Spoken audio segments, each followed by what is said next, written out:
The story begins in the immortal world, in the city of black sand, in the gravel desert. Some people are running because they are being chased by level 3 desert ghost wolves. They run desperately asking for help. The group consists of a level 3 mage, a level 3 cleric, and a level 3 warrior. The blonde girl says they were very unlucky because they only wanted to hunt a level 1 sand scorpion and ran into a pack of level 3 ghost wolves, so she asks what they will do. The leader points forward and says to run to the trees since desert ghost wolves cannot climb, and if they manage to climb, they will have a chance to survive. She says this, but is frustrated inside because she knows wolves are cruel by nature, and when they choose a target, they do not give up until they finish it.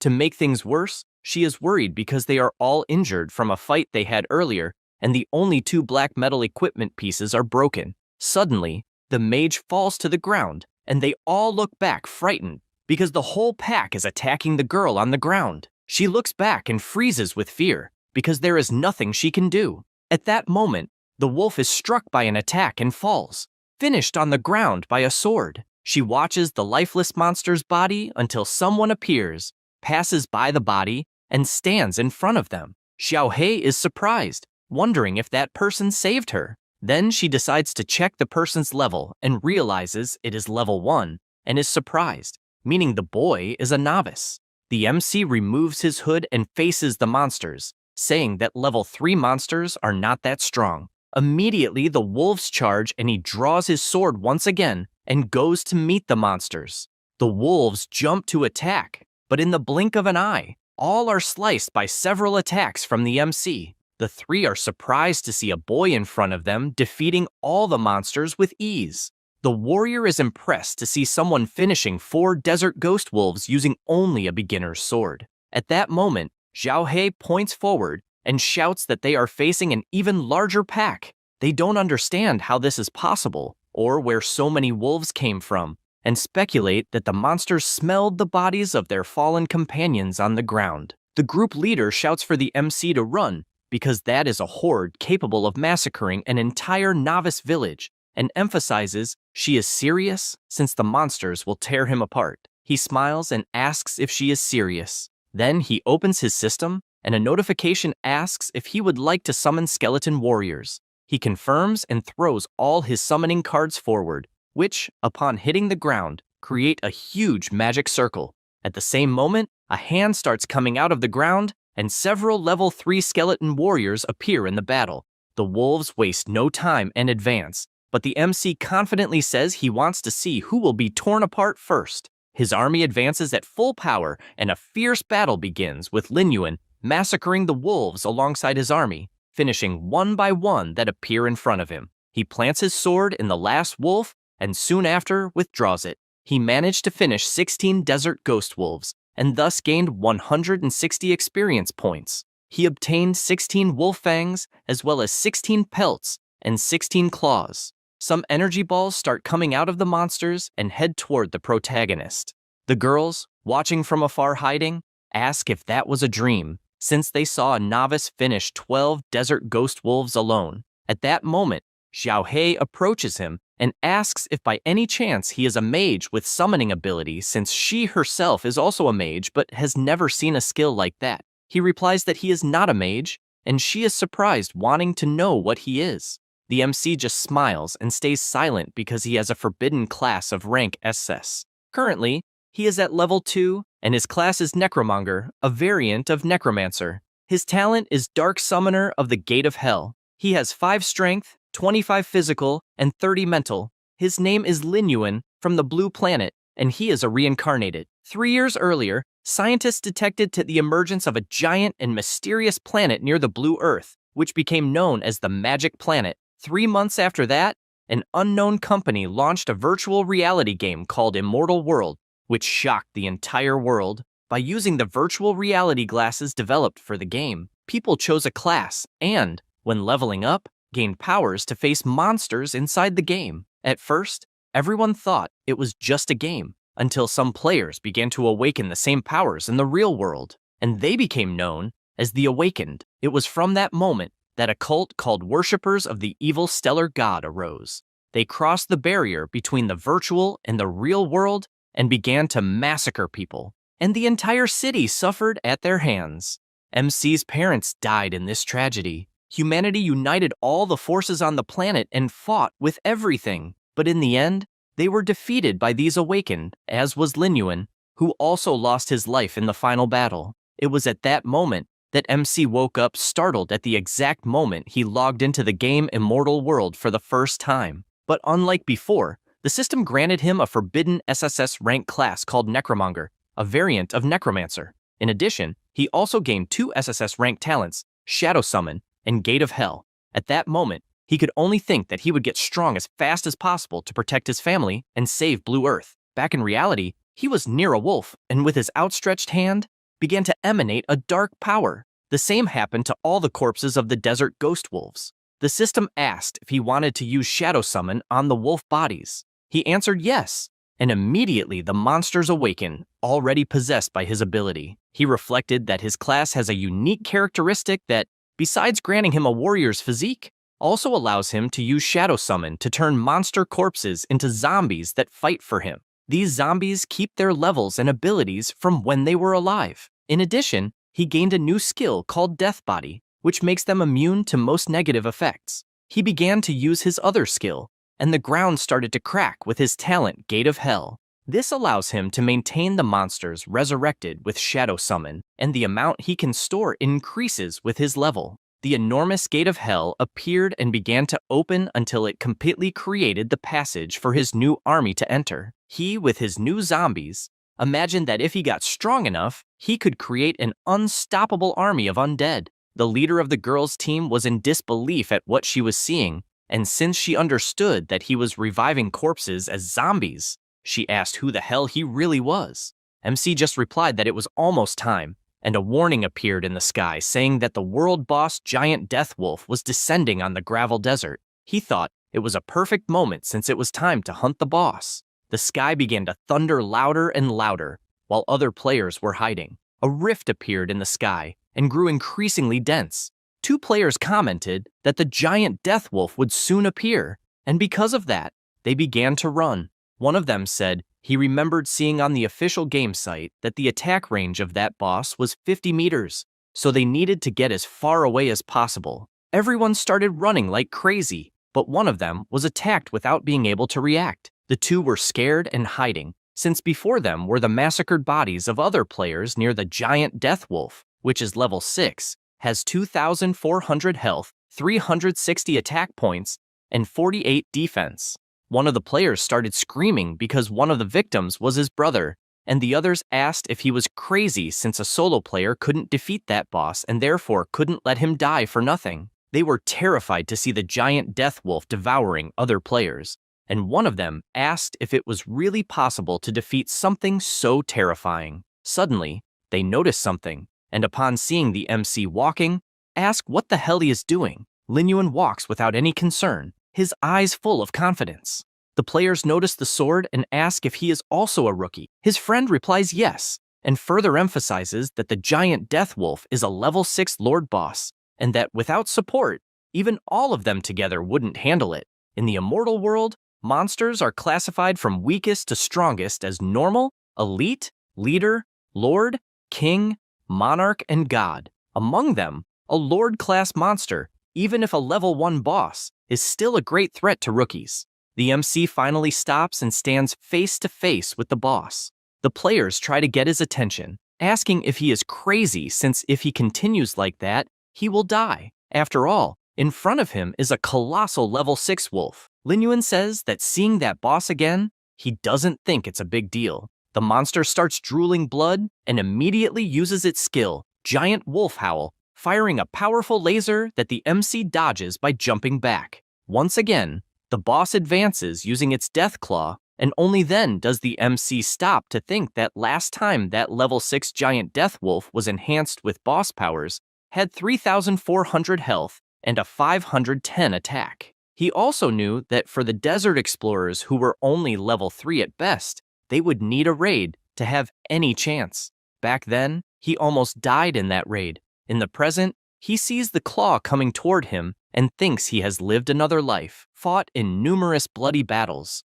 so he is no longer the same person. The wolf's paw hits the ground, but Linyuan had already dodged by jumping to the side. A player is surprised, as he didn't imagine the MC would be so fast. A notification announces the world boss has entered a state of fury. The MC smiles seeing this, and slams his hand on the ground. A green aura begins to spread across the area and the gate of hell is summoned. The boss is startled because even though it is large, something colossal larger than it appears. The gate begins to open, and the MC gives orders, commanding his army of undead to advance. Immediately, his army of wolves emerges from the portal. The players around wonder what kind of gate this is, deducing that the MC transformed countless level 3 desert wolves into zombies. As he advances, he imagines he leveled up to 3 just by killing monsters along the way, and the underworld gate can now store up to 30 monsters. And even thinking he was late, he imagines he had good results. He reflects that according to the aggression system in the immortal world, summoners are more threatening than their summons. So while both are present, monsters will attack the summoner first unless the summon attacks. The zombie wolves advance, but are attacked by the powerful boss. At this moment, one of the wolves howls, and the boss immediately raises its paw to smash it to the ground. At that moment, the MC realizes the time has come, and with a leap, delivers numerous combos to the enemy, taking advantage of the aggression mechanic, as this will draw the boss's attention when it is about to attack the summons, thus reducing unnecessary losses of his monsters. The giant wolf screams furiously and immediately starts chasing him. He keeps running because while the boss is distracted with him, he can order his summons to attack again. He knows it's not much, each zombie wolf causing only 15 damage per hit to a boss with 3,400 health, but he knows little by little he will defeat it. The players watching think it's crazy. The level Lord World boss is struggling. Behind them, 3 guys laugh as if planning to cause trouble. A few minutes later, the MC jumps toward the giant wolf, which has 500 health left. Without wasting time, he locks his sword, causing a critical hit and dropping the boss's health to 80. The monster starts howling but falls to its side on the ground. Linyuan begins to approach, since now only the final blow remains. He watches carefully until the previous group jumps, shouting that their chance to land the last blow and the world boss's treasure will be theirs, and they are confident since the MC's army has already been eliminated. He looks back and a distant player shouts to be careful. Without thinking twice, he cuts down the 3 players who were going to steal his last blow, and all fall to the ground like potatoes. The MC calls them fools for trying to do that. The people far away are shocked by what just happened, since a rookie killed 3 level 3 thieves with a single attack. The boss stands up once more, looking at Linyuan, but he doesn't waste time and attacks with full force, delivering another critical hit that leaves no chance for reaction. The system informs that the world boss giant death wolf's life has been reduced to 0, and for successfully killing it, he gained 480 experience and a soul gem. He is thoughtful, wanting to know what rewards he will receive for being the first player to finish a world boss.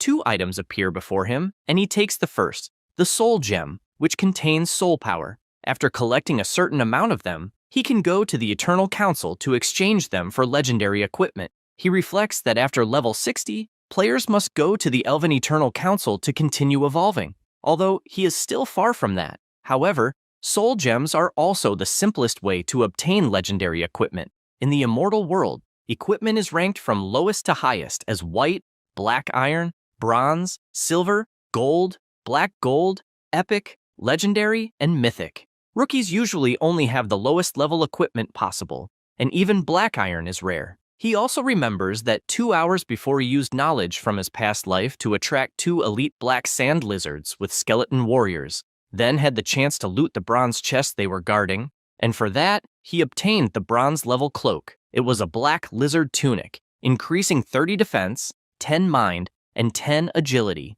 The system informs that he was the first player to defeat a world boss, and thus obtain the Hunter title. After equipping this title, attack power increases by 10%, critical hit chance by 10%, and common damage by 10%. He is thoughtful, since in the immortal world, titles can grant players various attributes or special effects, and this one has an excellent bonus. Now he is presented with the second reward for being the first to defeat a world boss. The reward was a silver chest. He is surprised and decides to see what it contains. The items he obtained were a silver moon sword that increases attack power by 100 and agility by 10, the Eye of Death, which is an accessory that increases mine by 10 and has a corrosion ray that causes accelerated corrosion damage to the target enemy by 200%, a recovery potion that immediately restores 20% of life and mana upon use. Next, a skill scroll level 1 that increases skill proficiency by 100 points after use. And finally, a monster essence that can be used to make potions or ingested directly, granting 10 more points in strength, physical, agility, and mind attributes after consumption. He sees all the items in his inventory and thinks it was a quality loot since he obtained several items at once, and it was definitely excellent to be the first to defeat a world boss. His experience is being calculated, and he finds it amazing that he jumped from level 3 to almost level 5, and since each level grants 5 free attribute points, he decided to put 3 points in mind and 2 in strength this time. He is currently at level 4 and has indeed evolved into a necromancer. He has the same talents, but now has 10 points in strength, 10 in physical, 25 in agility, and 35 in mind. He thinks it's great as it is since after leveling up his stats are the highest in the entire Shattered Stone Desert. He notices the information that his underworld gate has 0 monsters out of a total of 40 and imagines that even his ghost wolves and zombies died in the fight against the boss. But his level increased and the underworld gate can now open 40 undead. He starts using his necromancy on the boss and a notification asks if he wants to use the summon on the giant death logo. Without thinking twice, he answers yes, and the boss opens his eye, which is now green for being undead, and stands imposingly in front of the MC with the same attributes as when he was alive. The MC observes and imagines he already expected the world boss to have powerful area abilities as well as group control, and even after zombification gained the undead body and a new skill, the fury of the undead, and now he is confident since with the giant zombie wolf, he can replenish his underworld gate much faster. The players are watching from afar, incredulous to see someone turning a world boss into a zombie, and also unsure what that gate is, as it is more frightening than the world boss itself. At that moment, Lin Yuan looks back and immediately all players hide in fear. Only then does he realize people are still nearby. Furthermore, he sees a tier black iron sword dropped and realizes it was for having defeated the thieves, including a great one for low-level players, although he himself already has the Moonlight Blade. So he picks up the sword from the ground and starts heading toward the other players who quickly get scared of being killed right there. After approaching, the MC goes to a guy and asks if he was the one who shouted during the fight warning to be careful. However, the guy keeps trembling and starts stammering, but Lin Yuan just gives him the sword as a gift, leaving him surprised. Then he leaves thanking him for acting that way. Everyone runs to the player unable to believe he got such a strong sword without doing anything, since a tier black iron weapon is worth tens of thousands of yuans. 10 minutes later, the MC continues walking through the desert until he feels a strange sensation. This, because in reality, the battery of his virtual reality headset ran out and he returned. He thinks he really needs to save to buy a decent game capsule. Then he stares at the game monitor for a moment and reflects that Immortal World is a hyper-realistic total immersion game with entry zones divided by countries.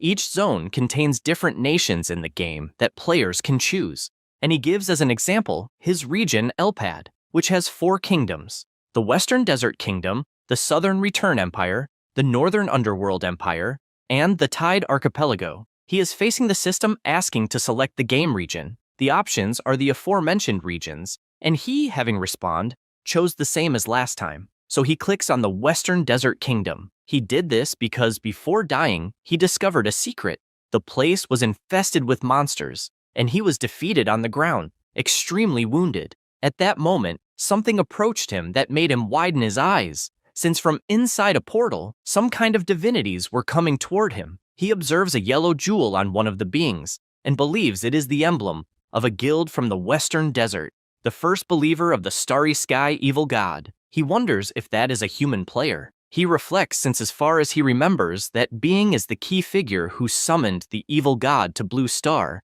and he finds it strange since there are still 3 years until the divine descent. So if he manages to kill him before, maybe he can prevent the tragedy from happening again. The only clue he has is the emblem, since only guilds in the capital of the Western Desert use yellow jewels. And to get to the capital, he needs to reach level 10. So to discover the identity of the rat who caused all this, he needs to level up quickly. He decides to go to his goal and summons a card in his hand, intrigued since he really summoned a skeleton card. In a mortal world, some players can bring their game powers to reality, and these people are called Chosen Ones, also known as Children of Destiny. Each Chosen One has a powerful hidden class and extremely high luck. They are the main force in the fight against the evil gods in the later stages. The MC reflects that in his past life, he did not gain his powers from the game in real life until the catastrophe happened. But in that reality that is happening early, he has already gained quite a lot since he believes the Forbidden Necromancer class is truly special, but does not know exactly the difference between him and the Chosen Ones with hidden classes. He then looks to the side and goes to the clock to see what time it is. Sometime later, 2 people are at the table and the MC arrives with delicious food, asking them to eat. The girl says that Lin Yuan worked very hard, and so she asks them not to go without eating. He observes the two, thinking that people realize the value of something after losing it and only then try to make up for it somehow. In his past life, he only spent his time playing games, and people only knew how to say that he was obsessed with those games, and that he would ruin his own life. It was only after the disaster took everything that he finally regretted how ignorant he was. That terrified him. Returning to the present, he asks if Tantan will not return home for dinner since it is Sunday. The girl replies that she will not, since she is preparing for the mock exam and is even taking meals to school. Then she confesses that she is surprised that Yuan learned to cook and apologizes for devouring all the chicken wings since they are tasty. The man tells her not to worry until he looks to the side and sees the MC handing over another chicken wing, and with a smile, says he will learn to prepare more dishes next time. The two are surprised to see this and become emotional. From that moment on, he started practicing all kinds of exercises, since if he wants to fully control his game power in real life, he needs a body strong enough to handle it. He stops for a moment to breathe, and looking at his watch, realizes he ran 50 meters in 5.5 seconds, and although not bad, still needs to improve. Then he decides to return to his training. After a while, he enters the Drunkenstone's desert in the game. A shadow begins to pass by him, and looking to the side, he notices several giant birds in their direction. This is the level 2 Howling Bird. It has 40 health, 20 attack power, and 2 defense. Because they are so weak, the MC easily takes care of all of them. He regrets having dropped only 15 experience, but keeps watching since those monsters have another use. Sometime later, his new zombie birds begin to fly over the place until a huge pack of wolves appears. The MC, coming from afar, realizes it is no coincidence that the birds are favorite targets of the shadow wolves of the desert, since just a few hits were enough to attract an entire pack. He opens his potion and starts to drink monster essence, and since it is made like that, his attribute points increase by 10. He advances since he needs to take advantage of this chance, because the wolves are also coming toward him, but since he is much stronger, he begins slicing them like cheese, instantly defeating 4 wolves. The monsters keep attacking, but he continues killing one by one, already having defeated 10 monsters without being touched. He notices more and more monsters arriving until he is finally completely surrounded by dozens of them. He grips his sword firmly, since he found the timing perfect, and instantly starts slicing them one by one, defeating 20 wolves and then 30. After managing to kill 40 of these wolves, the system congratulates him for reaching level 5. He forms his new army of zombie wolves and sends them to the Gate of Hell, since he managed to fully supply the gate with just 2 battles. He is now at level 5 with 50 monsters inside the gate, in addition to having 22 strength, 20 defense, 45 agility, and 48 mind. He thinks that with the essence bonus in all 4 main attributes, he might be able to face elite monsters of the same level alone. So looking at the horizon, he thinks it is finally time to find a certain person. Meanwhile, in the Black Sand City, the MC is walking calmly until he reaches a door and enters the establishment. A man who is in the house asks who it is. This is Quincy, magic instructor from the city Black Sand. Linyuan says he is here to learn new skills. In the immortal world, most skills are obtained by defeating monsters or opening treasure chests. But besides that, each class has an initial instructor who teaches basic skills. The MC says that this guy was his mentor in his past life. Quincy says he is happy since apparently he will earn money for drinks in the coming weeks. Linyuan reflects that he was a mage in his past life, and since he is currently a necromancer, which is even a forbidden class, he doesn't understand well how it works, but believes that by the battle style, it is still a magic class. He hands over his money saying he wants to learn Soul Flame, Healing, and Invisibility. He knows that before unlocking the necromancer's exclusive skills, he must learn the basic mage spells. Quincy accepts the money, since that is what he likes most, and after checking everything is right, he starts using his magic, asking his new apprentice to give his best, also wishing that the glory of mages shines through him. Immediately, the skills are transferred to the MC. The system congratulates him for obtaining the mage profession skill 3 times. He also obtained Soulfire, which causes mage damage multiplied by 100%, costs 10 mana, and has a cooldown of 10 seconds. The second skill was Healing, which casts healing on a target recovering 10% of health. It costs 10 mana and has 3 minutes of cooldown. Finally, Invisibility, which makes him enter stealth mode for 5 seconds, costs 10 mana and has 3 minutes of cooldown. He watches the new skills he has, since the flame will be his ranged attack, and the healing will keep him alive as well as his allies. And basically, invisibility will be for emergencies. However, he knows these are just basic skills, and if he wants to get stronger, he will have to go after resources. Because of this, he decides it is time to farm. After that, to the east of Black Sand City in the Black Sand Mountains, he arrives at the Kobold Mine. The MC already knows kobolds are level 5 monsters living in nearby caves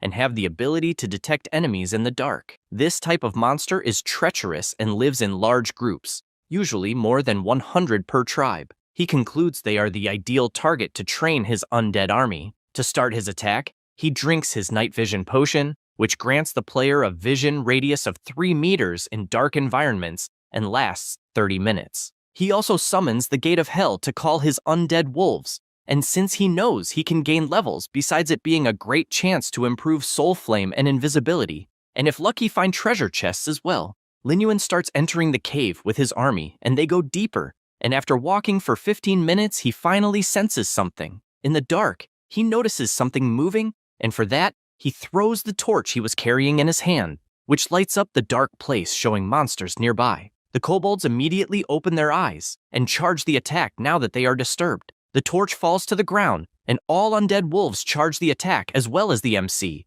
who orders to kill everyone, leaving no one escaping. The monsters advance fiercely, but at the start, 2 are taken down. The battle continues, and more kobolds are defeated. The MC realizes the monsters are not very strong, and only tells his army to be careful with their shovels. At that moment, several monsters surround him, and he takes the chance to use his invisibility, making his enemy miss the hit without even knowing how. Then he appears behind them, and with a single blow kills all monsters around him, finishing by killing 20 kobolds. After finishing his kills, he notices that his invisibility proficiency increased.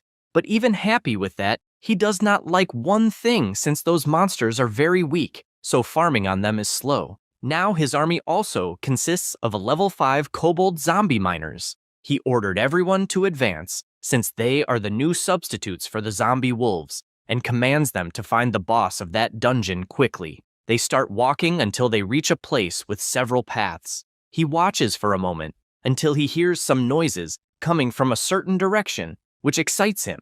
With the attack of his flames, he defeats several mud slimes that were hiding. Suddenly, another monster appears out of the darkness, and without thinking twice, he appears on the battlefield. This is the elite kobold supervisor. He is level 6, and his main skills are digging and whip. The MC reflects that since the beginning of time, the law of nature has never changed because the strong always hunt the weak. However, even predators are part of the food chain and sometimes become prey. In short, danger lurks in every shadow, and no one is safe no matter how strong he is. No sooner does he think this Then he receives a blow from the supervisor that raises dust throughout the cave. He knows that even at a disadvantage, prey can silently appear and attack the hunter, and he sees exactly that situation. So, raising his arm, he grabs the whip coming toward him, and holding it tightly, pulls the monster as if it were a pebble and throws it far away, sliding across the ground until it finally repositions itself. However, he barely has time to look forward, and the MC slashes through its body, thus securing a kill on the kobold supervisor. The monster is sliced into pieces until it finally falls to the ground. He looks back and realizes that a surreal number of monsters is approaching. The system warns that the supervisor has activated the whip skill, which causes the mine workers to enter a bloodthirsty state. This state increases attack speed by 40% and movement speed by 25% for 60 seconds. Lin Yuan starts counting and notices that in front of him there are 50 monsters, but he thinks the army on both sides is more than evenly matched. Because of this, he summons his entire army, including the giant wolf that was a world boss. He says the game is finally going to start and orders the hunt to begin. The battle between the zombie wolves and the kobold begins, and the massacre happens on both sides. At this moment, the giant wolf activates its fierce howl, and the stun effect hits the nearby kobold directly. The MC sees the opportunity and sends his entire army to attack without mercy. He starts by taking down 5, then quickly turns to 10, then 20, and when he notices, he has already defeated 40 kobold supervisors and therefore reaches level 6. Without wasting time, he activates his necromancer skill to turn the corpses into his allies. Now, he also has the zombie kobold supervisors on his side. Some monsters, seeing that things are not looking good, begin to flee, but he finds it funny and, without hesitation, finishes off all those around him. However, a sudden attack comes in his direction, and he narrowly dodges it by jumping backward. The attack was made by the kobold boss, who is level 7 and has 1,000 health, 150 attack, and 80 defense. The MC says he has been waiting for this moment. The fight begins with the boss delivering a powerful blow with his hammer, the force of which was so great that it got embedded in the wall. He notices that the opponent can't pull it out, so he advances. Knowing this is his chance, he strikes his first attack, which only grazes the armor, and is forced to retreat because, as expected, it wasn't enough to even make a scratch. The boss finally manages to pull out his weapon, and the MC is startled by how fast it was. Immediately, he strikes the ground, and due to the impact, Lin Yuan is sent flying backward until he finally manages to stop with his feet. He reflects that, as expected, the attack patterns of a boss are not as simple as those of elite monsters, and even realizes that the strength is 2 or 3 times greater than that of an elite. He activates his magic since he intends to attack from a distance to maintain good performance. All the zombies enter the battle surrounding the boss. The giant zombie wolf makes its first charge, but the boss counterattacks using his skills. The MC keeps up the pressure and commands all his wolves to attack at once. After managing to apply pressure, the group skill Wrath of the Undead is activated, increasing attack power by 10% and critical hit chance by 20%. With that, their attacks become more powerful to the point that the kobold boss feels it and even screams in pain from the continuous damage he's receiving. After taking some damage, the MC activates his fire spirit magic and launches several of them at once, completely blowing up the area where the boss was, since he remembered that the boss's magic resistance is very low. The monster, though injured, charges forward without thinking twice, but he activates his invisibility skill and appears behind the monster, stating that he will no longer hold back. Then he aims right at the neck, since it's unarmored flesh, and drives his sword in with all his strength, trying to push it deeper and deeper. The boss, even while strongly feeling the attack, manages to counterattack, forcing the MC to retreat. However, he doesn't waste time, and, after snapping his fingers, he holds firmly onto the giant wolf and begins moving on its back while all the others attack at the same time. As the battle progresses, he realizes that the armor is breaking, and channeling more fire spirits, he fires everything at once, believing it will be enough to kill it. The boss starts roaring after receiving an attack of that magnitude. That roar was also a command to summon all the other kobolds from the cave, and the MC finds this interesting since it's more experience for him. The massacre begins, with the number of kobolds killed rising quickly. Meanwhile, the boss is trying to use the distraction to escape, but it's useless since Lin Yuan appears in front of him, asking if he really thinks he'll get away. He grips his sword tightly and, with a single movement, strikes the kobold's head clean off, which goes flying from the body. After this kill, the system congratulates him for defeating the kobold boss and awards him 50 experience points for it. He decides to check the system and notices that he has leveled up to level 7. He thinks it's amazing since his Hellgate can now hold 70 undead, and he currently has 27 strength, 23 stamina, 45 agility, and 50 spiritual power. He is aware that he is getting closer to reaching level 10 and finally being able to go to the main city of the Western Desert.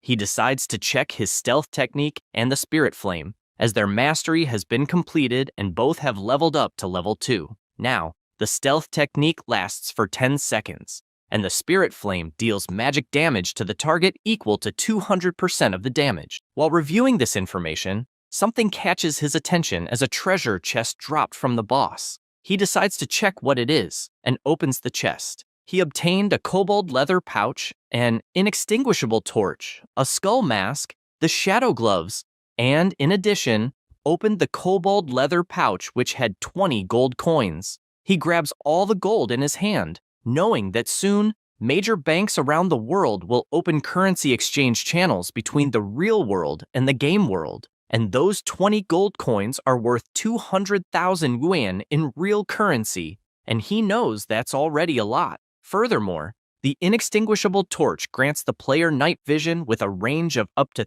3 meters in dark environments with no time limit. The skull mask, once equipped, reduces physical damage by 5%, increases stamina by 10, and strength by 10. He also picks up the gloves and sees that they match the strength of the kobold boss's body. They also increase defense by 30 and attack by 30. He considers himself very lucky for having obtained a silver-grade weapon from a bronze treasure chest and can't wait to test the gloves, which are said to be as tough as the kobold boss himself. Meanwhile, near the cave, a hero stands before countless dead phantom wolves. This is Fei Long, leader of the Bloodscar Guild. He is a level 8 warrior. He thinks it's amazing that their training was effective since they took down 30 desert phantom wolves in 1 minute. Fei Hu, who is the guild's vice leader, agrees, saying that if they continue working together, they'll be unbeatable. Other players around comment that they expected nothing less from the guild leader and vice leader,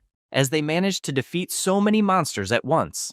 The blonde guy says he's furious since they lost the first world boss kill to Lin Yuan, and emphasizes that no other guild would dare act arrogantly in front of them. He remembers when the world system announced that the player, Lin Yuan, had defeated the giant wolf. Fei Hu says he doesn't know if it was luck or what it was, but he's eager to teach the MC a lesson. The leader makes it clear that they can't act rashly as it would end badly, and says he believes Lin Yuan's strength is considerable and therefore thinks it's smarter to make that person an ally instead of an enemy. Then, he starts walking again, saying that as far as he knows, there's a kobold dungeon nearby and will confirm the location while everyone rests to recover energy. Fei Hu remains silent since he's frustrated with everything that happened, and so he yells for Lin Yuan to wait for him, warning that one day he will rip out all his teeth and his head, showing that he is relentless.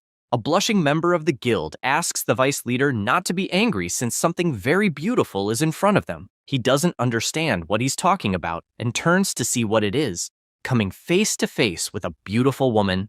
Everyone gets excited since they found someone alone. The MC finally leaves the cave, and after analyzing the information about his new kobold, he realizes that with the addition of a powerful boss-level zombie, the number of zombie beasts at the gate of the underworld was restored to 70, and it will be interesting to maintain this pace. Suddenly, a noise catches his attention, and he sees the gorgeous woman asking the bandits not to approach her, since otherwise, she won't be polite. Fei Hu and his guild get closer and closer. They can only imagine it's their lucky day since they didn't expect to find such a pretty girl. Fei Hu asks her not to be nervous since it's just to play with them because it's more interesting to enjoy than to suffer. His colleague agrees, reinforcing that if she serves the vice leader of the guild well, she will receive many rewards. She keeps asking them not to come any closer, and because of that, the blonde guy kicks her in the head. Then he grabs her hair and tells her to stop being naive since there's nothing she can do, and even provokes her to try to attack. He makes a creepy face and gets more and more excited as she resists, and because of that, he starts tearing her clothes. At that very moment, he takes a punch to the face that throws him to the other side of the desert due to how powerful it was. Everyone in the guild is in shock since that was the vice leader, and the impact against the wall was so strong that a dense dust cloud rose with the impact while his body is shattered against the huge rock.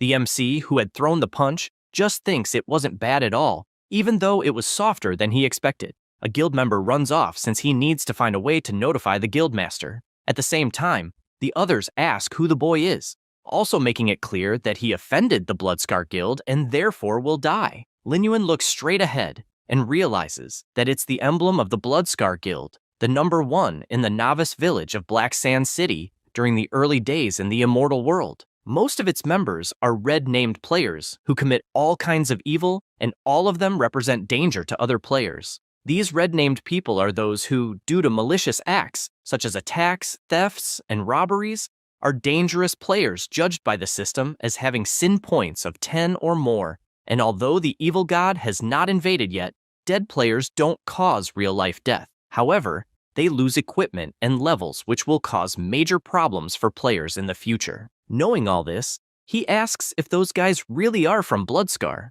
Internally, he imagines that those rats caused him many problems in his past life. The members look at each other, and one of them answers that it's exactly that since they are the famous guild from Black Sand, and reinforces once again that he offended the vice leader by attacking him. He grabs his own arm and warns that if he doesn't want to have a horrible death, he should break his own arms and then kneel, begging for forgiveness. The MC, without much patience, attacks with everything and cuts off the arms of the two players who start to panic on the ground. He says he will keep the arms of the defeated since they should save their barking for the road to hell. The woman who was witnessing everything can't believe how strong the MC is.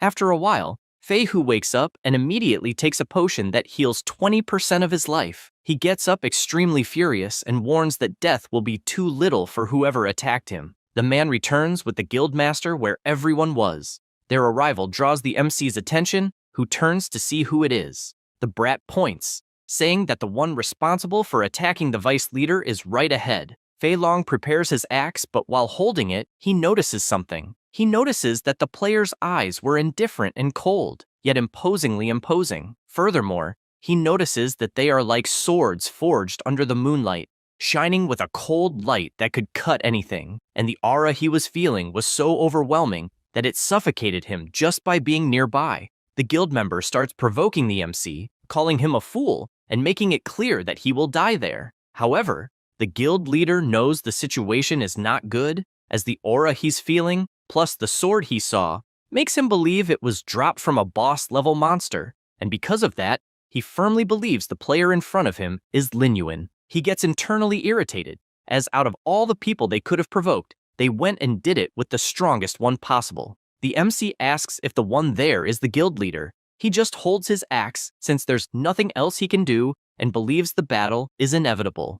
At that moment, someone jumps toward the MC and the girl screams desperately, warning that someone is behind him. Fei Hu yells for him to die already. The leader also takes the opportunity, since they're attacking as a group, and warns that making Bloodscar Guild an enemy is the worst decision someone could make in life. With that, both attack at the same time until Fei Long stops in shock as a giant monster appears behind the MC, and with a macabre smile, it swings its hammer and hits the vice leader square in the stomach, sending him flying like a rocket. At the same time, Lin Yuan goes toward the leader and says it's his turn to get beaten. Then, with a single move, he cuts the guy in half, who falls to the ground like sliced potatoes. He states that even though they're the #1 guild, they're not even qualified to make him fight seriously. At that moment, the system alerts that he eliminated a human player, and because of that, his sin value increased by 2 points. He sees the alert and thinks that as long as he doesn't accumulate too many points within a week, they'll disappear automatically, so it's fine. The woman says the rest of the group fled and asks if they should follow them. He replies that they're just losers, so there's no need to worry. At that moment, the defeated players start to disappear and their items are dropped. First, the explosive battle axe. Its effect is that upon hitting a target, it triggers a powerful explosion, dealing area damage to the target and nearby enemies, as well as increasing attack by 40 and strength by 30. Next, the cross-dragon fang blade dropped. Its effect is that upon hitting a target, it releases flames. The flames cling to the target, causing continuous damage. It also increases agility by 30 and attack by 40. Lastly, the spiky attack drop, which increases attack by 15 and agility by 20. He reflects that the stats of the dropped weapons are very good, and even though he can't use them, he always has the option of selling them for a good price. At that moment, the woman approaches, blushing, and thanks him for saving her and asks for his name. He pauses to think about it and replies that one day she will see his name at the top of the global ranking. She is surprised since he's referring to the top 10 players in the world, and because of that, she runs after him, saying she doesn't care about rankings and all she wants is for him to carry her.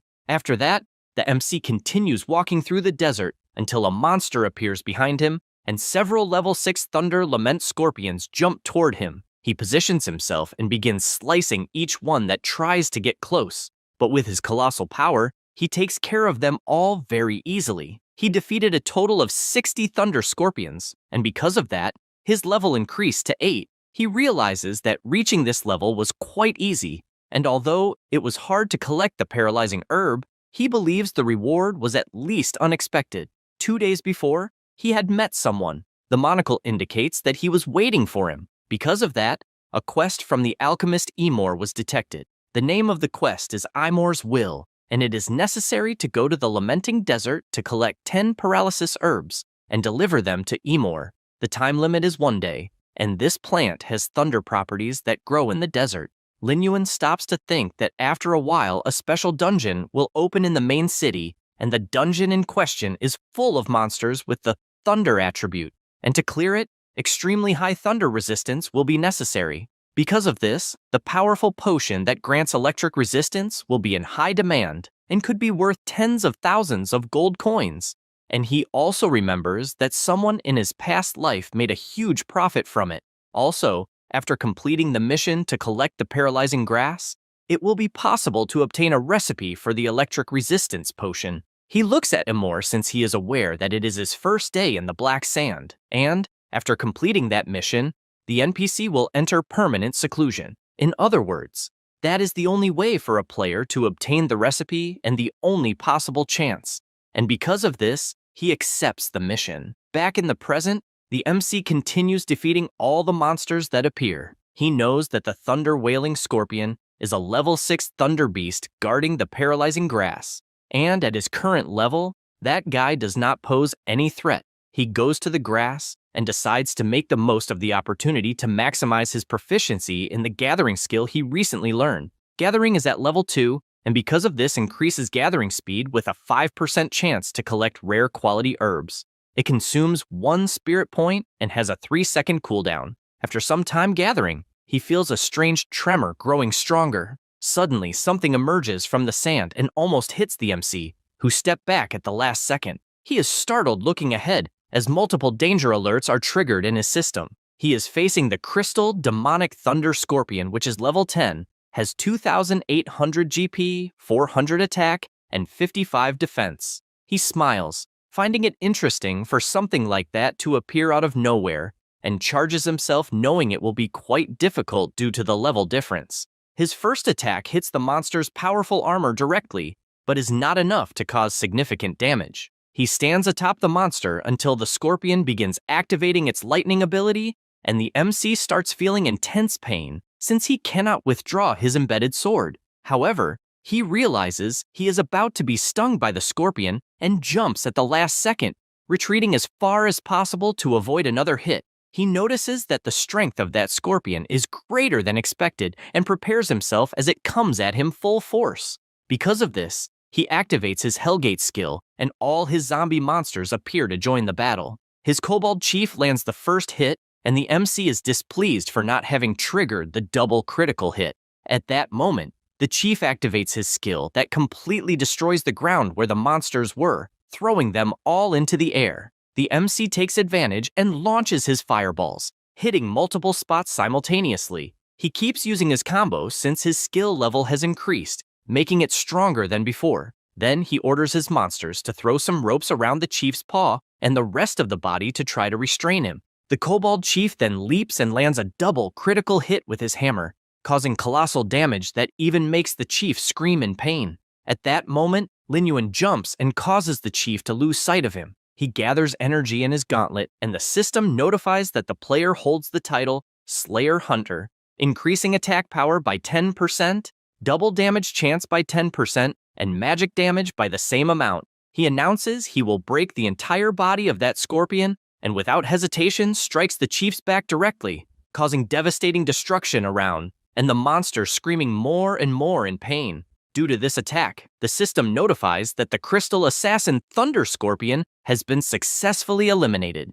Instantly, he transforms the creature into one of his zombies, maintaining the same stats as before. At this moment, several other scorpions begin to approach, and this catches the MC's attention, who looks ahead and sees a giant horde approaching. He thinks this situation is excellent and activates his boss's skill since he wanted more experience. Every monster hit by the lightning takes very high damage, and he also does not stand still. As with his sword, he starts slicing all the nearby monsters, always dealing critical damage because of his title, until he realizes he has already made a massacre. The system notifies that he leveled up, and after the slaughter, he finally reached level 10. Now, Lin Yuan is a level 10 Soul Reaper. If the Gate of Hell has a capacity for 100 zombies, his current strength is 32 points, Constitution 28, Agility 47, and Spirit 53. He admits that the feeling of gaining 2 consecutive levels is not bad.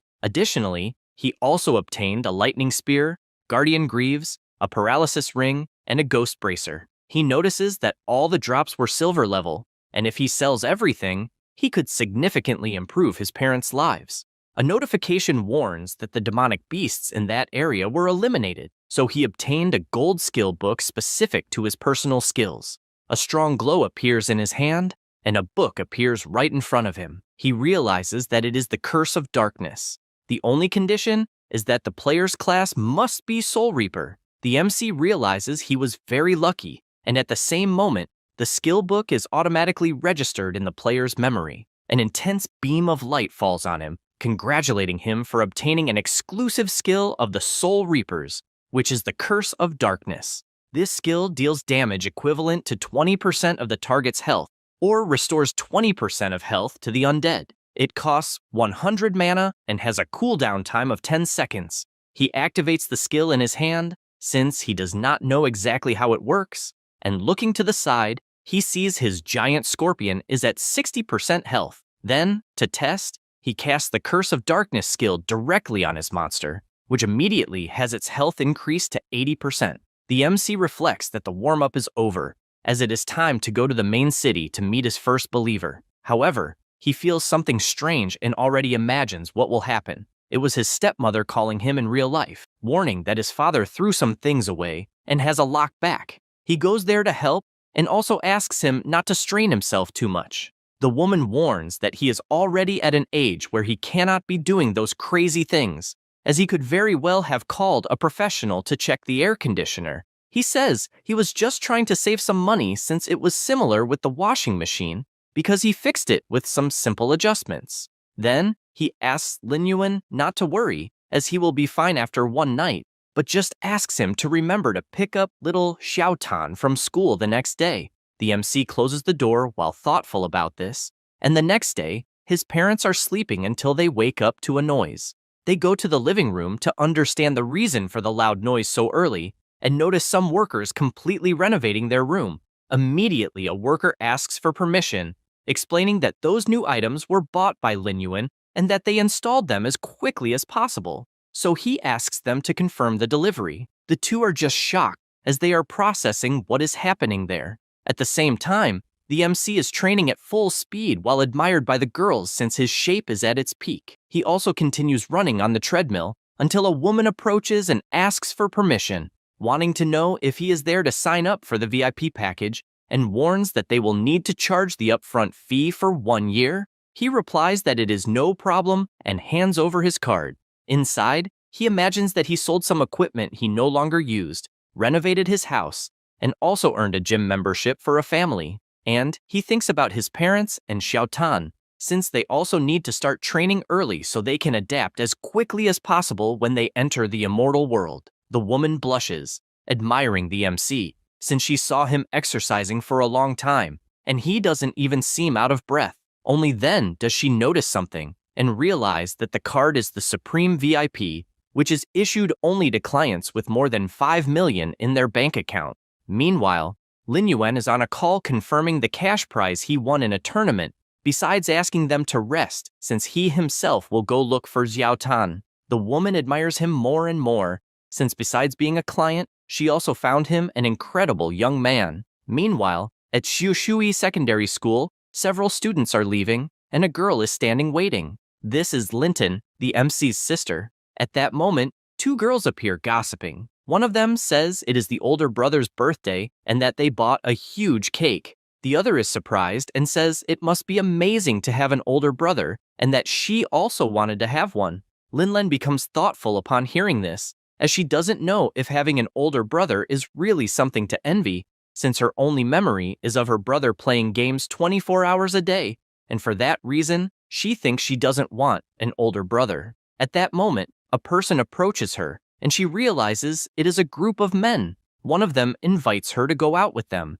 and stresses that he never received a no. She asks what they think they are doing. The girls approach and ask who the boys are. One of them touches Linton and says she has soft skin and wants to see if he can draw some water from her. However, she slaps him, asking him not to touch her. Then she starts to leave, making it clear that if he bothers her again, she will call the police. He becomes furious and slaps her on the back, throwing her to the ground. The other girls are frightened to see the class representative in that state. Then he advances once more, shouting that he is doing her a favor by touching her, and so she should not act like she is powerful. All she does is try to defend herself until someone appears and grabs the guy's arm. Linton opens her eyes and sees that it is Lin Yuan who has arrived. The MC asks who the guy thinks he is to intimidate his sister like that. She is surprised to see her brother in front of her. The guy, irritated, prepares to attack, as do all his gang members who keep shouting they will knock all his teeth out.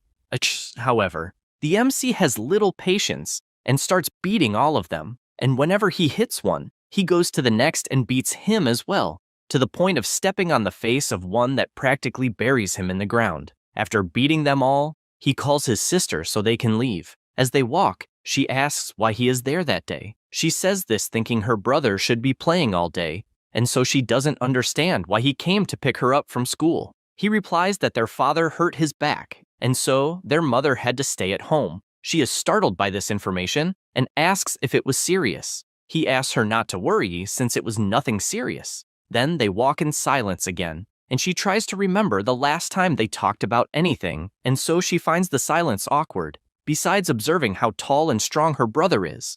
At that moment, Linton's classmates call the class representative and say they found the MC incredibly kind for picking her up from school. Another says she didn't know she had such a handsome brother and asks why she never mentioned it. Linlin thinks about him being handsome and looking at the MC. She doesn't really understand what they are saying, even though they think he is more handsome than any guy in that school. The MC approaches, greeting his sister's friends, and they are all amazed except Linton, who tries to remember if he was always that tall since she never noticed, and also doesn't know when he started working out, since from what she sees he is quite strong. She only remembers him on the cell phone or video game and, puzzled by this, tries to understand why he changed so much in such a short time. After that, all the girls say goodbye to Linton, and she looks to the side and sees her brother crouched down asking her to climb on him. She feels embarrassed and says she doesn't need to since she can walk alone. Inside, she doesn't understand what she's doing since she wouldn't let him carry her in front of all those people. However, the MC pulls her and puts her on his back. Then, he says that all their classmates have already left, and since she can't walk, she shouldn't exert herself, and asks if she didn't sprain her ankle when she was pushed earlier. She is surprised since she doesn't know how he noticed. After a while, they return to their house, and their parents find it strange to see him carrying his little sister, but anyway, they just say they're glad he came back. After that, the MC goes to wash the dishes, and his mother tells Linton to watch closely how Lin Yuan is behaving since he seems like a completely different person. Lin Mu agrees, since he's cooking and washing the dishes, even buying new plates and appliances for the house. The little girl just stays silent until her mother approaches and says that the relationship between the two seems to have improved, just like when they were children. She feels embarrassed hearing that, and while drinking her tea, she just wonders if he really changed. Lin Yuan announces that the dishes are washed and says he will go back to his room. He barely says that and closes the door. Linton soon feels disappointed since she knew she couldn't expect much because her brother is still the same addicted otaku as before. However, he appears in front of her with medicine and asks her to apply it after her bath since it's very good for healing. Then, he returns to his room and says he's going to play and not to enter unless it's important. She holds the medicine bottle and says she already knows she can't go in there but smiles at that attitude. Her mother reinforces once again that their relationship improved and asks what happened at school. Linton replies that nothing happened and that she will take a bath. Meanwhile, the MC is listening to everything inside his room and, lying back in his chair, imagines that the family issues have been resolved for now. Then, he looks at his virtual reality headset and puts it on since it's time to return to the game. Immediately, he goes to the main city and says it's time to hunt some rats. Now, he entered the wind sands area. At the city entrance, a man is being stepped on. This person swears by the heavens that it was a misunderstanding. However, the guard keeps stepping and tells him to shut up. At that moment, the MC appears and the guard looks back but finds it strange because he doesn't see anything even though he feels someone is there. Lin Yuan is hiding because he knows the street guards are very sensitive to criminals, and because he has sin points, he will have to carefully calculate how long he stays hidden since it will be about 3 days. He reflects that it's a good time to look for an old friend of his who is lost out in the world. Meanwhile, at the church, the priest gives his blessings saying that from this day forward, the soul will be pure like freshly fallen snow. At that moment, Lin Yuan enters saying he is from the charity infirmary. Lawrence looks confused and he says he heard that a seriously ill patient was admitted there and therefore would like to treat him. They go to a room and Wayne is lying on the bed. The MC knows that he is an old, stronger member of the Knights Order from the Old Kingdom. Then he remembers that in his past life, when he had just reached level 15, he obtained a gold-level weapon through him. That is why he is there personally saying he will treat all the wounds inside the body. Wayne looks at the MC and realizes he is a level 10 player. He stands up asking how a level 10 mage wants to do anything since the street guards are a higher level than him. However, he returns to bed because he is coughing up a lot of blood. The MC sees this and warns that the poison has already begun to corrode the internal organs, which will only get worse if he doesn't accept the treatment, and makes it clear he will not live more than a month. Wayne warns that to heal him, he would need a kilo of fish oil with rotten gills, and if he is not afraid to die, he should try his luck in the Gobi mud. A notification arrives saying that Doug Wayne's quest mission has been triggered. It is necessary to obtain 1,000 grams of rotten gill fish fat to treat the poisons. He responds that he obviously accepts. At this moment, at the mission site, level 15 rotten gill fish are attacking other players. A swordsman asks everyone to advance and warns not to let the fish bite since they have sharp teeth. But the monster throws a mud ball that hits some players directly with unmatched power. After falling into the mud, the fish begin to surround him and activate their skills, going to devour all the players. The blonde boy starts to panic since that huge creature is in front of him and he cannot believe they will really be finished. At that moment, the MC appears, grabs his clothes and throws him back, telling him to stay out of the way. Then he charges his energy and launches it toward the fish, causing a devastating explosion on that bizarre face. Then, he returns to the ground still holding the swordsman, who looks confused about what is happening since he did not understand anything. The swordsman wonders if they are really safe until he looks to the side and sees the MC charging forward with everything without even saying a word. He charges his flame powers and starts shooting the entire swamp since it is full of rotten gillfish, which are exactly what he needs for his mission. The monsters do not back down and jump out of the mud trying to counterattack Lin Yuan. The blonde boy warns to be careful, but he dodges easily and even mocks them, wanting to know if that is all they have. Then he repositions, summons one of his axes,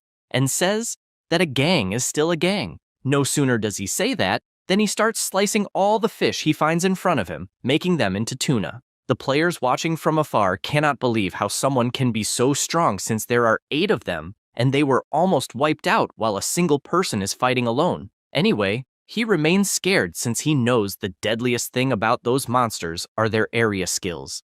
And that is exactly what they are doing as they channel their area skills. The MC just watches a dense smoke rising from the monsters and finds it interesting since he knows the fish are casting a group skill called Echo of the Cursed Prey, which causes all enemies within range to receive a shock of toxic mist that causes negative effects of confusion and auditory hallucinations. He finds that trick interesting but says he will not fall for something like that. So he activates his Gate of Hell, summons his giant zombie wolf, and commands to use the skill howl of the hungry wolf. The zombie boss immediately starts howling, and all targets hit enter a state of dizziness. The MC decides it is time to take action and equips his awakening mask.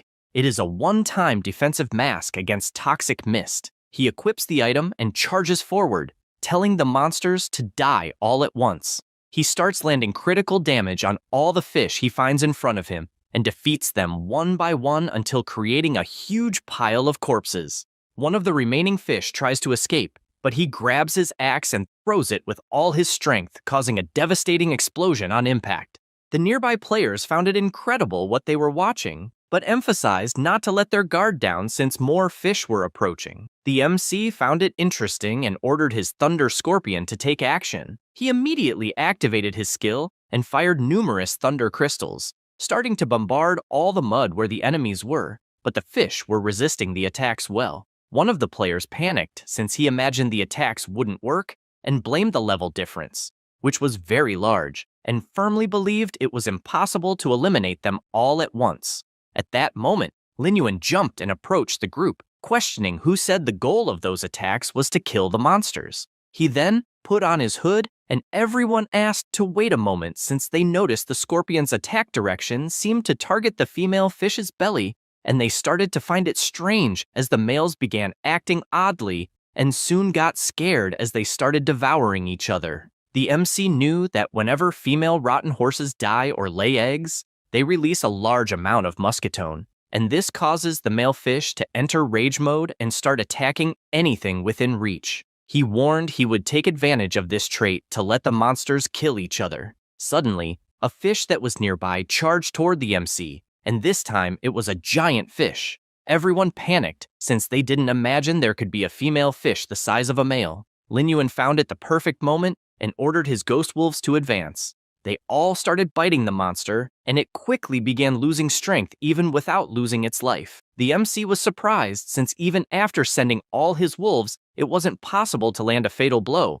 and with his sword in hand, he was satisfied for having immobilized that fish since it made things easier. He said that and managed to kill the elite rotten horse, and upon doing so, executed an attack toward the monster's belly and grabbed some small balls that were inside, since the monster was full of them inside. The players didn't understand what he was doing, and the MC simply ordered his chief wolf to carry the fish's head somewhere else. The giant wolf started running at high speed until it reached the top of a rock. He left the head on the ground and began howling, drawing the attention of all the other monsters. A black mist started blowing through the area and attracted all the fish in that direction. The players commented that as far as they knew, the eggs had a special attraction for the male fish, and believed the MC had deliberately created a continuous source of pheromones to release against all those monsters. Lin Yuan gathered energy once again, since it still wasn't enough, and summoned his Hellgate as he would need reinforcements. His zombies now entered the action and began attacking the already weakened fish. The players questioned if that was the blue venom sac inside the male fish. The MC replied that it was exactly that, since the blue venom sac that grows inside the fish is something like capsaicin, a poisonous gas, and the fishy smell it emits forced the others to sense the danger. The fish began to retreat since all the mud around them was soaked with the blue liquid. The swordsman celebrated since the other monsters fled thanks to that strategy. Lin Yuan jumped, as now all that remained was to collect the spoils. The archer confessed he still couldn't believe it, since he saw a single player completely clear that place. The blonde boy couldn't contain his excitement, since all he wanted was to cling to his new master. The MC began slicing all the remaining fish since it was time to finish the job and then return to the group. With everything he did, he earned 12,000 experience points and leveled up to level 11. He imagines that thanks to the countless experiences from his past life in that dungeon, he managed to move at great speed. In addition to admitting that the mask played a very important role in that battle, and thinks it's a pity it costs 5 gold coins and can only be used once, since that's a huge loss.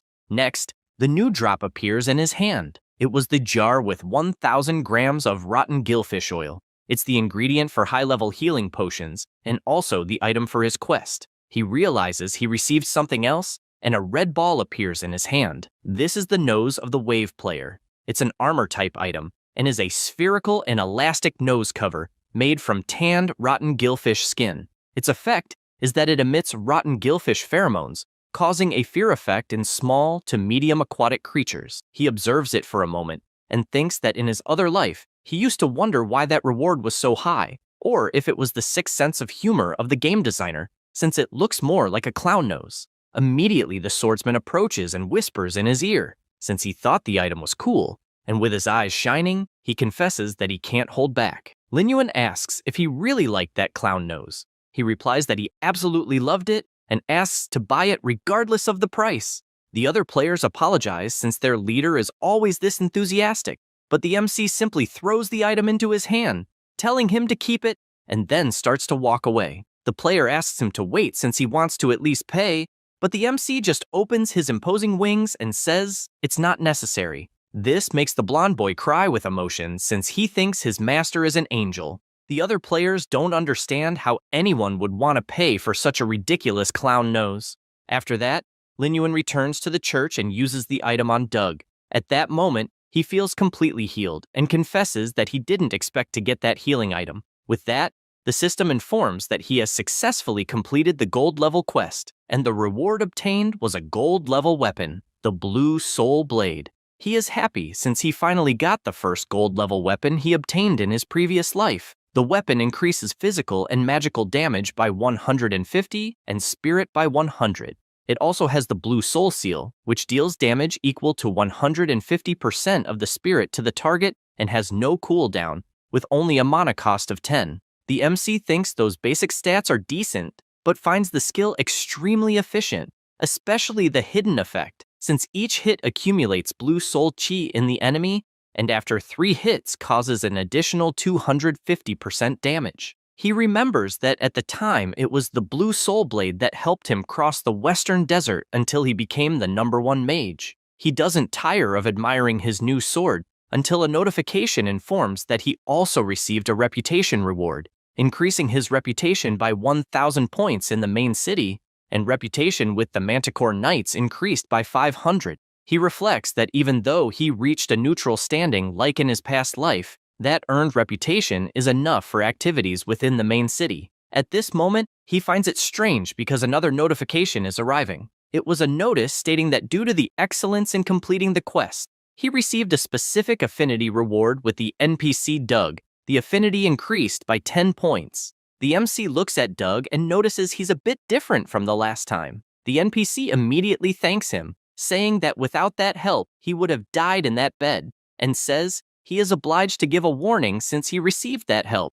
Lin Yuan wonders if the 10 affinity points he received will trigger some kind of hidden quest. Doug just gives a warning, saying that MC quickly reveals that Quincy is his mentor and therefore wants to know more details. The man asks if this is serious and immediately says that he noticed Lin Yuan had been hiding his true class, and, as he stands up, wonders if he is a necromancer hunter. He is surprised to hear this and asks if he already knew his identity. Inside, he cannot understand how this was possible, since he hid his information, and even Quincy would not have been able to know this. Wayne reveals that he was once a member of the Knights who reported directly to the king, and, for that reason, learned a special skill called Darkness Perception. He explains that this is an exclusive skill of the Manticore Knights, and as soon as a necromancer hunter appears, his ability automatically identifies it. MC asks if he knew his identity the whole time, which makes him reflect that there apparently exists a special skill targeting necromancers. Wine explains that, in fact, he did not, because at first he was poisoned and his perceptions were weakened, and only realized what class the MC had after being healed, thus noticing the unique aura of the Lord of Darkness. He is confused by this statement and questions what he means by Lord of Darkness. Wine reveals that it is a story that began long ago, and in the most popular legends of the immortal world, there are a total of 5 gods: the god of light, the monarch of the moon shadow, the goddess of nature, the lord of the tides,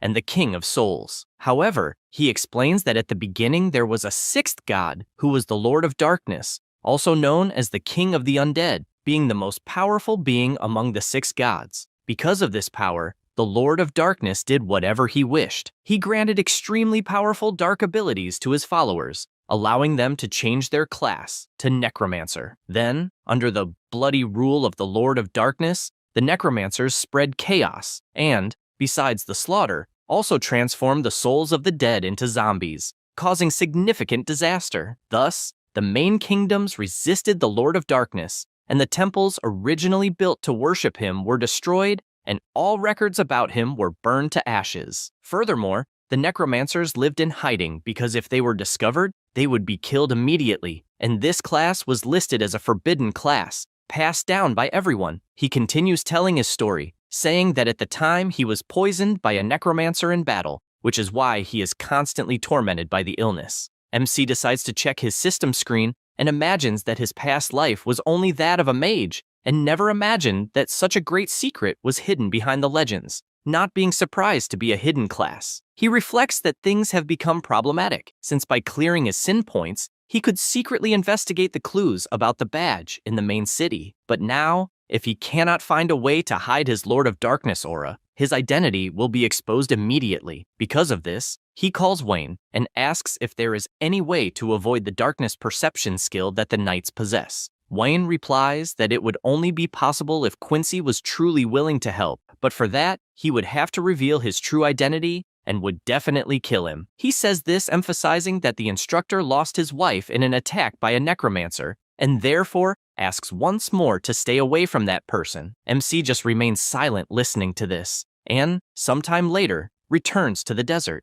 This is because 10 minutes earlier, Wayne tried to stop him, saying he was crazy to go after Quincy, since he is a person who wants to shred all necromancers. Lin Yuan turns and says he has no choice. He says this and imagines that if he maintains the dark aura he has, it will be a problem wherever he goes, and therefore needs to resolve it as quickly as possible. Suddenly, several attacks come toward him, and upon noticing this, he begins to dodge at high speed until repositioning himself. He observes several people approaching. It was Fei Long's guild, as well as Fei Hu, who had blood in his eyes, saying that the MC had defeated him last time but guaranteed it would be different since he was accompanied by more than 30 people. Then, with his sinister face, he said he wanted to hear the screams of despair loud and clear when the massacre began. A robotic mosquito hovered over the area, and with its camera-like eyes, it transmitted everything to all the people present. The vice leader couldn't stop laughing, also saying he would show the massacre on a big screen. The spectators appeared little by little. People were surprised,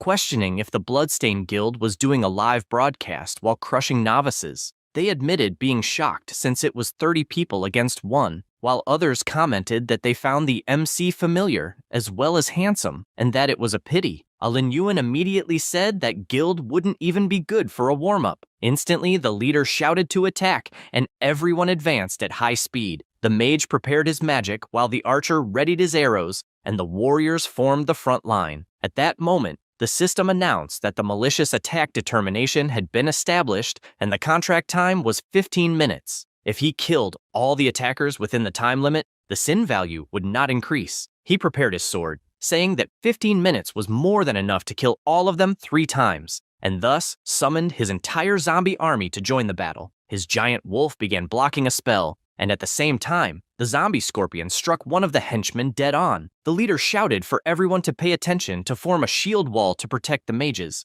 Immediately, his guild formed a defensive formation, and right behind them, the mages prepared their rituals, focusing on defensive spells to buff the team. Meanwhile, another mage prepared an offensive spell, unleashing powerful lightning bolts. The archers also decided to attack, firing their magical arrows directly at all zombies within range. At that moment, the spectators began leaving the live stream, thinking the summons were too weak and accusing the MC of being a novice showing off. The guild leader prepared himself and said he had no fear of the zombies, and the same went for his partner, who assured that Lin Yuan would lose his life that day. The MC then smiled, which startled Fei Long. Suddenly, one of the spectators shouted, asking what the hell was happening. One of the mages stepped on a trap, and a sand vortex formed, sucking them all into the ground. At the same time, the zombie wolf chief appeared, and with extreme ease defeated numerous players at once. The battle grew increasingly intense, and both leaders were in disbelief. The spectators returned, having never imagined a novice would react so well. The mages warned to be careful since the wounds were poisoned and needed purification first. But it was too late, as a colossal explosion occurred at their feet, until they realized it was a direct attack from the MC. At that moment, a wave appeared behind them, but without even looking, he attacked with his sword, striking the assassin's stomach, who could not believe how he had known of his presence. He warned that he wasn't stupid enough to stay invisible in the middle of the sand. The battle continued frenetically, and everyone began shouting that the opponent was too strong, begging to run and save their lives. Feohu prepared himself and, furious, called everyone trash. Then, at that very moment, he charged to attack with full force. The MC carefully observed his movement and, without hesitation, activated his technique, summoning numerous skulls with the blue soul seal. The blonde guy was completely shocked seeing this ability, until he received a precise strike from the MC, leaving both standing back to back. In the next second, a colossal explosion struck Fei Hu due to the ability Lin Yuan had used. He remarked that he found it too easy, which made the spectators even more excited.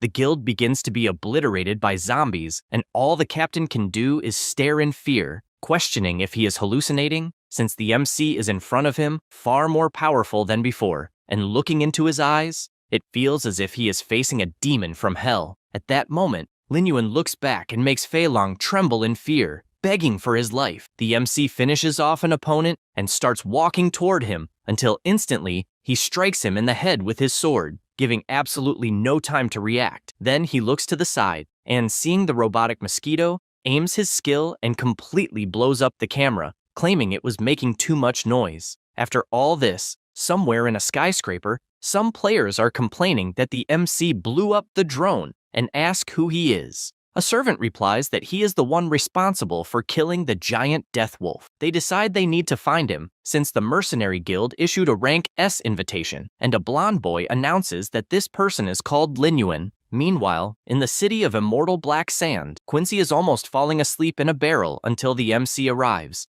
and he greets him but warns that he no longer wants to teach, since he has enough money to drink freely. However, Lin Yuan says he wants to talk and cancels his occupation. His profession as a necromancer is revealed. At that moment, Quincy drops his drink to the ground and, full of rage, asks if he is by chance a necromancer. They stand face to face, and Quincy grits his teeth and, using his power, shouts that it has been a long time since he faced a necromancer and wants to know how he dares to appear again. He then unleashes all his attacks but misses them one by one, which surprises him, as he did not expect the MC to be so fast. At the same time, a shadow of Lin Yuan passes by him, points his sword at his head, and asks if they could have a proper conversation. The instructor asks what exactly he wants, and the MC remembers Wayne when he decided to reveal everything as payment for his debt, explaining that at the time, under the shadow of the Dark Lord, the immortal world was immersed in despair, and to defend justice,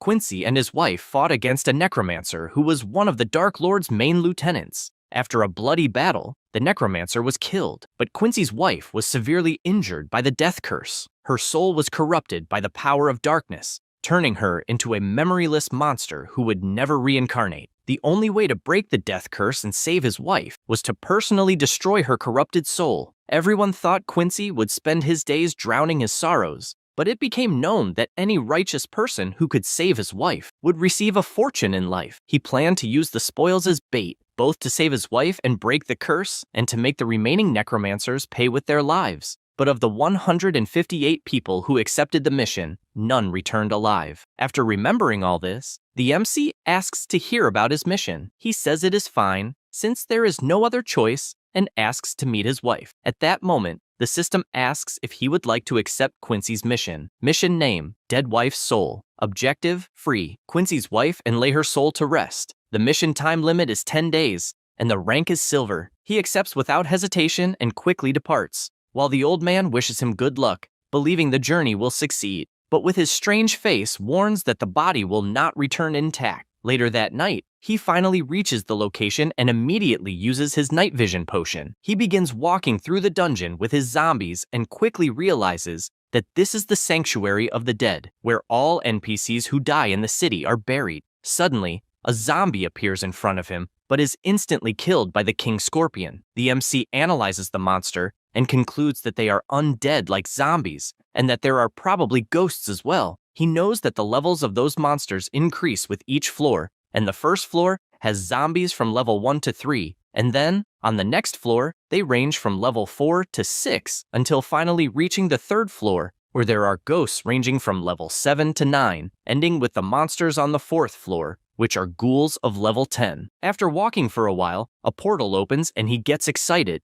as he wants to cross 4 floors at once. He goes further in until he stops, having heard some sounds ahead, along with numerous red eyes staring at him. The monster uses the wall climbing skill, in addition to using the suspended slash. He is facing dozens of elite ghouls, which are level 10 monsters with 2,000 health, 400 attack points, and 40 defense points. He wastes no time and orders his army to attack, starting with the King Scorpion, who attacks all the ghouls in front of him, then moves and attacks more monsters around. The MC does not fall behind and advances at the same time, cutting down all the monsters he encounters ahead. With that, the massacre is successfully completed until he notices a ghoul still alive on the ground and ends it with a single stomp. The system congratulates him for reaching level 12 after the massacre he carried out. He admits that it ended faster than he expected and finds it a pity, as his ability to control zombies does not work on undead-type monsters. Suddenly, something appears behind him, and he only notices it the next second.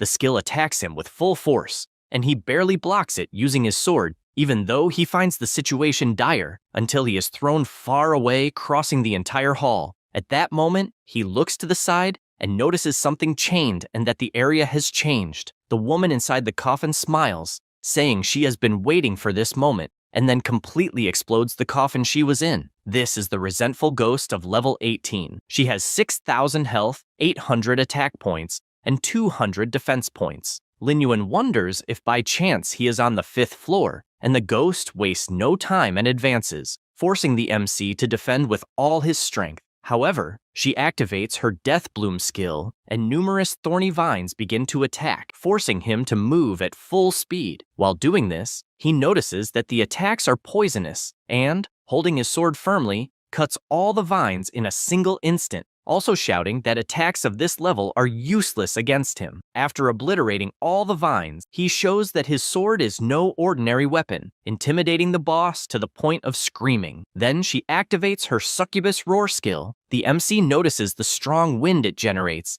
and considers whether the ghost is summoning something. He then looks to the side and sees a skull rising and immediately deduces what it is, believing them to be the desert NPCs buried in that location. He is aware that besides the original inhabitants of the city, the game must also include the failed challengers of the Quincy journey. He thinks this is a nuisance, as extremely powerful skeletons keep emerging in front of him. The MC concludes that there are definitely more than one behind each door, and does not believe the boss can resurrect from a pile of bones. Because of this, he summons his entire zombie army and orders them to block the doors of each skeleton. The wolves obey instantly, as do the scorpions. Only then does Lin Yuan order the bloodthirst state to be applied, and the wolf chief, with his weapon, whips the troops to activate this skill, putting them in a state of fury. Confident, he orders the kobold chief and the thunder scorpion to attack, and his 2 leaders advance with full force, starting with the scorpion, who activates his pincher skill, rending the ground, while the kobold activates heavy strike. Both begin to destroy the terrain around the boss, who, looking up, notices the ceiling collapsing, which indeed happens as everything falls apart. However, she appears unharmed and saves herself using her active skill. The MC is surprised by this and, looking at the boss, concludes that specters are ghost-type monsters whose bodies can pass through structures and are immune to half of all physical attacks. But, confident, he says that on the other hand, he suffers double magical damage and therefore uses his most powerful skill, activating the blue soul seal. The ghost begins to dodge easily, believing that her speed has increased. At the same time, the revived skeletons try at all costs to break the passage, and this worries the MC, since the tombs can collapse at any moment and he needs to finish as quickly as possible. He takes an item from his inventory, and since he needs to restrict the boss's movements, equips the paralysis ring. It is a type of jewel that increases 100 life, 10 magic, 15 agility, and 15 mental, and once equipped, the attack has a 5% chance to paralyze the target for 3 seconds. He advances at full power, and with his fist clenched, activates his additional skill, Paralysis Toxin. He launches his attack, hitting the target directly with the Paralysis Toxin. He continues the assault, as it is not over yet, and even though she tries to defend herself, she is thrown violently against the wall. The MC approaches and realizes he caused a lot of damage to his target and therefore got very lucky. He summons his giant wolf, certain that the ghost has slowed down, and orders the zombie to use its skill, which stuns the target. He points his sword, aware that the stun duration lasts only 5 seconds, and unleashes dozens of simultaneous attacks, hitting blow after blow, even though the damage per hit is less than 100. The boss becomes furious and screams, leaving the MC concerned as she suddenly activates the corpse explosion skill. All monsters in the area begin to explode one by one, causing devastating destruction. After the dust settles, she realizes that the MC used his zombies as human shields. He continues to feel the ghost's intense attacks and notices that only 3 of his strongest zombies remain. He approaches her and declares that the end has finally come. At that moment, he charges with his skill and attacks her body with full force, and she, powerless, can do nothing but scream. The system alerts that the boss is entering near-death state with 30 life until finally being obliterated, and as a reward, he receives 800 experience. After this battle, he asks if it really ended until he looks back and sees a hologram of a woman thanking him for being a brave warrior. The woman smiles and her body is pulled into the MC's hand, becoming a ring. This is the quest item, a wedding ring given by Quincy to his wife as a symbol of their love. Lin Yuan cannot believe that the reward for defeating such a powerful monster is just a ring. Hardly saying this, a demonic book appears before him, leaving him confused about what it is. He notices it is the corpse explosion skill, exclusive to necromancers,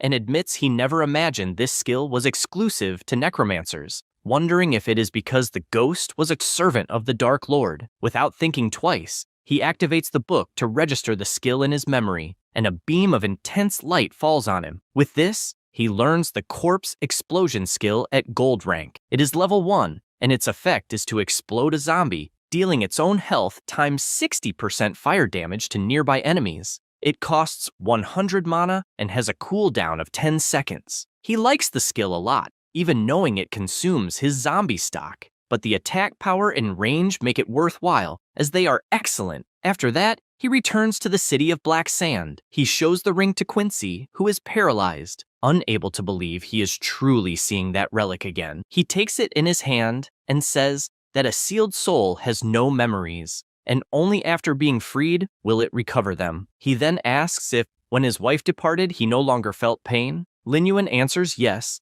and still admiring the beautiful ring, the old man begins to cry with emotion, finding the situation wonderful. He admits that in the end, he never imagined a necromancer would help resolve his regrets, and as thanks, he summons a box and says that this time he will fulfill his promise. That is the Dark Crown, a unique helmet that has 2 effects. The first is that the value of sin becomes invisible when equipped, and the second effect is that it conceals the hour of darkness. The equipment is exclusive to the necromancer and cannot be sold or destroyed. He picks up the item in his hand and, even knowing it has no additional stats, finds it incredible that he can hide his sin value and dark aura, as it is exactly what he needs. And with this, he will be able to solve the knight's problem and no longer need to be cautious in the main city. The system asks if he wants to equip the item, and he, without thinking much, responds yes. A power takes over his body, and he asks if he is now one step closer to the truth. After that, he goes to the Sandbreeze city and upon arriving, notices that there are countless guilds of all sizes. He recognizes them, as all guilds from number 1 to number 10 are present, and remembers a certain person, as he does not know if they are hidden among the crowd. And since he is only a newcomer, it will not be easy to approach the big guilds. Therefore, he is walking, knowing he must find an opportunity. At the same time, someone is watching him, and MC immediately notices this presence. The blonde boy keeps walking and notices that Lin Yuan has disappeared until he suddenly appears behind him with his sword raised, questioning who he is. He says he finally found him and turns around, happy and excited to see MC again, but falls to the ground clumsily. Lin Yuan is confused by this, and the blonde boy, hurt, asks if he really does not remember him. MC, not understanding very well, asks how he knows his name, and immediately the young man stands up, explaining that he saw him fight against the Bloodstained Guild and recognized him instantly. He admits that he worked very hard to find clues about the whereabouts of the powerful warrior who fought the guild, and, the entire time, explains that he spent $2 million to develop a facial recognition system just to find him. MC simply cannot believe that the man spent $2 million just to find him. The man asks if that is a lot of money, saying he does not see it as a large amount, as his company spends several millions just to test the system. Only then does Lin Yuan realize that the boy is from the Han Corporation, a giant worth $100 billion that controls the global high-tech market, and, not knowing the man's history, he wonders if he should eliminate him on the spot. Hen King's eyes shine as he warns that the next day there will be a rank S hunt, but in his excitement, he trips and falls face first before finishing what he was saying. MC turns and tells him not to follow, and wonders why he is even arguing with a fool. The blonde boy comments that a great solar god and an elite team is like overdoing it, and as he stands up, he says that the third team of the guild will participate in the hunt and, if they perform well, they may even have a chance to be recruited. This makes him think about the guild list, and Han King laments having to go alone. Suddenly, Lin Yuan asks what the specific time of the hunt will be, and the excited guy kneels down, celebrating, and says it will be at 8 in the morning. MC tells him to calm down and warns that a little preparation is still needed before departure. This leaves the blonde boy confused. After that,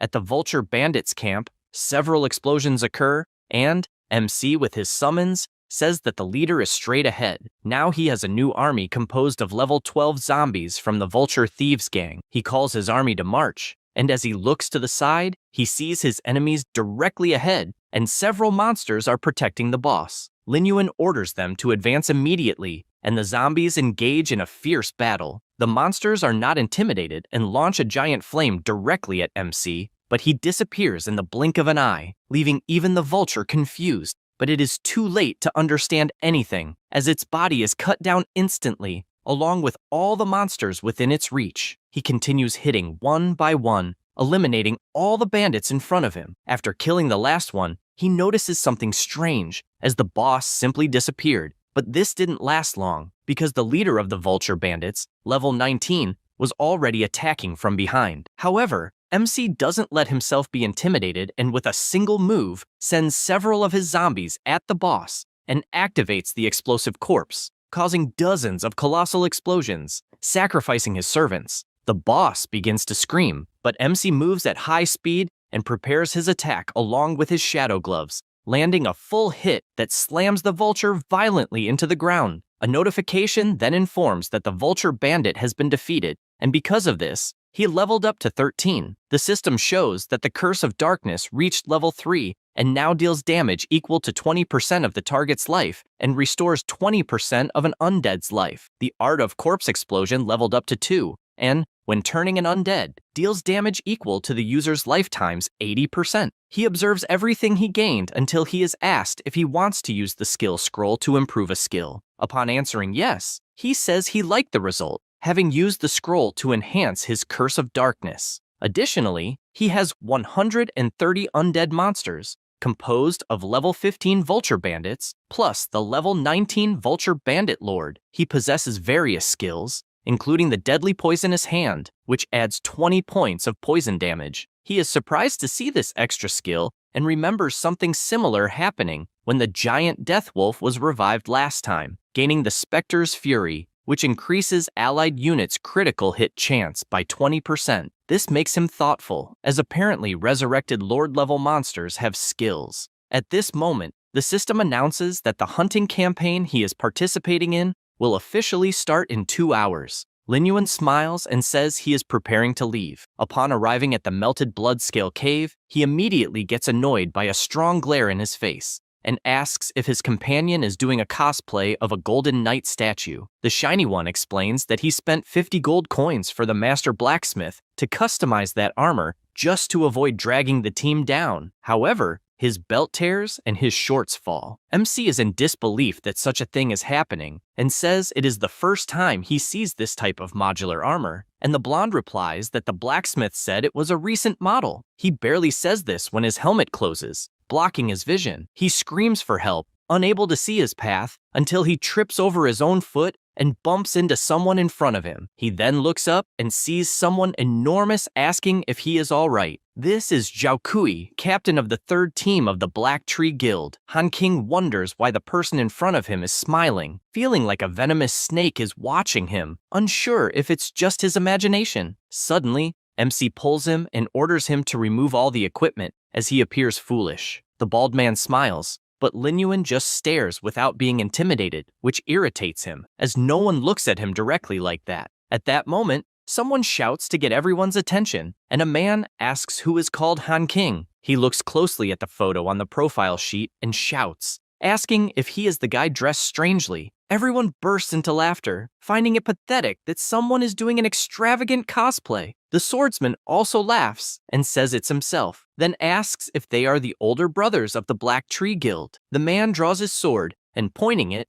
declares he has no interest in novices and makes clear he only accepted 2, not because of the registration fee, but because the captain is exceptionally merciful. MC remains silent, listening to everything. Zhao Kui asks what he is doing, reminding him to be kind to the novices. Because of this, he sheathes his sword and advises not to get carried away, as even though the captain is calm, everyone should make the most of the opportunity. The shiny one responds that he will, and a mage draws everyone's attention as he is about to officially start the call. Lin Yuan watches all the people and wonders if they are really players participating in the Rank S hunt. He reflects that they all seem to be newcomers who just entered the main city. Meanwhile, the captain heads toward the dungeon and tells everyone to relax, as even a reaper would detour upon seeing the Black Tree Guild. With that said, everyone follows him. At that moment, the man looks back and sees the shiny one holding a flag, who, excited, starts calling the MC of Deus Yuan, asking him to take the chance to defeat many shiny slimes. He keeps walking, feeling excited as he senses a thrilling scent. After that,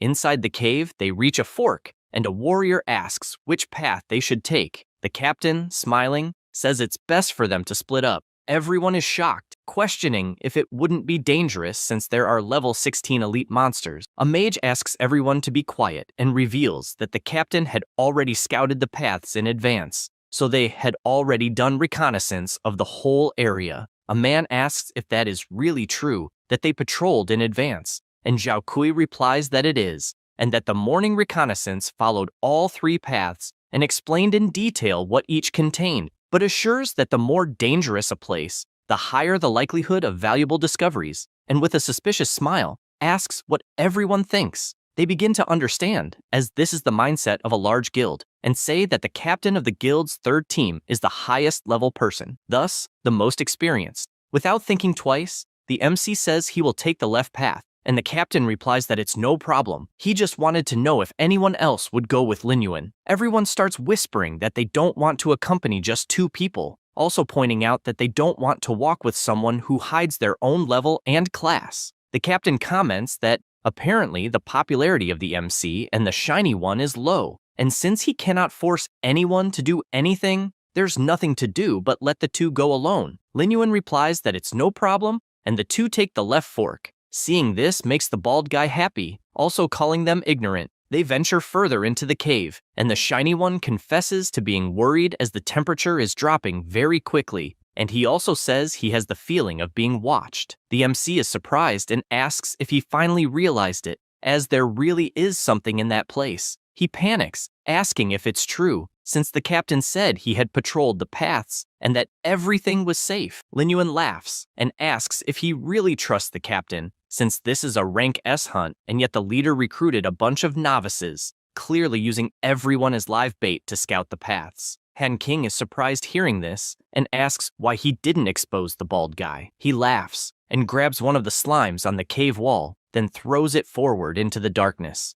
At that moment, many eyes open, and a huge army of iron-devouring lizards appears, heading their way. Meanwhile, on another path in the cave, a mage activates his fire ability, attacking multiple lizards at once. In addition, a swordsman helps, slicing them one by one. After defeating the monsters, the swordsman admits that he found it very good to have pawns as sacrifices to distract the monsters, and finds it funny that everyone believed they had scouted the paths in advance. Zhao Kui swings his flail with force, killing the enemies in front of him. While doing this, he is surrounded by many lizards, which only excites him more, to the point of attacking all of them at once. After that, he makes a bizarre face, warning that mere monsters should recognize their own places in the food chain. At the same time, the shiny one is completely terrified, since, even though the monsters are powerful, the army of undead is attacking frantically, taking down monster after monster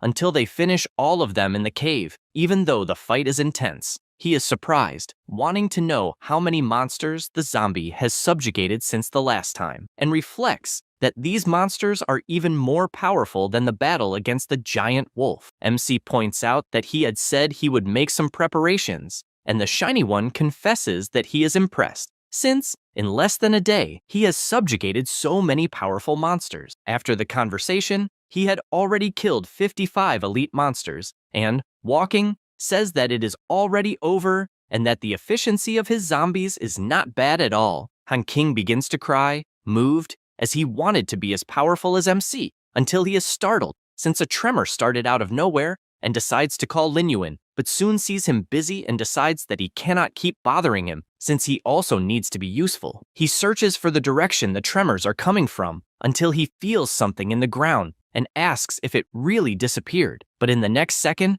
the ground is destroyed with something emerging from within, and this leaves the blonde completely terrified. A sort of tongue appears in front of him, and he tries to understand what the hell it is. At that moment, the tongue attacks and knocks him to the ground. Then it wraps around his body and begins pulling him into the earth, leaving him unable to believe that it is all over. However, with a simple cut, MC appears, saving him, since he sensed the presence of a beast hiding underground. Then he grabs the shiny one's clothes, who runs away, as they need to reposition. After moving a bit away, Han King confesses that he was terrified, since the monster seemed gigantic, and believes they need to leave the area immediately. At that moment, the ground begins to crack, and he shouts that it is too late, until the colossal creature appears before them. This is the iron-devouring iguana, a level 20 boss. He is terrified, since the mission information said the monsters were up to elite level, but clearly the monster in front of him is Lord level. He apologizes, saying that if it weren't for him,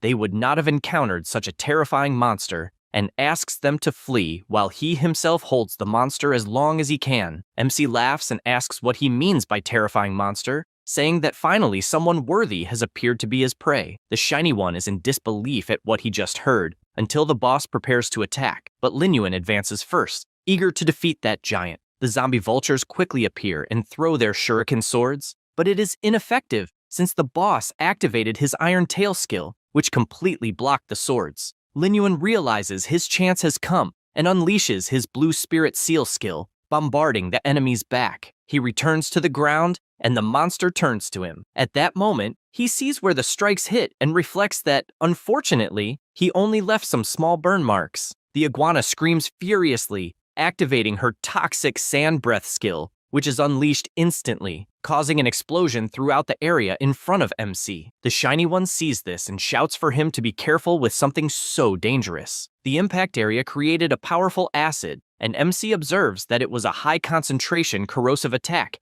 and realizes it is a bit more problematic than he thought. At the same moment, the boss attacks with his tail, but he dodges and calls for Lord Vulture to appear. His servant emerges, attacking and trying to pierce the iguana with his swords, and even though she is resistant, the impact creates a powerful shockwave. Han King watches in awe at seeing a newly acquired subordinate of Lin Yuan, and he finds it completely amazing. The Lord Vulture continues moving at high speed until he activates his skill to attack from behind and lands a full strike with armor-piercing ability, but it is not enough, as the boss swings his tail and hits the zombie vulture full force, sending him crashing against the wall. The Shiny One is astonished at what he is seeing, as the boss's reaction speed is incredibly high, as if he also had eyes on the back of his head. Lin Yuan reflects on having eyes in the back of his head and thinks about all the times attacks were blocked even when they hit a blind spot. This makes him consider that lizards are creatures with simple ocular structures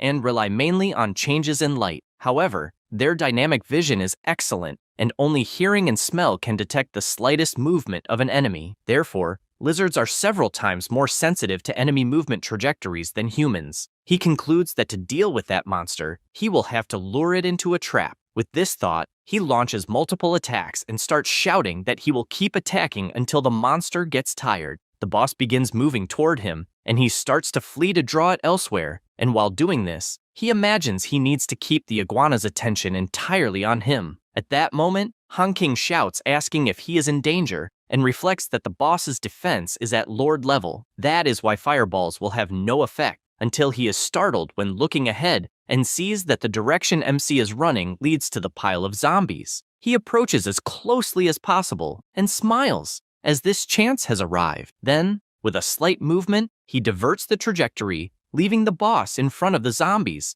and, all clumsy, the iguana tries to turn but hits all the monsters because it is not agile. MC finds this funny and asks if it can't even stop. The boss continues advancing with its huge mouth, and MC charges energy in his hand and unleashes it fully, completely exploding the area where the boss is and causing massive damage. He gets excited since the armor has been broken, and the monster continues running toward him. Lin Yuan jumps to the side and shouts for Lord Vulture to position himself on the left. Both take positions beside the boss, as MC has realized the lizard has another weakness. Its eyes cannot focus on enemies on both sides at the same time. The vulture aims with his crossbow and fires numerous attacks at the monster's mouth. MC also doesn't waste time and jumps, and even entering the iguana's line of sight, it is too late as he drives his sword with full force, landing a critical hit. With this, the system congratulates him for reaching level 14, as he has finally defeated the boss. 5 minutes later, he uses his ability, restoring 85% of his zombies' health, and is pleased as this ability at level 3 is extremely powerful. He also imagines that if he uses another skill roll, it will raise it to level 4, but his greatest excitement is over his new zombie, as now the iron-devouring iguana has also become undead. He orders it to advance, as it will be used as a flesh shield. At the same time, Brilhoso shouts excitedly. Upon seeing the loot, the monsters dropped and asks if they should contact the guild. Lin Yuan questions the rush since there are still many rats to clear. Meanwhile, elsewhere, several monsters are also defeated, and the captain says they are nothing more than ants not worth looking at. His group agrees, knowing that monsters of that level are nothing against the captain. They decide it is time to collect the corpses until an explosion occurs in the cave where they are, leaving them all frightened, unsure of what is happening. At that moment, Zhao Kui shouts, asking who did that, and how dare they challenge the Black Tree Guild.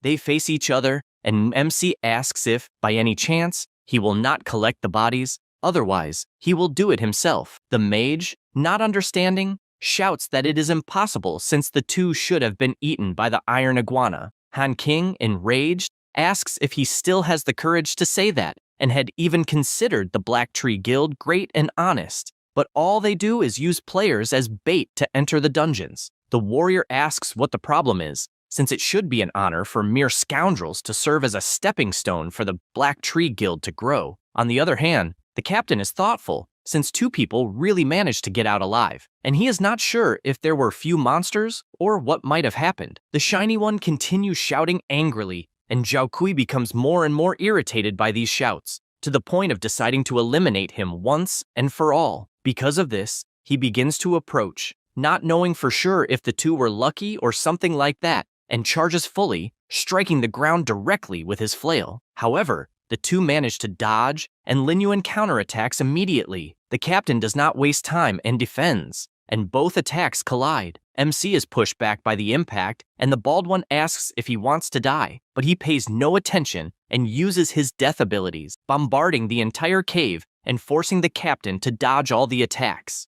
After doing this, he realizes that Lin Yuan simply disappeared and does not understand where the hell he hid. MC appears through the smoke and tries to attack from behind, but he manages to block with his shield at the last second, also questioning if he really thinks he is an idiot for being hit so easily. MC continues applying pressure with his sword until the bald one disappears from his front and he is confused, trying to understand where he is. At that moment, Zhao Kui appears at high speed behind him, and he turns around startled, but takes the full blow to the stomach that throws him with all his force against the wall, even startling the shiny one. The guild members ask to help, since their target is Han King. Meanwhile, the captain walks toward Lin Yuan, saying he has no more time to waste on him, and prepares his flail to finish everything at once. However, along the way, something catches his attention. It is MC holding his hand and questioning if he is, by any chance, the captain of the third team of the Black Tree Guild. He is confused by what he is seeing, but Lin Yuan, with a smile on his face,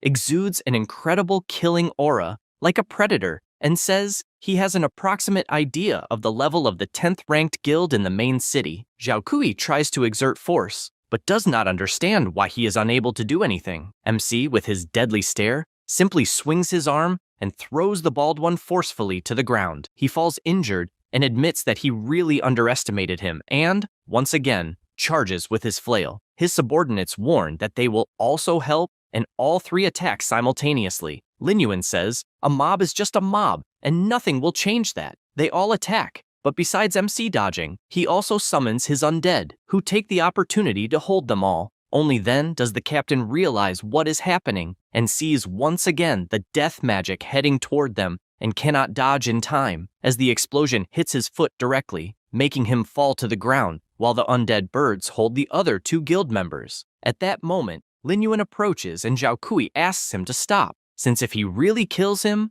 the Black Tree Guild will not let it go, and therefore, he must think carefully. The MC just keeps staring until he looks to the side and sees Brilhoso clinging to his leg, since he had been dying of worry a little while ago, but says he is glad to see him well. Lin Yuan, embarrassed, just gives him a little kick since he is too close. Then he raises his sword, warning the bald man that, as far as he knows, the Black Tree Guild is not only dominant in the external world, but also cruel in the real world, and if he loses the equipment, the guild's level will suffer with death, and they will also come after him for this loss. So he wants to know how he will explain this situation to the leaders. Zhao Kui realizes he is screwed either way, both in the game and in real life, and therefore begs for anything in exchange for letting him go alive. He orders the list of high-level players in his guild to be given, as well as noting their professional levels and characteristics. He requests this because he knows that in his previous life, the skills used by the first disciple were unknown. No one knew what they were or how to handle them, and therefore he believes it must have been an extremely rare hidden profession that no one knew how to use. The bald man, confused, asks why he wants this list. But when he says this, he gets a sword strike on his hand, and the MC orders him to decide immediately whether he will write it down or not. He screams in pain and replies that he will do it immediately. After taking the notes, he concludes that all the masters of the Black Tree Guild are in that place, and although there are some special professions, none of them match the first disciple's characteristics. The captain approaches and asks if by any chance they can leave. The MC says he can let them go. The bald man thanks him for that, but the next second, they receive a triple attack from Lin Yuan, who makes it clear that they harmed so many innocent players that they should answer to them in the afterlife. With these kills, he obtained each one's equipment, the Moon Hammer, which increases attack power by 45, critical hit by 30, and physical attack by 30, and has an additional ability that increases attack speed by 20% on the first attack. The second item is the Dancing Sword, which increases attack power by 30 and accuracy by 20. Lastly, the Lingguang Cloak, which increases magic damage by 20 and spirit attribute by 20. After seeing this, Lin Yuan notices something and his friend shows a chest and says that the guild also left this behind without even opening it. The MC opens the chest and says he will keep the first item and the rest they can take, but Brilhoso refuses since he wants to buy all the items instead of taking them for free, as he does not want to take any advantage. Lin Yuan takes a deep breath and says there is no suitable item, so he will not want to keep any, but Han King, as he does not want anything for free, transfers 54 gold coins. After this, outside the Bloodscale Cave, Lin Yuan imagines that, as expected, there are still some silver equipment pieces, and it is not so easy to get gold equipment in the current version. Han King calls him and says there is something he is not sure he should mention and, scared, explains that the Black Tree Guild is vengeful and will take revenge offline if they cannot defeat him online, and therefore suggests letting his personal bodyguard follow him. The MC, unconcerned, thanks him for reminding him, but says they are just a bunch of insects, so it is not a problem. After that, he takes off the helmet to log out of the game, and soon his family shouts that dinner is ready. He says he is coming, and upon opening the door, is faced with something bizarre in front of him. He is startled and keeps staring at the person in front of him, who removes the helmet and reveals that it is his father playing a joke, since he did not know what the helmet was for, asking if it is broken. The MC replies that apparently it is not broken, but asks why he bought a gaming helmet. He panics and explains that, in fact, his wife found it while cleaning Linton's room. This makes Lin Yuan reflect that his sister had awakened a hidden class in her past life around that time. At that moment, his mother appears, telling the two not to stand still since they should eat quickly. After joining them, she explains that his father doesn't understand new things and was trying to find a common topic among the siblings, and he spent the whole afternoon trying to turn on the helmet but couldn't. He feels embarrassed, asking not to listen to his mother, since he was only worried that Linton would use things without knowing how. MC reflects that he could make his parents enter the world of eternity and could use his own resources to recommend them, and when the cataclysmic change occurred, they would have the ability to protect themselves. Because of this, he explains that the game is not difficult and that he even bought 2 more helmets, which is why he wants to see his parents trying to play. His mother worries and asks not to waste money, but he says it's not a problem and asks if, by any chance, his sister hasn't returned yet. She takes the phone to call, believing that Linton is playing with her friends, but he says he will call, and after trying, he realizes that the call isn't reaching her, as if there is no signal. He worries a little, since even if his sister didn't want to answer, she would at least send a courtesy message instead of completely ignoring him. His mother asks once more to eat first and guesses that Linton is eating out, so they shouldn't wait for her. However, Lin Yuan asks them to eat in front since he remembered he has some things to buy, and fears the store will close early. As he leaves, his father comments that little Lin Yuan has grown since the siblings used to stick together, and he wants to see him communicating more. MC goes down the stairs and recalls his past life when his sister appeared completely injured. He noticed her presence, but the girl just passed by, and upon reaching the door of his room, told him that her situation was none of his business, and not to call the police or tell their parents. She then slammed the door with all her strength, leaving MC worried about it. Back in the present, he reflects that in his past life, after Linton started playing the game Eternity, she quickly awakened her hidden class, but also endured many things she shouldn't have had to endure. And all of this began with the emergence of a mysterious organization, the System Organization. This was a mysterious group founded by 9 Celestial Chosen, and only the Celestial Chosen were qualified to join the system. Among them, there was an existence called the Prophet, and the Prophet could sense Celestial Chosen in reality. Then, at a terrifying speed, the power of the System Organization became invincible in the game. Not only that, but its influence in the real world also strengthened, and although their actions were mysterious and unpredictable, they did something to stabilize society, which left people perplexed. After little Linton was invited to join them, she frequently carried out dangerous missions, but never mentioned anything about the System Organization at home. He continues down the stairs after thinking about this, and all he wants is for this organization not to be with her at this moment, and after opening the door, he concludes that even if they are involved, he will not let his sister get involved in these matters again. Outside, while walking, something catches his attention as he looks at an establishment,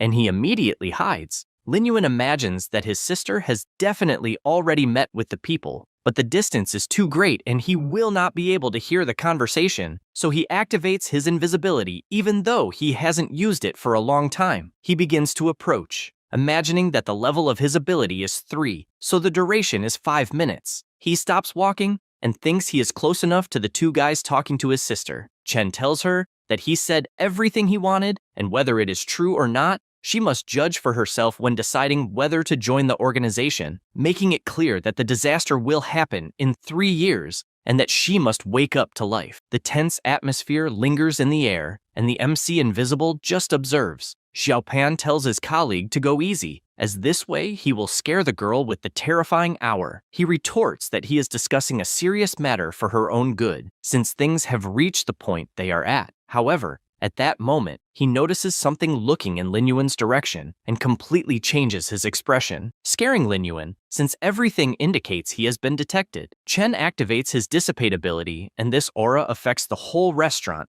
scaring the MC since the invisibility effect will be dissipated after a 3-second countdown. Chen continues looking attentively and is confused when he sees nothing in front of him. He changes the subject by calling the restaurant owner and ordering an herbal tea. The old man replies that he will prepare it immediately. Meanwhile, the MC, who managed to hide in time, cannot believe the guy used the dissipate ability that the ring possesses, but is glad that this ability has a 3-second delay, since at that moment his invisibility was dissipated. Chen goes back to drinking his tea and tells Linton once more to carefully consider joining the organization, as they are people with a sense of justice, and hands her a card. She responds that she will think about it, and the two leave the restaurant. At the same time, Lin Yuan activates his invisibility again and decides to leave the restaurant as well, but when he gets outside, he realizes the boys have disappeared. He continues walking until a cup of tea is thrown at his feet. Only then does he look forward and sees the two who threw the tea, saying that something is definitely wrong. Once again, the invisibility countdown begins, and the two keep staring in his direction, waiting for it to happen. However, the next second, they see nothing, and Chen comments that maybe he has become too sensitive lately. His colleague asks him to relax, as he is very nervous,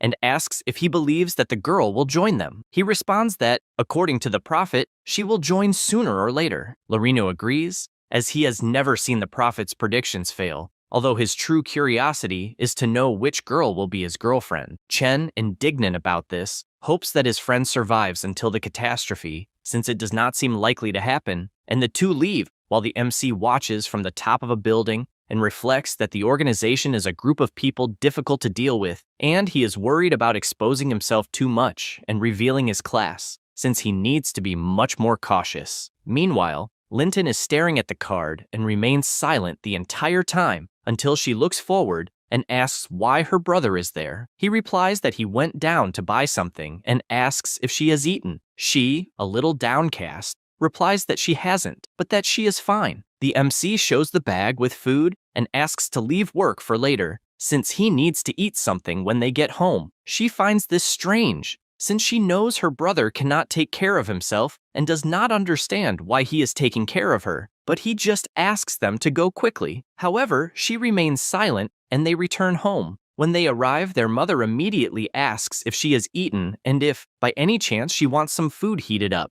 Linton replies that it's not necessary, since she wants to rest first. Their mother turns to Lin Yuan and asks if, by any chance, he will eat a little, since he left without having anything. At that moment, Linton closes the door and takes a deep breath. She walks toward the bed, thinking about what happened recently, and lies down, imagining that ever since she played the game, all kinds of strange things have happened. She remembers when she was fighting a monster, and her friend was shouting for her to run as fast as she could while holding the monster. That was a level 5 longsword mantis that, with its sharp blades, landed a full strike on the girl, who fell to the ground immediately. Linton panics seeing this, and holding her sword firmly, declares that she will not abandon her team. Several mantises rush at her, and she starts defending against one of the attacks, until another monster appears behind her and lands a precise strike. At that moment, the system congratulates her for unlocking a hidden class. Then, facing dozens of monsters, she slices them one by one with her incredible power, to the point that she cannot understand how she became so strong all of a sudden.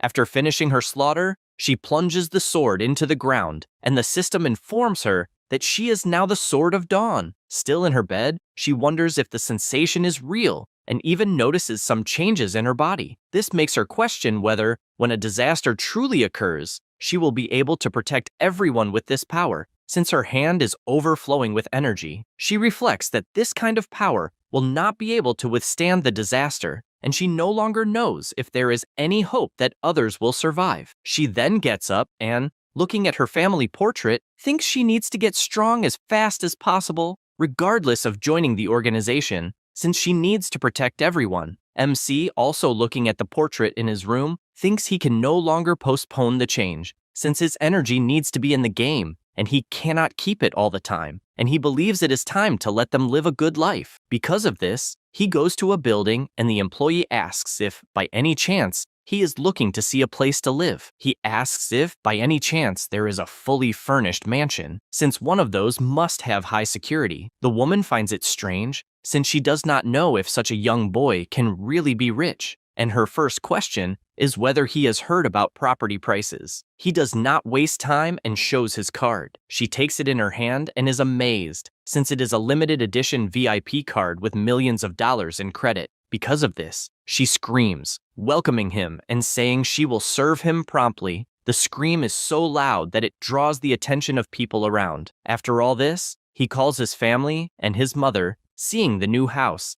asks if all of it is true. She cannot believe there is even a private pool, since it is just like the one seen on television. Jianlu looks at the room and cannot believe how big the bed is, as well as the whole house, since it is gigantic and shiny. The two, still not understanding, ask how many years it will take to pay the mortgage, since they do not want him to be under pressure. MC responds that there is no mortgage, since he bought it with his earnings from previous competitions and game income, and therefore does not need to worry about anything besides the fact that he will live in a house next door. His father admits he never believed he could live in a mansion. Menlin agrees and even comments that, in the blink of an eye, his children have grown and can live on their own. Lin Yuan is happy seeing his parents content. After that, the MC starts walking, since he doesn't need to worry about the mansion's security, and the next step will be to guide his parents in playing, as well as being more careful with the organization's presence. He barely thinks about it when something catches his attention, as several men are heading in his direction. They approach close enough, and Lin Yuan quickly realizes that the person looks a lot like the captain of the Black Tree Guild, whom he even killed in the game. Immediately, everyone rushes forward, wanting to see if the tough guy is the same outside the game. One of them makes the first attack but hits the ground, and the MC, without wasting time,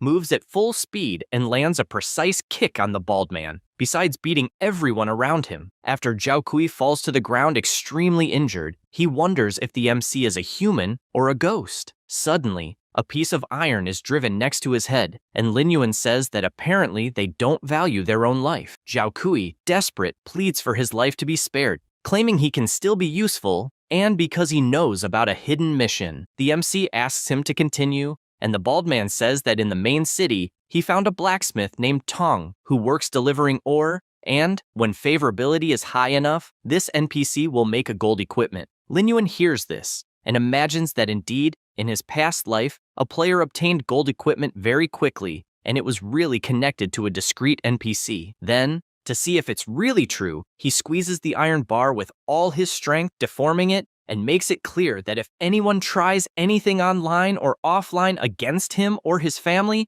they will pay with their lives, demonstrating with the iron bar, which he broke in half with a handshake. Zhao Kui fully understands the message, being absolutely terrified. After that, in the main city of the Western Desert, inside the game, some players are toasting with beer and enjoying lots of delicious food. Tong is incredulous at what he just heard and says that if one really provides 100 pieces of ore, he will make a weapon for free. In front of him is the MC, who, after hearing this, concludes that Zhao Kui was indeed telling the truth, so his next step will be mining. Near that table, a woman is running, and a player asks why she is running since he wants to have a drink with her. But the girl keeps asking not to be touched. Lin Yuan watches this, and the guy gets annoyed, warning that if he doesn't stop staring, his eyes will be gouged out. However, being impatient, He simply casts a spell that throws the drunk man to the other side of the tavern. The woman, drunk, thanks Lin Yuan for the help and asks if she can buy him a drink. The MC just walks past and says no. She keeps insisting until she trips over herself. He immediately notices and catches her at once.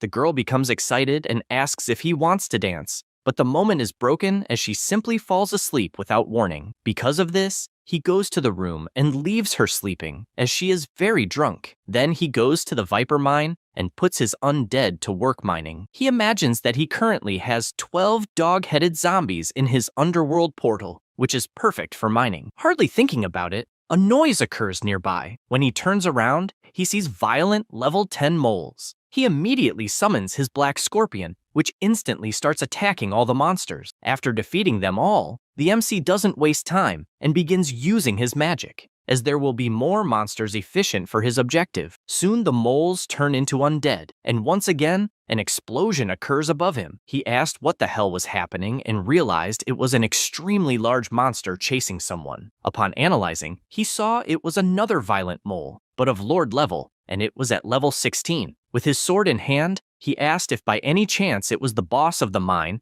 and if someone was purposely attracting the monster. The player being chased raised his staff and fired a ball of energy in Lin Yuan's direction, who immediately stomped firmly on the ground and leaped backward to escape. But as he approached, he realized it was not a magical attack. When hit, he received a notification that he had been buffed by the Old Sun, a holy armor skill that increases the ally's defense by 20 points and lasts 60 seconds. Only then did he realize it was a priest skill. Near the location, the miner asked what was happening and why all the iron ore had disappeared, also noticing that the priest being chased belonged to the super god Iron Triangle Guild, and he didn't know why he was alone. Then he took out and used his mosquito-shaped camera. Meanwhile, the priest was running at full speed, shouting that he didn't want to attract the monster to that place, and therefore wanted everyone to escape, as he would take responsibility for his own actions. The miner's stream system reported 15 users online, and they asked if the boss was solo and commented that all priests from the Mirror Flower Water Moon Guild were over the top. Lin Yuan realized that even in that situation,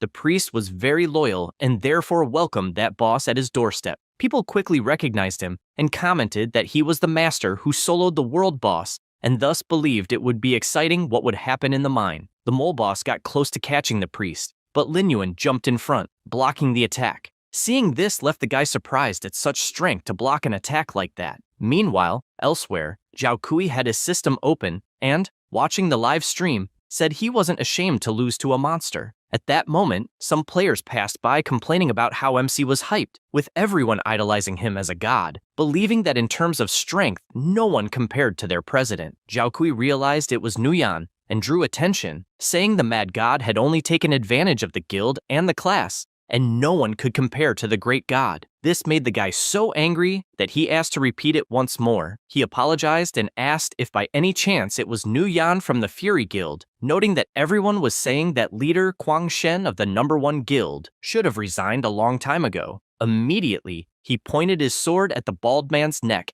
and asked what the hell he meant by that, and he felt cornered and questioned why he was taking out his anger on him, as that's what everyone was saying. Nguyen asked if the so-called god everyone was talking about was the guy in the live stream and, therefore, ordered to notify the entire guild online to follow him. Meanwhile, MC's battle continued frenetically against the Lord-level mole, and, after landing a few hits, he told the priest to flee while there was time. The monster gave no respite and charged again, attacking the ground with full force, but he dodged in time and, with his hand raised, fired several fireballs that exploded at the creature's feet. At that moment, 1,297 people were watching the stream, and they were excited as they were seeing two powerful people fighting the boss. The mole started moving again and began chasing Lin Yuan, who kept fleeing while his undead minions attacked to the point of knocking him to the ground. MC approached and warned that attacking recklessly was not a good strategy, and,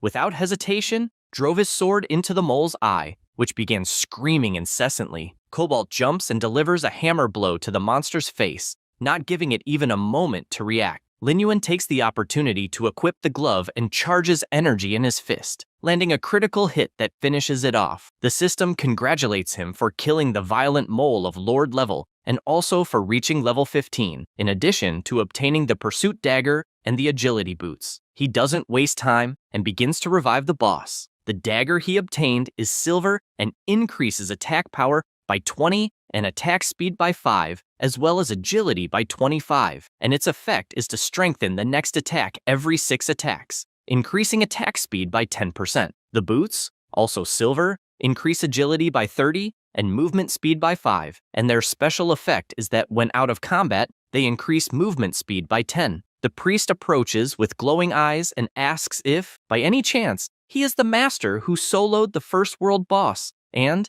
if so, wants to add him as a friend. However, MC just walks away, thinking he found the wrong person, but the guy says it's impossible, having watched the video countless times, and would recognize him instantly. At that moment, a fireball flies toward Lin Yuan, who in the blink of an eye turns and cuts the attack in half. He notices several people approaching until Nguyen appears, saying he recognizes him for not turning to ashes from the fire attack. Besides him, several guild members are armed and ready for combat. MC observes this and wonders if the Fury Guild wants to defeat him to show off, but sees no reason not to accept the equipment that is coming to his door. The system announces that a malicious siege has been established and the counterattack time limit is 15 minutes, and eliminating some players during this period will not count towards sin points. Suddenly, the priest steps forward and says he has been waiting to fight side by side with a great warrior as comrades, and promises to protect him as much as possible.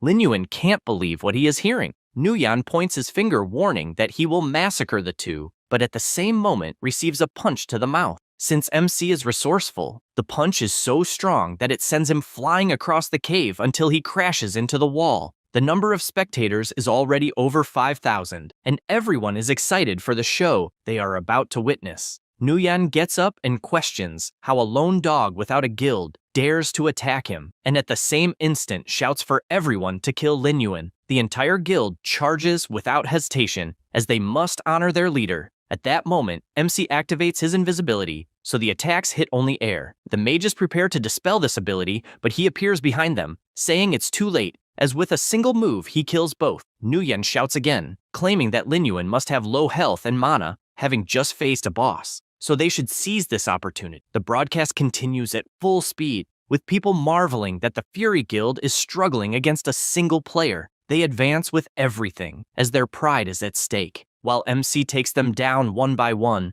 several fireballs fly toward him, and as he dodges, he notes that the area is narrow, so his undead cannot take advantage. The attacks continue targeting him, and multiple explosions occur inside the cave. At that moment, a figure emerges from the smoke, and the guild members start chasing him, while the leader makes it clear he wants Lin Yuan's head. After advancing deeper into the cave, he becomes excited, but does not see MC hanging from the ceiling. When he realizes it, it's already too late, as he receives a kick in the middle of his mouth that makes him spray blood in all directions. He gets up saying that sports attacks are nothing, but when he realizes it, MC is holding a sword at his neck. Nguyen starts screaming, warning that he has been caught, but Lin Yuan makes it clear that the guild members will not return and gives a slight warning, wanting to know what the Mad God will think upon learning that he led the entire guild to death. At the same time, the zombie wolves start approaching the group, and at that moment, MC activates his corpse explosion skill, causing the entire cave to be destroyed with an absurd number of explosions. Nguyen starts screaming, wanting to know what he did. Andy, with his sword raised, tells him to ask the guild in the afterlife, and with a single movement, cuts off his head, making an item drop amidst the body. The item in question is the bloodthirsty twin blade of gold level, which increases physical attack by 50, attack speed by 20, and critical hit by 30. It also has a life absorption skill that converts 10% of the damage dealt into his own life. After that, he returns to Tongs, who admits to being surprised by the amount of ore he managed to collect. And with that, the blacksmith's favorability increased by 100 points. MC realizes that the blacksmith can only collect a maximum of 100 pieces of ore per day, so he knows it will be a long-term task, taking at least a month. He also knows that the Fury Guild dropped a lot of equipment and will have to find a way to sell everything. He also knows that looking for the first believer through the guild is very slow, and as far as he remembers from his past life, the men of the first believers had the ability to control snakes. Because of this, he goes to another location and imagines that he should accept the sheriff's mission, which is to kill 30 monster rats. Although his real goal is to find the hidden dungeon in the sewer, he goes killing the monsters and follows his path, as he needs to find a room with snakes, until finally his expression changes, as he found what he was looking for. An explosion occurs in the place, and he is confused, as he doesn't know if he is seeing correctly, because he never imagined the snake would be so absurdly large. That is the Hades King Cobra of level 60. No additional information is available due to the power gap. He starts fleeing, trying to understand how a snake can be at such a high level, since if it just touches him, it will be the end. Therefore, he activates his invisibility, as the loss of level and equipment due to death would be very significant. He moves through the water, and the snake does not stop chasing him. He keeps running constantly, even more so since the invisibility has ended, and decides to use the terrain to his advantage. Only then does he look back and realize that the snake is getting closer and closer, and even running at full speed, he knows there is no way to stop. Because of this, he summons his scorpions and imagines he will have to use them to delay and buy time. He continues running and realizes that his scorpions are not even slowing it down, and the snake keeps getting closer. At that moment, MC spots an exit at the top of the dungeon, and when the snake attacks, he jumps out and, looking back, realizes it cannot pass through the small hole nor destroy the area. Lin Yuan walks away, aware that no monster can cause problems in that place, as it is the Western Desert Palace, where the National Guardian is, and any monster that approaches would be easily exterminated without exception. He still imagines the snake inside, and reflects that the civilization of the Snake Men and the kingdom of the Western Desert have a deep blood feud, and that is why some monsters hide underground and plan revenge. And basically, whenever any demonic beast or monster sets foot near the Imperial Palace, the Guardian of the Kingdom will destroy them without hesitation. He knows that, although the snake is strong, it is not even close to the Imperial Master, and therefore should be able to gain some clues in that place. Another thing the MC thought is that he needs to avoid this situation again, trying his luck in the market to see if there is any position to attract low-level basilisks, since encountering such a large snake again is out of the question. He goes to the palace, and the vendor sells a potion that attracts low-level snakes. Suddenly, someone appears saying that he walked across all the sand just to find him and pay his respects to the MC, who upon seeing him, wonders if it might be the priest who was fighting the mole boss. Mike sends a friend request and asks to add him, being sure that they will be useful to each other, but the MC, uninterested, just walks past. The frustrated boy runs ahead and asks him to wait, as he wants him to join his guild. He emphasizes that they could join Lung Yue and Xing Hen to become the 4 super gods. The MC thinks about the name Lung Yue, as in his past life this person was the president of the 2nd guild and also a central member of the Order organization, and therefore it is a great opportunity to get clues about the first believer, and he accepts the friend request. Then he invites him to open a dungeon together, but since he has something to do, he will leave first. Mike gets excited and asks him to count on him. The MC goes to the place where, in his previous life experiences, there was a large appearance of snakes. He notices a crack in the ground, and after a while, several smaller snakes begin to appear. He knows they are snakes from the demonic nest, so he needs to be more careful. Already prepared, he explodes the entrance door and prepares with the undead kobold. Upon entering, he comes face to face with the giant skeleton of the snake, which is the hidden entrance to the dungeon, the serpent demon's lair, where there are level 10 baby snakes. The MC extends his hand and summons the King Scorpion, which immediately uses its power, annihilating the snakes in the area. With the dropped items,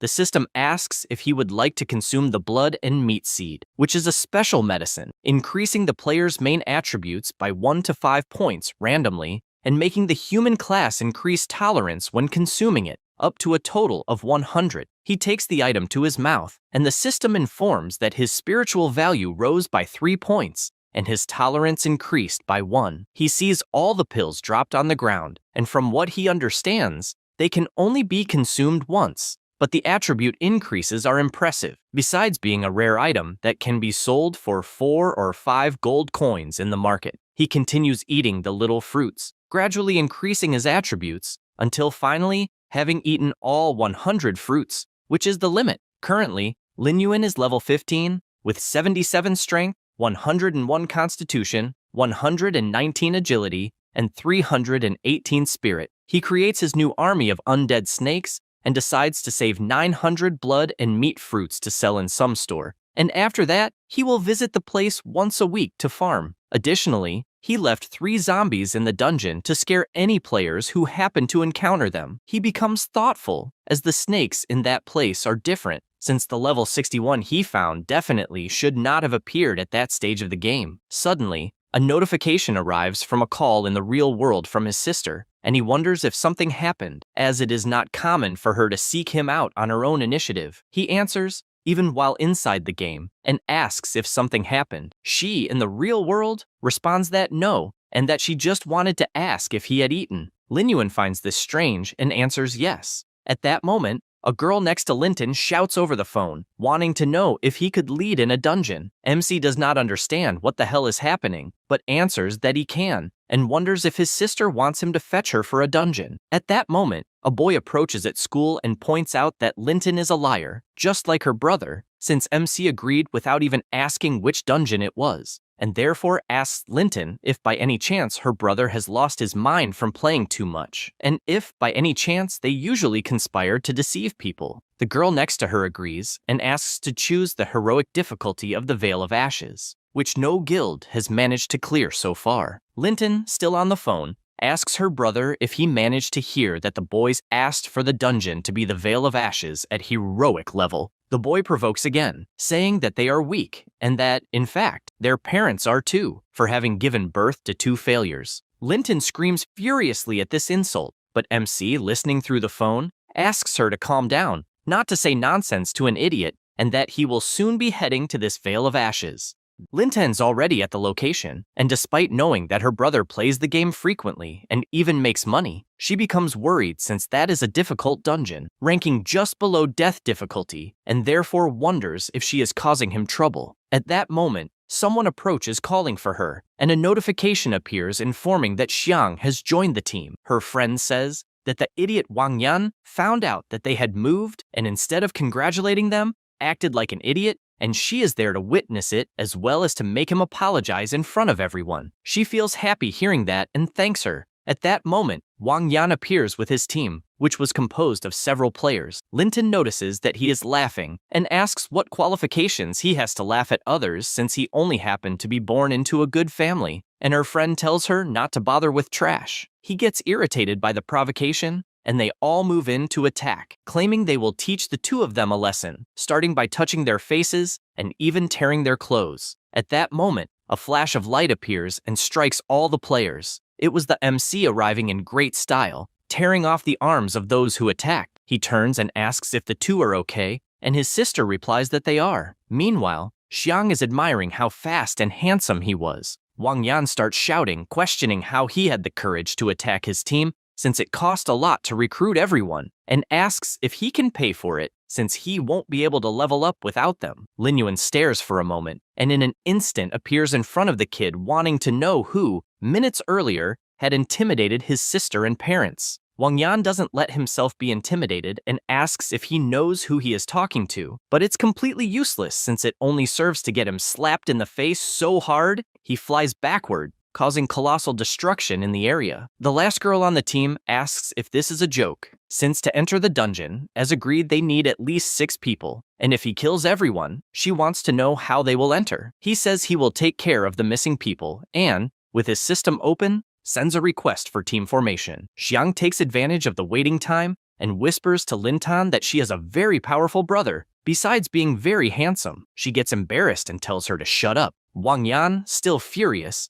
yells calling everyone poor, saying they won't even find one decent person to enter the dungeon, but her friend, impressed, tells him to look again since in front of them appeared none other than the great leader of the super god Iron Triangle, This is Sun, whose nickname is Son of the Ancient Year. Everyone is surprised since they know he is the main priest of the Second Guild of the West, and thank him for having someone so powerful leading them into the dungeon. Xiang is also surprised since she doesn't understand why someone so important would appear for that dungeon and doesn't know what team the priest will form. At that same instant, Sun flies at full speed toward the MC, calling him his best friend and saying he's grateful that he remembered him since the very second he saw the team request. He ran to the location, but Lin Yuan starts getting irritated with so much affection. Everyone there is left open-mouthed, unable to believe that the guild leader appeared at Lin Yuan's request. And as far as they knew, Linton's brother was just a game nerd, so they ask if he might have joined the wrong team. The priest questions if this is some kind of joke since he is definitely there to help the best of all players,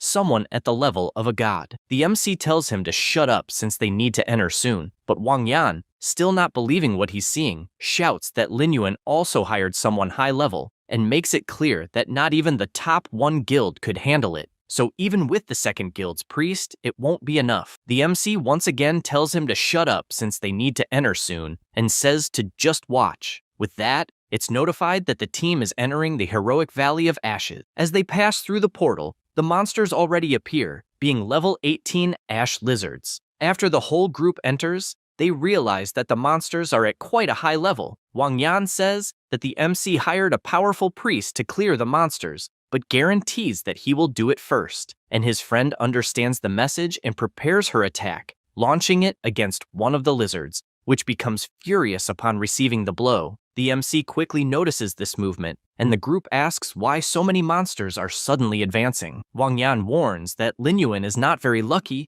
but in fact, they are quite excited, especially the priest, since he will have the opportunity to fight alongside his dear friend. The MC then summons his Thunder Scorpion, which fires countless lasers that destroy the entire battlefield along with the monsters. Then he charges at full speed and with his absurd agility, slashes through monster after monster, leaving only a few after his massacre. At that moment, one of the lizards advances toward Linton, who only asks her friend to stay behind, but the MC doesn't even give a chance for anything to happen and also takes down this monster. His sister looks at him since she didn't imagine he was so good at the game and also feels embarrassed when he puts his hand on her head while asking her not to worry since he wouldn't put her in danger. She doesn't know how to react to this and slaps his hand, as it's a rather awkward scene, while her friend admires the bond between the siblings. At that moment, Wang Yan says he finally discovered that the Valley of Ashes isn't that difficult since one person can crush all the monsters with just silver equipment. His colleague agrees and says she has no idea how anyone could pay for better equipment. Because of that, he gets ready and charges toward a remaining monster, saying he will show his true power. However, what he does is receive a whip to the cheek that throws him with full force toward the group. The MC sees this pitiful scene and tells them to wait until the stage is over, since apparently he's eager to die. He imagines that he originally wanted to buy gold equipment for his sister, but will have to settle for silver ones for now, and he shows her some items, saying they're suitable for the class, and that's why he wants her to use them. One of the items is the Gauntlet of Fighting Spirit, which increases attack power by 50, strength by 25, and constitution by 15. There's also the Fearless Armor, which increases constitution by 50 and critical damage by 15. Even the mage couldn't contain herself upon seeing those beautiful silver items worth millions. That makes the blonde boy jealous, telling her to shut up. At that moment, Linton starts walking, refusing to accept the items, and says that he should use them himself for his own defense, and that she will get her equipment on her own. He finds this funny since she has never changed, and once again, everyone returns to battle as more monsters approach. The battle continues frantically, with explosions happening everywhere. A monster attacks Linton, who manages to block it, and all she thinks is that she can fight too. The monster sees an opening, but before it can attack, it's bombarded by Lin Yuan's fireballs. She doesn't understand what power that was, and even seeing her brother busy, she's sure the attack was his. This enrages her to the point that she attacks with everything, imagining that Lin Yuan always treated her like a child, and that's why she doesn't want him meddling in her business. But the MC realizes her attacks aren't effective without good equipment, so he discreetly keeps launching fireballs to help. But she's not dumb and knows the power is his. Meanwhile, Xiang just watches from afar, finding the sibling relationship cute, and even without participating, she finds it fun to watch everyone fighting the monsters. After the battle ends, the priest warns that the boss will finally appear and then asks Lin Yuan if it's better to go back since there's no penalty for leaving the dungeon. However, if they fight the boss, they'll lose levels and equipment since the risk of the group being wiped out is high. He agrees, and Wang Yan takes the opportunity to mock him, saying he beat the small monsters, but when it came time for the boss, he's running with his tail between his legs. Xiang comments to Lin Tan that her brother was impressive for taking them as far as they went, and she becomes thoughtful since she caused trouble for her brother, and if she were stronger, maybe things would have been different. However, the MC only says that Sun is right about the death penalty since it is indeed serious, and when he puts his foot on the ground, he summons his gate of hell, bringing all his undead for battle, making it clear that he will deal with the boss alone. Wang Yan is shocked to witness this, as he can't believe the number of beasts being summoned before his eyes. The priest finds it funny that the guy doesn't know about Lin Yuan's strength even after forming a team with him, and makes it clear that he is the strongest player of all, who even defeated the world boss alone. Near the area, the boss is asleep, and the MC throws a fireball that makes him open his eyes, but he is hit in the chest anyway. Because of that, he gets up furious.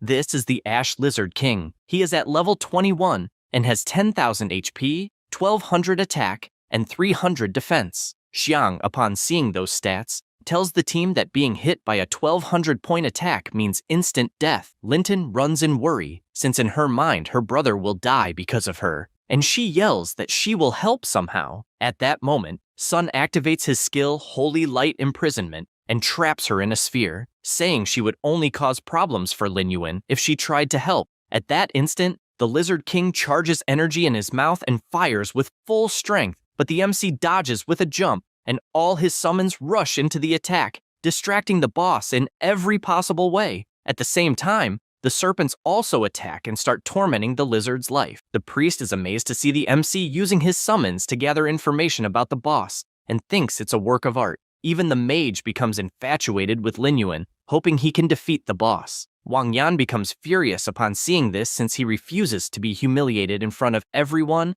and believes he should only attack stealthily to make him commit a mistake, so the boss will kill him with one strike. At this instant, the Lizard King is about to bite him, but misses, and Lin Yuan knows that the cooldown time of that skill is 8 seconds. Then, Wang Yan advances from behind stealthily, and all the MC can think is that the guy is nothing but an idiot. With extreme ease, he dodges the attack and tells him to disappear with the boss. He says that and lands a solid kick that launches the boy toward the monster. Without thinking twice, he activates his skill Corpse Explosion, and dozens of explosions completely obliterate the boss, along with the fool who was caught in the middle of them. The server system congratulates the entire team for completing the first heroic difficulty dungeon, which was the Ash Valley. Xiang celebrates since they really managed to clear the dungeon and tells Lin Tan that her brother is amazing, also asking if she could ask him to take them through more dungeons in the future. She doesn't know what to say, and only explains that the boy is busy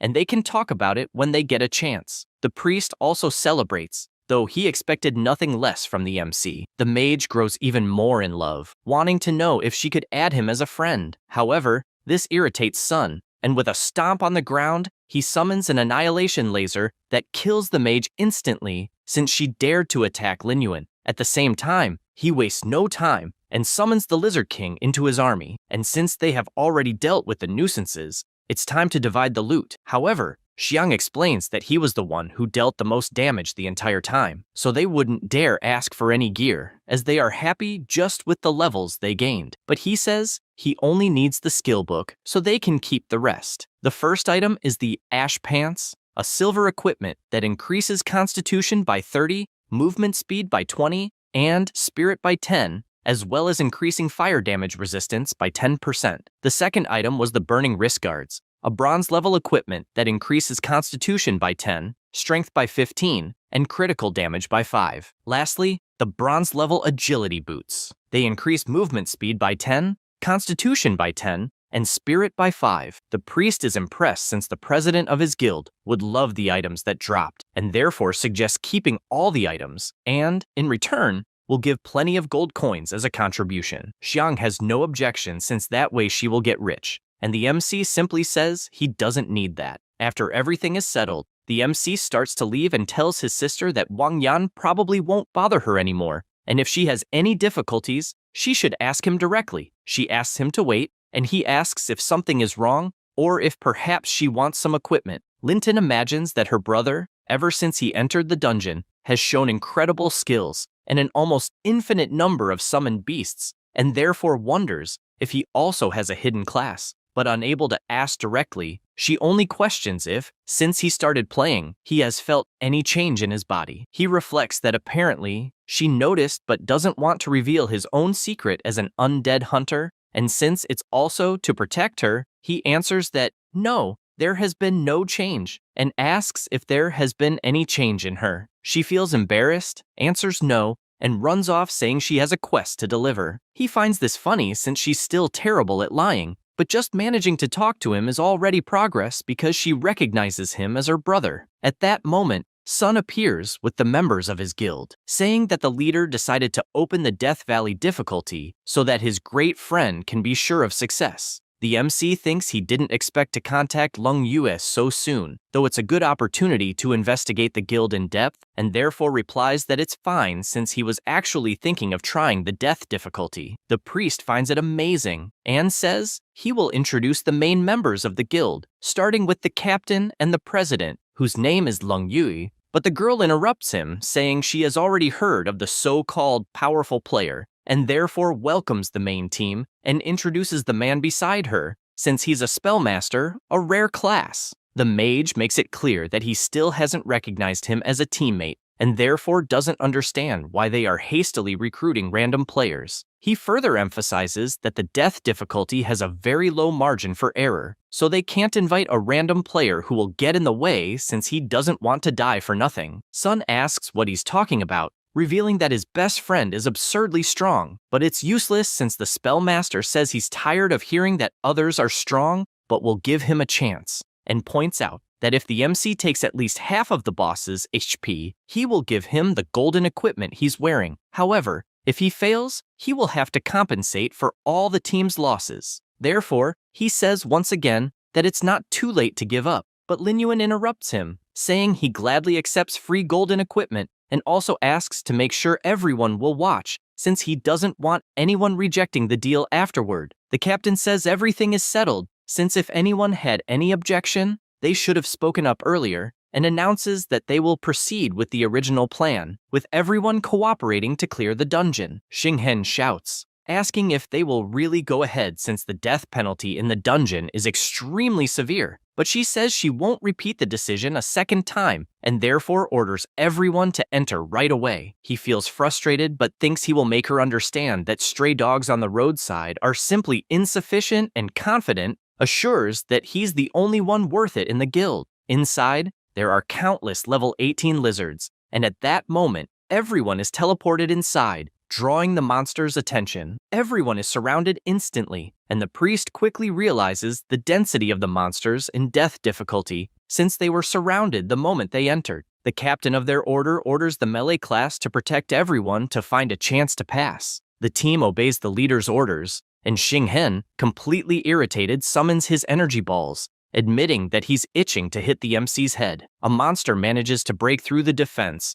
and the mage covers up by saying he forgot. The captain advances, telling him to pull himself together, as something like this can't happen. The priest, on the other hand, becomes worried as the monsters are accumulating too quickly, and Summoner mentions that she won't be able to handle everything, and thus wants to use the baby brown bear as well. At this moment, the MC appears, telling them not to worry, and with his Hellgate summoned, calls upon his entire undead army, starting with the king lizard that crushes the monsters in front of it, just like the wolves that devour everything in their path. Lin Yuan doesn't fall behind either, as he cuts down one by one with his sword. The girl is happy she didn't have to sacrifice her battle animal. Xinghen, however, becomes furious because what he didn't look good in front of the captain, and promises that the MC won't leave that dungeon alive. He prepares to say something, but Lung Yu appears, telling everyone to be careful not to get distracted, and the system alerts that a new wave of monsters is approaching. The whole team falls into battle formation after this warning. Meanwhile, the captain reflects that the MC was able to analyze and resolve a crisis in an instant, and he definitely has rare talent, so she plans to invite him to join the guild after everything is over. The spellmaster watches Lin Yuan from a distance, furious,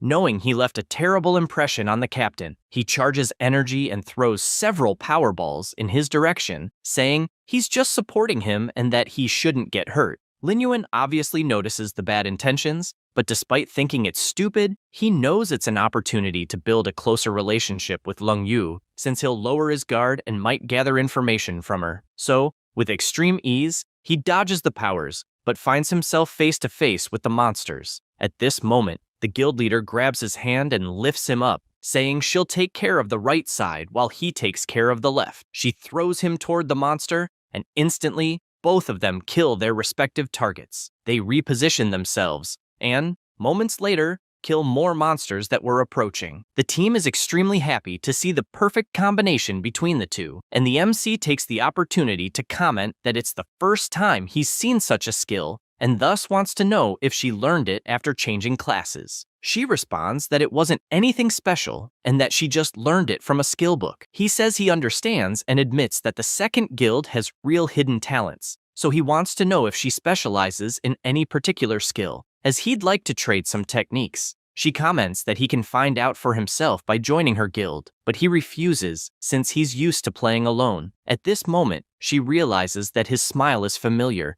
but quickly remembers that it's exactly the same as before. Xinghen watches this from a distance and becomes irritated, as he has no idea what the MC said to the captain to make her wear that expression. At this moment, the priest approaches to report that all the dropped equipment has been collected, and it will just be shared among everyone after the battle ends. So he wants to know if they will fight the boss as planned. The spellmaster approaches, telling everyone to wait and apologizing to the MC, as his power goes far beyond imagination, and with a look of bad intentions, comments on why they shouldn't let Lin Yuan pull aggro from the boss. The MC comments that if they do that, they won't have a chance to fight the boss, much less take half of his health. So he asks if he's renouncing the debt and hesitates to part with the golden equipment. The mage finds it amusing, as he doesn't believe Lin Yuan can survive a few of the boss's moves, so he tells him not to worry, as once the mission is completed, he'll give the golden equipment. However, the captain said she disagrees, since changing the plan at the last minute could be a problem, but Xinghen asks her not to say that since Lin Yuan is grown enough to make his own decisions, and, as she could see, she liked him as a player. The MC reflects that if he wants to contact the second guild, the star mark will be a problem, and therefore he believes he needs to let things cool down a bit before dealing with him later. After thinking about it, he replies that he accepts the new challenge. Then everyone approaches the Lizard King with the MC in front. The priest, confident in his friend's strength, tells him to go all out. The spellmaster, on the other hand, finds it amusing, believing that Lin Yuan doesn't know that the boss's area skills are specifically designed against summoned beasts, so he thinks it will be fun. The MC, charging his power, imagines that this boss on death difficulty is indeed hard, but based on the experience of his previous life, he already knows absolutely all the mechanics. That said, he casts his fireball, which hits the lizard square in the face, pulling aggro toward him. Now the Ash Lizard King, level 25, is ready for battle. The players begin to worry since the boss reached level 25, and the strongest players currently are at most level 15, so the difference is huge. The monster makes its first attack, but the MC dodges, and as he repositions, he's pleased that the boss still uses the same moves as before. The entire team stays in position in case an opening appears, and the mage watches from afar, finding it fascinating to see the danger Lin Yuan is facing. At that moment, the monster attacks the team with its tail, and the captain orders Xinghen to use a quick control skill, but he says it's too late, and because of that, the strike hits the ground, throwing everyone away. She gets furious, wanting to know why the hell he's paralyzed and not doing his part. The rest of the team laments that they're already injured and will take time to recover, and therefore they wonder how they'll let Lin Yuan deal with the boss alone since that's madness. The tanker agrees and laments, as even if they leave the dungeon on death difficulty midway, the penalty will be huge. The captain prepares herself, since there's not much to do, and hopes everyone learns their lesson, because the new teammate made no mistake, it was them, and she ensures that if they keep acting like this, they'll lose their position in the guild. At that moment, the summoner draws the leader's attention, saying that somehow Lin Yuan is handling it alone. Indeed, the MC is doing well in the fight, sending out his Scorpion King. The boss uses its roar, but the attack is absurdly slow, and besides dodging, there's enough time for the Scorpion to move behind the monster, using its electric strike that causes the boss to be paralyzed. The other undead take the opportunity to advance. The captain is surprised to learn that Lin Yuan has a summoned beast with lightning attribute attacks, and even more amazing is that he knows how to handle the boss. The mage thinks the same, feeling that he himself is worth less than a summoned beast. Sun yells for everyone to recover as fast as possible to help their friend, and Xing'en, still confident, looks at the state of the battle and imagines there's no way the summons can last long, since the boss's damage alone could crush them all. Indeed, several monsters are at the end of their lives, but the MC wastes no time and uses his dark curse, instantly restoring them to 100% health. The mage sees this and finds it impossible, as he doesn't believe it's possible to restore a summoned beast's health, and he's starting to believe that the MC might kill the boss alone if things continue this way. Immediately, the leader yells for everyone to get ready, since the boss has low health and they must help, and because of that, the Lizard King enters its fury state, becoming extremely more powerful. Long Yu panics upon seeing which skill the boss used and warns everyone to be careful, since it's the boss's most powerful area skill before dying. The mage becomes even more irritated since he doesn't want to let the MC get the upper hand, and still wants to earn the boss's equipment and the captain's respect. So he tells everyone to get out of the way since he will interrupt the boss's skill. He starts casting his ability, but being careless. He hits Lin Yuan. Lin Yuan manages to dodge because he knew that would happen, and realizes that the guild leader is in trouble. Even though he finds it annoying, he jumps and catches her in his arms, telling her not to be afraid and just wait. Then he activates his corpse explosion, detonating all his nearby summons around the boss and defeating it instantly. The server announcement appears, congratulating all players for clearing the dungeon for the first time on death difficulty in the Ash Valley. The captain, completely embarrassed, admits she didn't imagine he was so experienced despite being so young, since he didn't even panic, and confesses that even if he doesn't accept joining the guild, she still wants to get to know him as a friend and maybe tackle harder dungeons together in the future. He replies that it's fine, and she sends him a friend request that he accepts. At that moment, Sun approaches with a chest, commenting that he has never seen the captain so embarrassed, and she, flustered, just asks to be put down first. The mage, however, is extremely frustrated with the dungeon's outcome,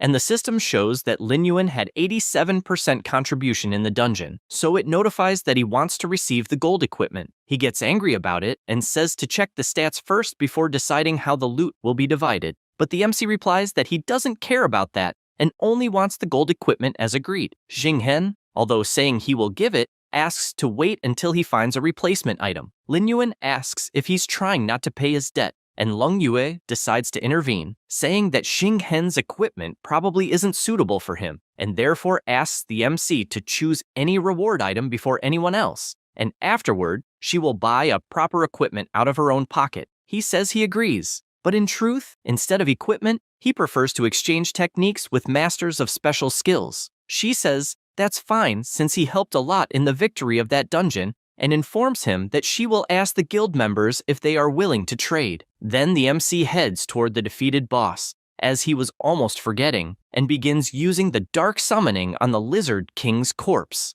At that moment, a notification arrives informing that the 3 zombie kobolds were killed in the sewer. This notification startles him, and he can't believe his summons were killed since there are no players leveling up in that place. So he wonders if the Snake Master was responsible. He knows he should take this opportunity to meet him, so he runs toward the portal, while the priest shouts that he hasn't even taken any reward equipment yet. After reaching the sewer, he starts searching using his invisibility, and, upon arriving where his summons were defeated, notices there are no signs of battle nearby and that the undead were strangled to death, meaning the perpetrator is very skilled at it. In addition to that, he notices that his summon has a snake bite, and the small snakes in that place wouldn't be enough to leave such large marks. As soon as he thinks about it, he feels a strange sensation, as if something is approaching him, and when he turns around, his certainty increases that the snake master is responsible, as once again, a demonic bone-eating snake appears attacking him. After dodging the attack, he prepares his magic and fires countless fireballs, knowing he needs to be careful since the abilities of a high-level snake are unknown. The monster starts destroying the ground and appears behind Linyuan, who manages to block the bite at the last moment by instinct. He summons his giant wolf, which charges into the attack, forcing the snake to retreat at that moment. MC does the same, and imagines that the snake master is hiding in the dark while controlling his monsters, so he needs to find him first. Hardly thinking about it, and when he looks to the side, he discovers his opponent's location, and because of that, he runs at full speed and, equipping the Shadow Fist, unleashes a powerful attack toward the gate, but upon hitting, it doesn't have much effect. He reflects on this and realizes that the door has traces left behind by him, so he knows that this is where the king snake is. Amid these thoughts, 2 more snakes appear attacking, and he immediately activates his invisibility, leaving them confused since the target simply disappeared. A voice emerges from the darkness saying that he will not fall for this trick. It was the Snake Master, making it clear that he will not tolerate anyone else knowing the secrets of the sewer since it is his territory. A movement appears in the sewer water, and he realizes it is where MC is, and so he begins to activate his ability, commanding to turn him into snake food immediately. He says this while launching a powerful laser that hits the area with full force. But Linyuan appears behind him, asking where he is attacking, and with a simple move, lands a full strike that leaves the Snake Master furious, as he was deceived. Because of this, he summons even more serpents, and MC also summons his army of undead, since, as he realized, his opponent is not good at close combat, and advances with his army. The Snake Master is outraged as another undead zombie appeared, and he cannot believe such a coincidence. Linyuan lands a strike while provoking, asking if he has any abilities besides controlling snakes, but he replies that a dead man doesn't need to know. MC continues provoking, and both unleash their powers against each other. However, the Snake Master manages to summon even more serpents and declares that if he captures him, he will interrogate him to the last drop. Linyuan is surprised since his opponent is using the terrain well, which is not surprising, as he is a subordinate of the First Believer, and thus he knows he must capture him at any cost. So without hesitation, he cuts the monsters into pieces. The Snake Master becomes even angrier and fires another laser, and Linyuan decides to use this opportunity to trick his opponent so they approach each other, letting the attack hit his body. Because of this, several snakes trap his body, and he realizes that although the control effect is powerful, they are extremely slow. The man approaches, saying he even thought he had made a mistake, but ended up discovering that MC is a necromancer, and finds it a pity that he is not very skilled. Linyuan asks what he is talking about when he says he is a necromancer, and cannot understand how the man knew just the class, and how he knew the abilities of a necromancer. Dean questions how he heard about the boss since they have been in that place for quite some time. However, the MC smiles and says he asked the same thing and that in a few moments he will make him tell everything. He says this, and his summoned serpents seize the mage's staff, which makes him furious since his snakes were turned into dead spirits. Linyuan warns that dead people and souls are infinite, while his snakes continue to be slain, and therefore tells him to give up the fight. However, he refuses, saying he would never do that, and runs away since he doesn't want to be caught by any bastard. It's useless, as the MC breaks free from the magic and activates his corpse explosion, making his summons go to the target's side and explode with full power, destroying everything around, in addition to the entwine skill also being activated. The MC lets his target escape, but at least identifies the area of activity of the Serpent Masters, and knows that if he learns to free himself from control, the snakes will be nothing more than undead materials. At this moment, he notices a glow among the rubble and, upon picking it up, realizes it's a pocket watch. There's no attribute panel, and therefore it shouldn't be equipment. In other words, if it's hidden in the Guild of the Moon of the Mirrored Flower, then it's the best moment to meet Leng Yue. Thinking about this, he sends a message to the guild leader, wanting to know if she'll be available that night and if they could talk about what happened in the Valley of Ashes. Sometime later, already at night, the two meet and she apologizes for being late while immediately showing which golden equipment she'll give him as agreed. He notices it's the Ring of Concentration, which increases spirit by 20 and mana limit by 200, besides having quick meditation, which increases mana regeneration speed by 30%, and when mana is below 25%, regeneration speed increases to 40%. He finds it interesting since, ever since he got the corpse explosion skill, his mana consumption has been quite high, so it's a good choice. However, it doesn't stop there. As the guild leader says, she also has more drops from the Valley of Ashes to deliver, so he should choose first. Starting with the Shining Chestplate, which increases Constitution by 30, 10, and Strength by 20, besides reducing received damage by 10%. Next, the Meteoric Dagger, which increases attack power by 30, movement speed by 20, and critical damage by 15, and has an additional skill that increases damage by 7% and attack speed by 7% upon dealing damage. Lastly, the Skill Scroll, which increases skill proficiency by 100 points after use. He doesn't think twice and chooses the Skill Scroll, placing it in his inventory along with the Ring of Concentration. Lung Yue comments that she even thought he was a very solitary person and didn't expect him to live in such a lively place. Lin Yuan replies that he was leveling up in the sewers that day and met a master, and the guild emblem was very similar to hers, and he wanted to discuss it, but was afraid of being inconvenient. She finds it strange to be related to the sewers and says she'll ask the guild about it. Then he gives her the pocket watch and says the person in question dropped it, so he wants to know if the item reminds her of anyone. She takes his hand to see it better and quickly realizes it doesn't look like equipment, and in fact, it's the first time she's seen that accessory. The MC understands the situation and just asks her to question the members about the sewers, since it's a very important matter. Then he asks if her members won't be upset about simply having to give away golden equipment. She replies that the spellmaster was indeed very angry, but the fault was entirely his. Then she reinforces that the MC looks a lot like her brother, to the point she can barely tell them apart, and that if he were still alive, they would be the same age. Lin Yuan gives his condolences and inwardly realizes that indeed the girl had shown some strange reactions when they first met. She puts the watch back on the table and asks him to prepare some anti-electricity potions since they will need them soon, and the MC concludes that the Order already knew about the next special dungeon with the Thunder attribute and that it is a shame for everyone that the anti-electricity potion formula is in her hands. After thinking about this, he stands up and says he will leave, and she asks to go with him. As the two walk, the spellmaster watches from afar and, furious,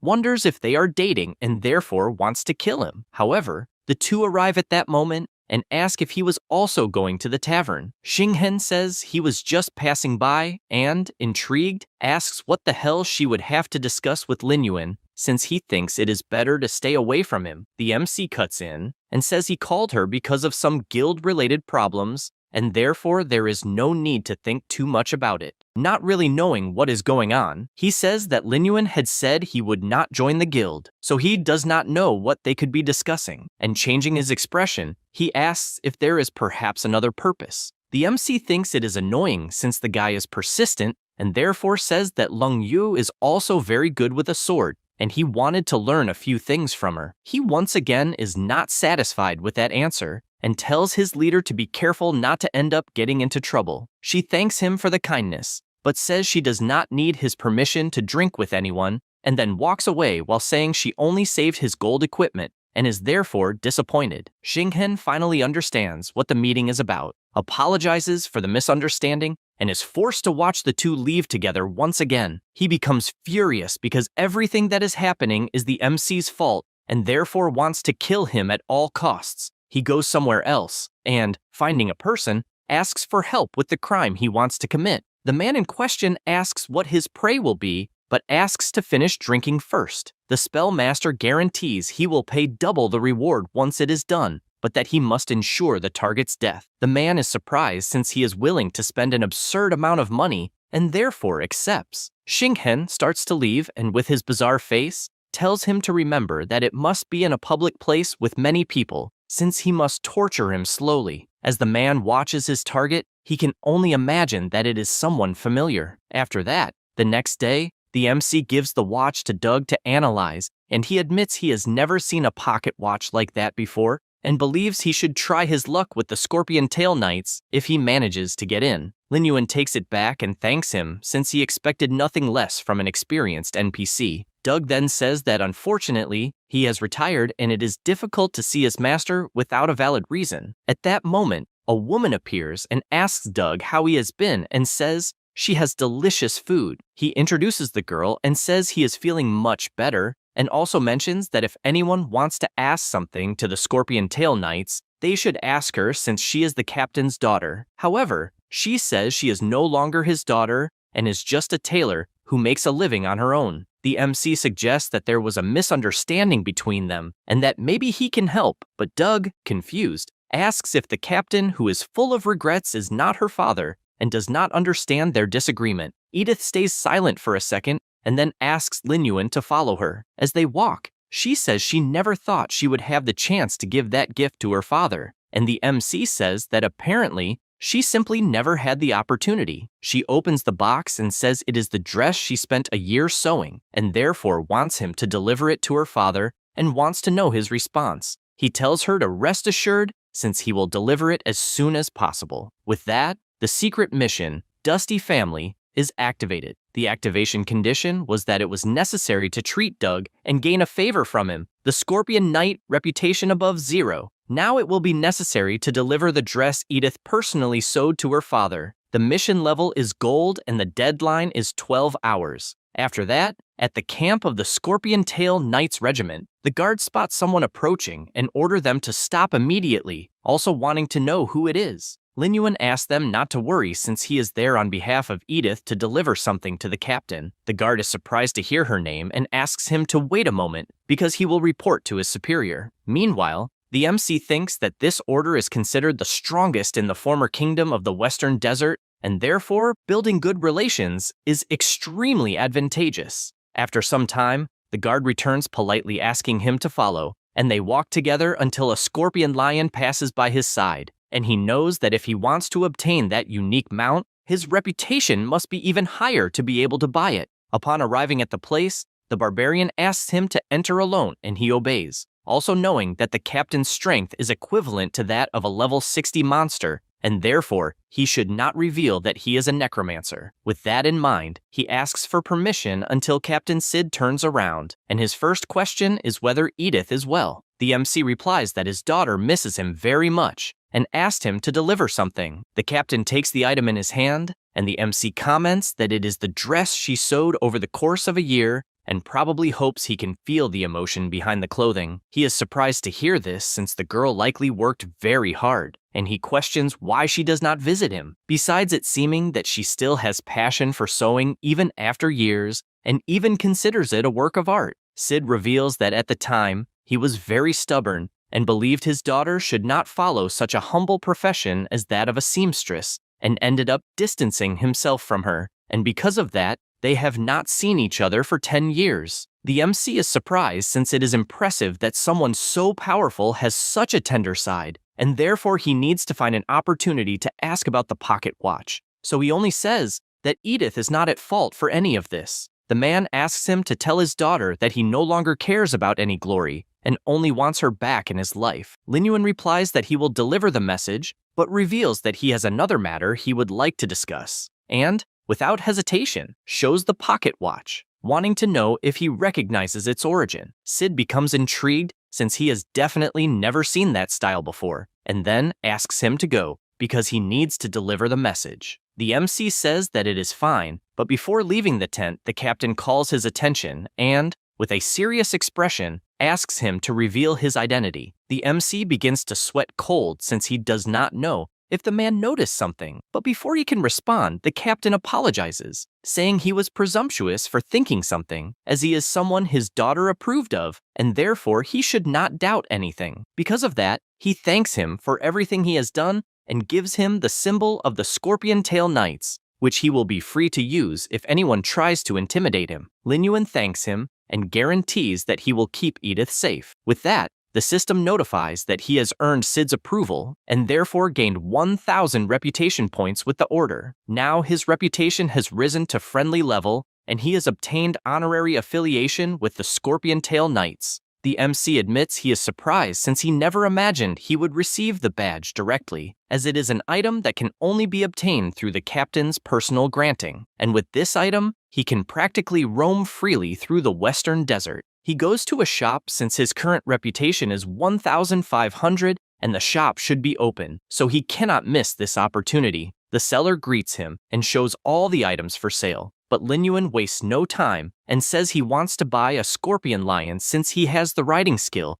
and only needs to activate the mount. The man shows the scorpion lion and says it is very expensive since it is worth 300 gold coins. The MC says that is not a problem and gives the money. Because of that, 300 gold coins were spent and the scorpion lion mount was activated. Back with Edith, she bursts into tears upon learning what her father said and confesses that she believed he had forgotten about her long ago since he was obsessed with the knights. The MC asks her not to say that, since the captain definitely wants her on his side. With that outcome, the mission was concluded. Edith then gives a gift of gratitude and politely asks him to tell her father that she is satisfied with sewing beautiful clothes for everyone, as she wants to keep doing it. The clothing is the Dark Spirit. It increases 100 Constitution, 60 Defense, and 30 Spirit, and, after being activated, grants immunity to all magic and control effects for 10 seconds. It has a cooldown of 24 hours. The MC finds it interesting that an item grants immunity to control magic, since now he will be able to completely defeat the Serpent Master. After that, he returns to the captain's tent and tells him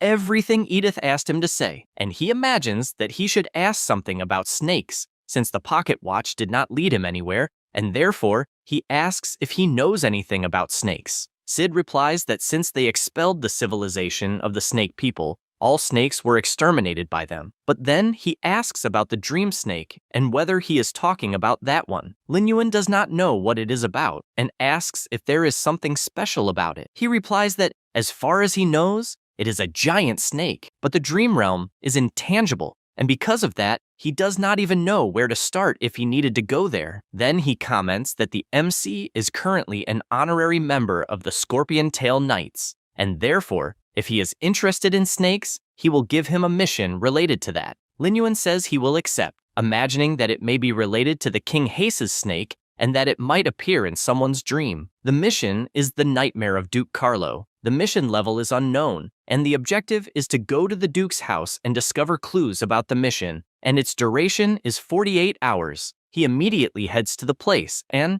at that moment, a man opens the castle gate and throws a girl outside, saying that it is too much audacity for a humble commoner to challenge the Duke. Another man there adjusts his gloves and says they are asking to die, and therefore they should deal with them. His henchmen begin kicking the girl, and one of them prepares a punch, saying that it is an honor that the Duke liked her, and therefore orders her to know her place. However, the MC appears holding his arm and admits he cannot believe that this is the Duke's house. The man questions where another commoner came from and why he dares to meddle in other people's affairs. The butler approaches and asks if he wants to play the hero saving the damsel in distress. The girl on the ground warns that it is better for him to leave, since going against the Duke can only end badly, but Lin Yuan immediately knocks everyone down and stands before the butler, since causing trouble with the Duke is exactly what he was looking for, and therefore he asks where that person is. The butler, frightened, asks him not to take another step. At that moment, someone approaches. It was Duke Carlo, questioning who the commoner is that dares to touch his people, and also ordering the Scorpion Tail Knights to be notified to throw him in jail. However, the MC shows his badge and says that he was sent precisely by the order the Duke mentioned. The Duke panics, since he had no idea that there was a knight there, and therefore orders his butler to get rid of the useless people who cause trouble, since it is too idiotic not to know how to distinguish a knight from a commoner, and therefore they deserve death. Then he says that finally a knight is there, and if he solves his problem, he will recommend him to Sid, and the MC says he hopes so. Meanwhile, inside the mansion, the maids are working without rest, and the Duke says that in his dreams a giant snake chased him, and not even the experienced priest could identify its origin, and he finds it absurd that he himself, who is a Duke, has to suffer such torment. Then he shows a drawing on a piece of paper, since he asked someone to draw it, and asks if it is of any help. The MC immediately notices that it is indeed King Hayes' snake, and therefore says he will need some time. At that moment, a maid approaches them but trips on the floor and falls, throwing the cups of water on the Duke. He becomes extremely furious, calls her a commoner, and slaps her face, throwing her to the ground. He continues shouting, thinking that someone who cannot handle a simple task is useless, and therefore prepares his foot to kick her. But at the same instant, Lin Yuan picks the girl up in his arms with his absurd speed and points out to the Duke that they are still discussing the commission, and therefore it is inappropriate to do what he was doing. Carlo laughs and says that he indeed lost his composure, since he was only trying to help his servants, because those who cannot handle small things will not survive in the future, and he points out that when she had nowhere to live, it was he who kindly took her in, and therefore they should be grateful. For that reason, he asks Anna to say it, and she, even scared, thanks him for taking her in and then leaves the room. The Duke sits back down and says that humbler people have utensils, since their very existence only serves to please him, and asks if the knight agrees. The MC does not like hearing that at all and simply remains silent. At that moment, Carlo calls his butler because he wants him to reserve a separate seat for Lin Yuan. The tables are served, and the butler reports that the venison was carefully prepared for his taste. Carlo points out that the knight present is probably not used to refined food, and therefore asks for a bowl of fish soup to be given to the MC. Lin Yuan says it is not a problem, since in his mind the mission is the priority, and he can deal with the Duke after finishing it. Anna serves the food, and Carlo asks if by any chance they discovered how to solve the problem, since he does not want to waste time. The MC states that he would like to observe the things in the Duke's room, and this irritates him to the point of screaming that the room is not a place for a nobody to enter, and therefore he wants him to figure it out on his own, since he is waiting for results. The MC simply observes how stupid and arrogant the fat man is, and does not know if he will have the patience to endure until the end of the mission. After all that, the MC uses his invisibility to go to the Duke's room and notices that there are many guards and that the fat man is probably hiding some secret in the place. Suddenly, a loud noise comes from inside the room, and this catches his attention. The sound was from a slap given to Maria's face, and Carlo asks if she does not know how to serve properly, since he does not want someone useless. She begs him to please let her go, but he, with his evil expression, questions whether she really believed that a knight could protect her. The butler also mocks her, saying that the MC is not even a knight and is merely a servant. Lin Yuan gets irritated hearing this, since he finally discovered how the Duke forced the maids to serve him. Carlo throws the girl to the ground once more, always saying that he is someone powerful and that no girl can escape his control. The butler also comments that someone so wise would not put all his eggs in one basket, and he agrees. Lin Yuan finds all of this strange, since he cannot imagine the king giving the title of Duke to someone so worthless, and checks the secret mission information once again, and finally finds what he suspected, since in truth, Carlo is a traitor. The fat man begins to feel sleepy and soon widens his eyes because of the curse he received. This makes him furious to the point of saying that she will not get away that night either, since he himself is having to stay awake because of the damned snake. Suddenly, someone knocks on the door, and the MC opens it with a kick. The Duke becomes irritated since he was disrespected several times, and asks if he knows the crime of invading the residence of someone important. Lin Yuan simply tells the girl to leave, since he has something important to discuss with the Duke, and this enrages him as he questions whether he really thinks she will leave after ruining his fun. The butler suggests punishing him a little, and he shouts that they should hang him, since he wants to see the blood of someone inferior. The Four Eyes becomes excited and shouts to the servants, saying that someone is trying to take the Duke's life. Immediately, everyone runs to the room, and the girl, worried, asks him to run, since she does not want him to die because of her. However, he assures her that this is not a problem, and even with everyone approaching, he simply draws his sword and pulls the girl while unleashing his attacks. The mansion that seemed calm has its gate blown open since Lin Yuan has little patience. He starts to flee, but imagines that the place has many servants, and therefore, it will be difficult to unleash his corpse explosion without hurting the innocent. Meanwhile, the maids watch from afar, wanting to know if the Duke will really be killed. They keep watching since the MC is massacring everyone who gets in his way. He defeats the guards and knows that all he needs to do is keep an eye on the Duke and the butler until the knights arrive. At that moment, A chain appears on his foot, and he wonders if it is a control ability since it is the perfect moment to test the ability of his outfit. Without thinking twice, he activates this ability, and therefore the control effect is removed. On the other hand, the butler does not know this, and only comments that the knights are all the same, possessing no brain at all, and states that the Duke is never without skilled warriors by his side. The maids watching from afar say that unfortunately it is over since there is nothing that can be done against the butler, who advances with his dagger to deliver the final blow,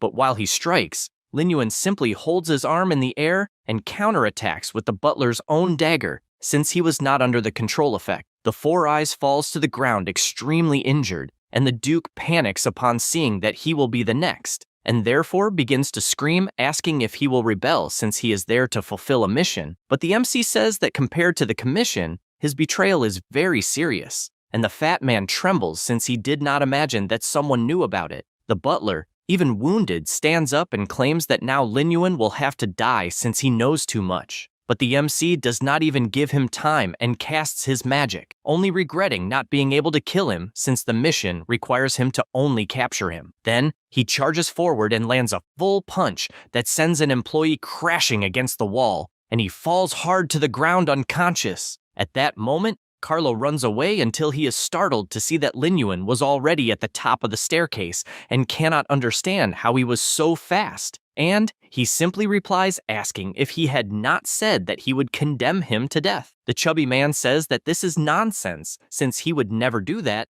and would even ask the king to give him a medal. The MC, with his fireball in hand, says that he will still receive a medal by capturing him, and then lands a full punch that sends the fat man to the other side of the palace. And still on the ground, he confesses he was wrong and guarantees that he will leave the lower people in peace. However, Lin Yuan simply grabs him and warns that he should think of the confession first, and he replies saying that he will give everything he wants if he lets him go, but that only earns another full punch, and this time with much more force to the point of destroying the wall behind him. At that moment, the captain of the order arrives and asks if the Duke is unharmed and where the mentor he mentioned would be. The MC replies that unfortunately the criminal is the Duke Carlo himself, and therefore they need to arrest him. Sid dismounts and confesses he cannot believe that someone of high title was the traitor, and asks for concrete evidence since attacking a duke without proof is a capital crime. Carlo begins to scream that indeed, Lin Yuan committed a capital crime since he slandered someone from the upper echelon. Sid also comments that the MC's account alone is insufficient to arrest the duke, but at that moment,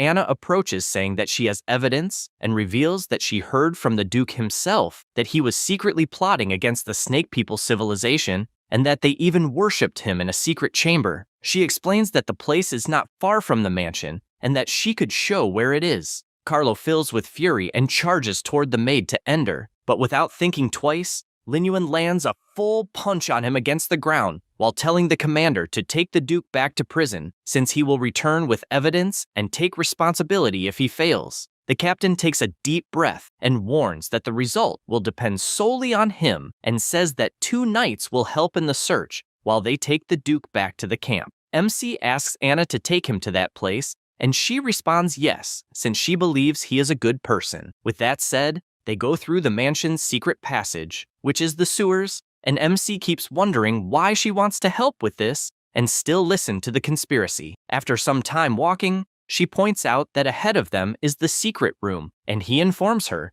that he will handle things from that point on. He notices that there are no unusual marks on the door and decides to open it carefully. The knights comment that there is probably no one in the room, but at that moment, several snakes appear attacking them. But it is useless since Lin Yuan takes care of them all with extreme ease. The knights thank him since they were caught off guard, and MC reflects that for some reason Anna does not seem surprised to see the snakes and believes she may be a snake woman disguised as a human secretly interacting with the Duke. He throws a vial on the ground since it is a product that repels snakes. And as the smoke curtain rises, the girl apologizes, saying she did not know there were monsters inside, but believes the evidence is there. MC watches in silence since he does not know what to think, as the smoke had no effect on her, and he turns away believing he is overthinking. They begin walking inside, and one of the knights is surprised to see a snake man totem as well as the Duke's crest. At that moment, they hear a sound behind them,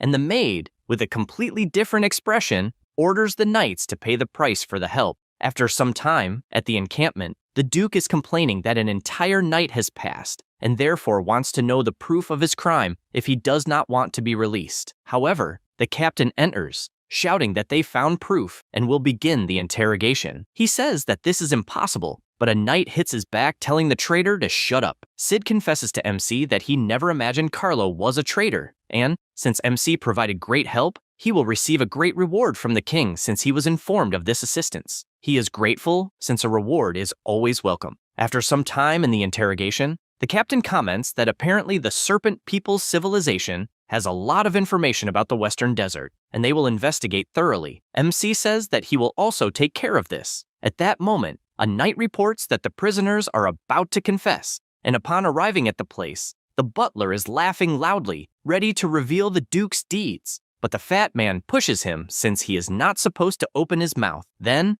in front of the captain, he admits that he had minor dealings with other forces, but they were only minor business. However, Sid does not like hearing this at all, since they fought for the country for years, and a bastard with the title of Duke betrays them like this. With this conclusion, the system notifies MC that the mission of capturing the traitor was completed, and therefore, he gained 1,000 reputation points. But he finds it strange since he did not even encounter the giant serpent and believes he missed some detail. Because of this, he turns and says he will resolve the matter of the maids. The captain asks to go ahead while he will make Carlo reveal all the secrets. After Lin Yuan leaves the room, Sid sticks his knife into the ground, completely frightening the chubby man since the interrogation is just beginning. Back at the mansion, MC begins to search the place until something catches his attention, and he notices that the item inside the box was taken and does not remember if anyone else knew about that equipment.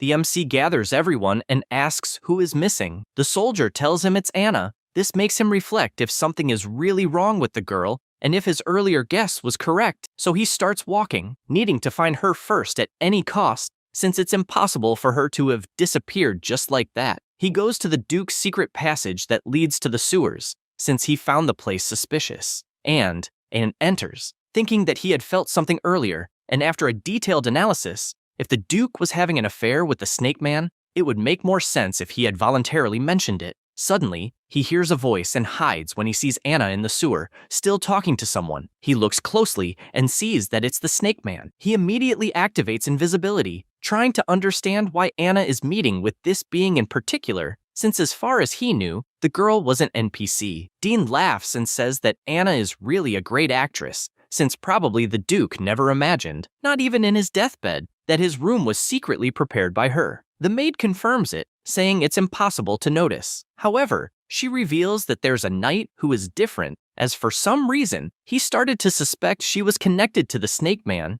and even tried testing her with drugs that attract snakes. He finds this story funny, since as far as he knows, she fooled everyone, and asks what this knight looks like. Anna hands him a picture of the MC and asks how the snake replenishment is going. He takes the paper in his hand and gets furious. As if it weren't for Lin Yuan, his beautiful snake would have left him, and his secret dungeon was also stolen. The MC, hearing all this, imagined that Anna was a spy for the Snake Man, whose goal was to frame and eliminate the desert nobles. He just didn't understand why the Duke was framed, and the system notified that the mission was completed. Anna, intrigued, asks if he has already met the MC, and if he is just a knight with low magical energy, and if he can handle the situation. The Snake Man punches the wall and makes it clear that the MC is much more capable than she saw, and since he can summon the undead, if it weren't for the necromancer, he wouldn't be in so much trouble. She's intrigued by the MC's class, and Dean, extremely irritated,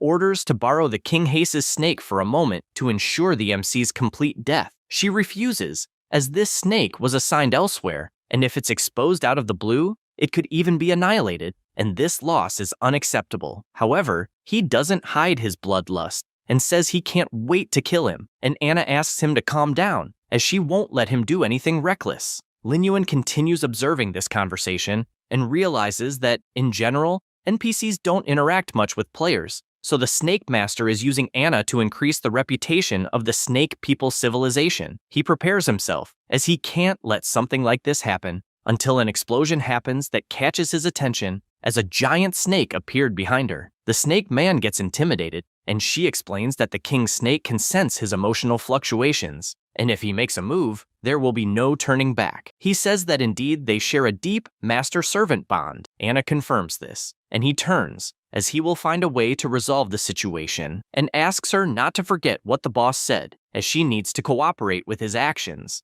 The maid says it's fine, and that she'll just rest a bit, but they want to find a better, less disgusting shield than the pig duke's. Lin Yuan keeps observing and summons a snake since his invisibility is ineffective against the King Hace's snake, so he can't act recklessly, as the only option is to let his summon track the snake master and attack when it's far away. The snake follows Dean, who is with a giant snake, telling him not to worry, as he'll see the light of day again. The MC keeps observing from afar and starts walking again, as he's decided to succeed this time, since he can use the Dark Spirit ability. The Snake Man finds the MC's summon and questions whether he is chasing him again, and he looks around and imagines that this time he is prepared and will definitely get rid of his nuisance. Lin Yuan finally approaches, but the guy disappears, and he realizes it was a teleportation scroll and knows it is an expensive item, and does not understand how he used it out of nowhere. This makes him consider that the first believer's resources are more abundant than he imagined, and therefore it is time to stock up on a batch of anti-static potions. Because of this, he once again leaves 3 of his summons to guard the dungeon. Back in the kingdom, Edith is talking to a maid, saying she can teach her to sew as much as she wants. The MC says goodbye and asks if Carlos' confession has already been prepared. The soldier responds that it has already been delivered to the commander and that he never expected him to be conspiring secretly with the Southern Empire. Lin Yuan imagines that the Empire returned to the south and that, in the scenario of the immortal world, this return awakened the enemies. Meanwhile, in a bush, someone is hiding and instructs his crow to tell the boss that the target has left the knights and can be attacked at any moment. Immediately, the bird flies off to report this. After some time in Sand Village, the MC continues walking while imagining that the electricity recipe is the only one he currently has, and the others require high-level alchemists found only in large guilds. He also knows that the recipe item disappears after use, and if they learned the recipe and later betrayed him, it would be problematic. In other words, signing a contract with a free alchemist is the safest option. However, he knows that high-level free alchemists are rare and will have to offer a reward first. While looking at the board, something catches his attention because he saw the name Qing Yan, who in his previous life was one of the 10 best alchemists in the Western Desert, and he can see more clearly that this one never joined a guild. The mission was accepted and the requester was automatically added as a friend. The alchemist, through a message, asks if there really is someone who dared accept his missions and questions whether he has not seen the members of the Burning Flame Guild maliciously obscuring his mission list. Lin Yuan responds that he has never heard of this and only wants to know when the mission will be completed. The alchemist realizes he is quite impatient and says she will send the coordinates. The MC simply observes and hopes they can work well, since independent alchemists are rare. After that, he goes to the coordinates,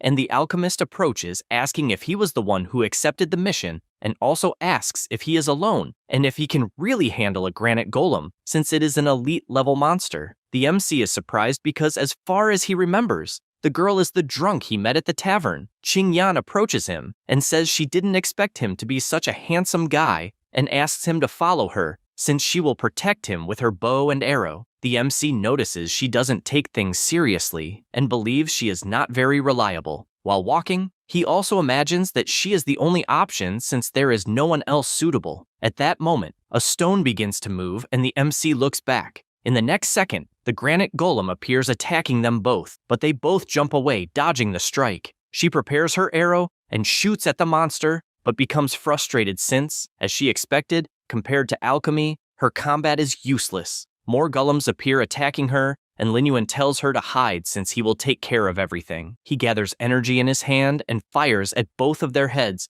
because he knows they have high defense, so he will have to be creative. The alchemist feels she has seen the MC before and remembers the day at the tavern since he is the one who scared off the bandits, and she never imagined he would have the courage to defeat the golems alone. Because of this, she starts running since she believes he will scold her, and she asks him not to worry, since she will provide some healing potions. However, Lin Yuan goes on annihilating the golems, and even activates his underworld gate, where his summons also join the battle, finishing off all the monsters. After this massacre, some items fall to the ground, and he picks them up and hands them over, since it is the granite golem core she wanted so much. And with that, the mission is completed. Qingyan cannot believe what she is seeing, and asks if by any chance he was the one responsible for taking her to the hotel room earlier, because in that case, she owes him a great favor. But she does not understand how someone so powerful accepted her mission, since he could take extremely more rewarding ones. He explains that in fact, he is searching for a high-level alchemist to sign the contract, and since he does not trust anyone from guilds, he was searching for someone who works alone, and because it is a lucrative opportunity, he asks if she is interested. The girl agrees since she witnessed his power,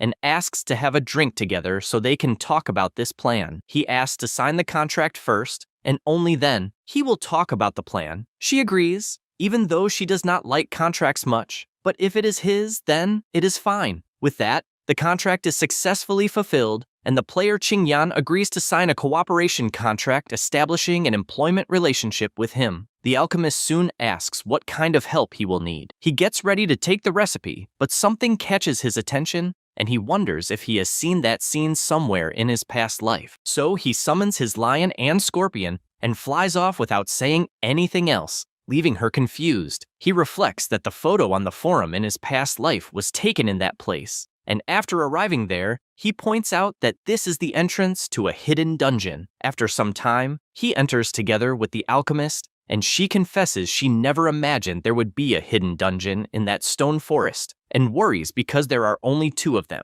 Lin Yuan does not answer because he is immersed in thoughts, since the forum only had the photo of the entrance, but no information about the time area, and this type of dungeon is extremely risky, but the rewards are incredible. With that, he replies that she was the one who insisted on going together, and the girl becomes embarrassed, and only says she is curious, and that he can keep all the loot, since she only wants to learn something new. With that, he tells her to follow him, and after walking a bit, he realizes those are the underground ruins of the Azik civilization, an ancient tomb. He explains that in the immortal world, that civilization is one that worships death, and they sought the transcendence of the soul into a state of immortality. However, the civilization perished hundreds of years ago. She says she does not have a good feeling about that, and a summon checks what is in the tomb. At this moment, something catches the MC's attention as he sees something moving at an absurd speed and then rushing toward Qingyan, hitting her directly since she was caught off guard. The monster responsible for the attack was the Black Cloaked Spectre, level 17. It continues moving at high speed, and Qingyan apologizes because she cannot move after the attack she received. The MC orders his kobold to take her somewhere else, and while doing that,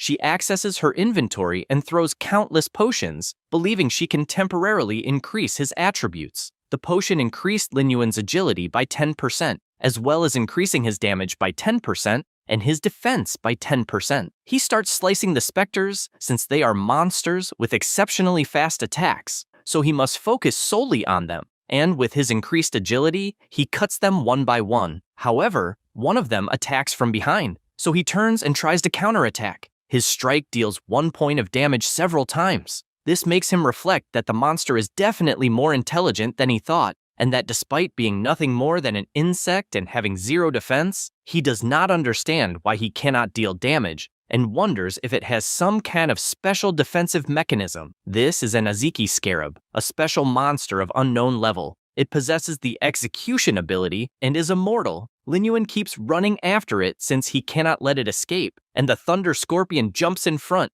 but the monster, in its absurd speed, dodges with extreme ease, changing direction. He goes toward another summoned monster, and, after changing direction again, the MC takes advantage of this moment to attack and drives his sword straight in. However, this time, he drags the monster and keeps dealing damage until hitting the ground with all his strength, completely destroying the terrain. He reflects that he can only cause a little damage at a time, but since the monster cannot escape, its death is only a matter of time. With that, the health points were reduced to 0, and he wastes no time using his skill, bringing the scarab to his side. His new summon moves at high speed around him, and Linyuan notices that it has a trace of intelligence, which is an unexpected discovery, and sees that the monster is heading toward the coffin as if it were trying to show something. As he approaches, a strong light comes out of the coffin, and the MC is no longer surprised that there is no information about that hidden dungeon, since that stage requires the cooperation of the scarab beetle. The system congratulates him for obtaining the Book of Curses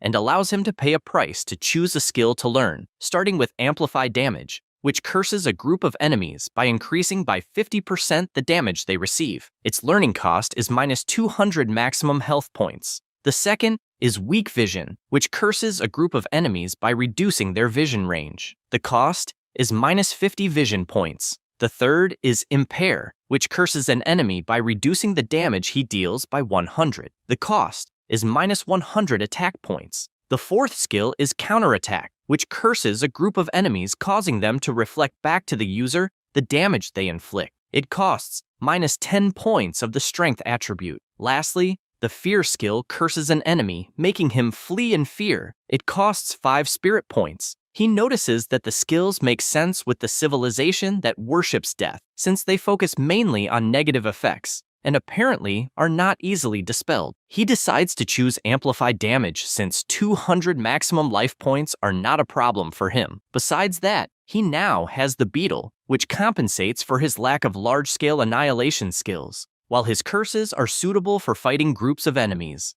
Additionally, with the crowd control removal skill of the Dark Spirit, he will be able to target key enemies in battle more accurately. Now he has Amplify Damage, which increases the damage a group receives. The increased damage is 50%, it costs 40 mana, and has an 8-second cooldown. To improve it, it is necessary to find the next Book of Curses. The MC laments since the specters are undead, unable to resurrect, but leaves happy since his scarab has a paralyzing effect that combines with its high speed and stealth. After leaving the dungeon, he imagines it is time to return and prepare the shop, since he needs to stock up on potions. Suddenly, Qingyan falls in front of him, and the MC notices that there is a group of players on the mountain. The blonde guy comments that apparently the MC is the guy who accepted the alchemist mission, and even reveals that she was banned from their guild, and that apparently both of them must be tired of living. Qingyan asks the MC to find an opening to escape since the guild is after her, and says that the group was extremely weak,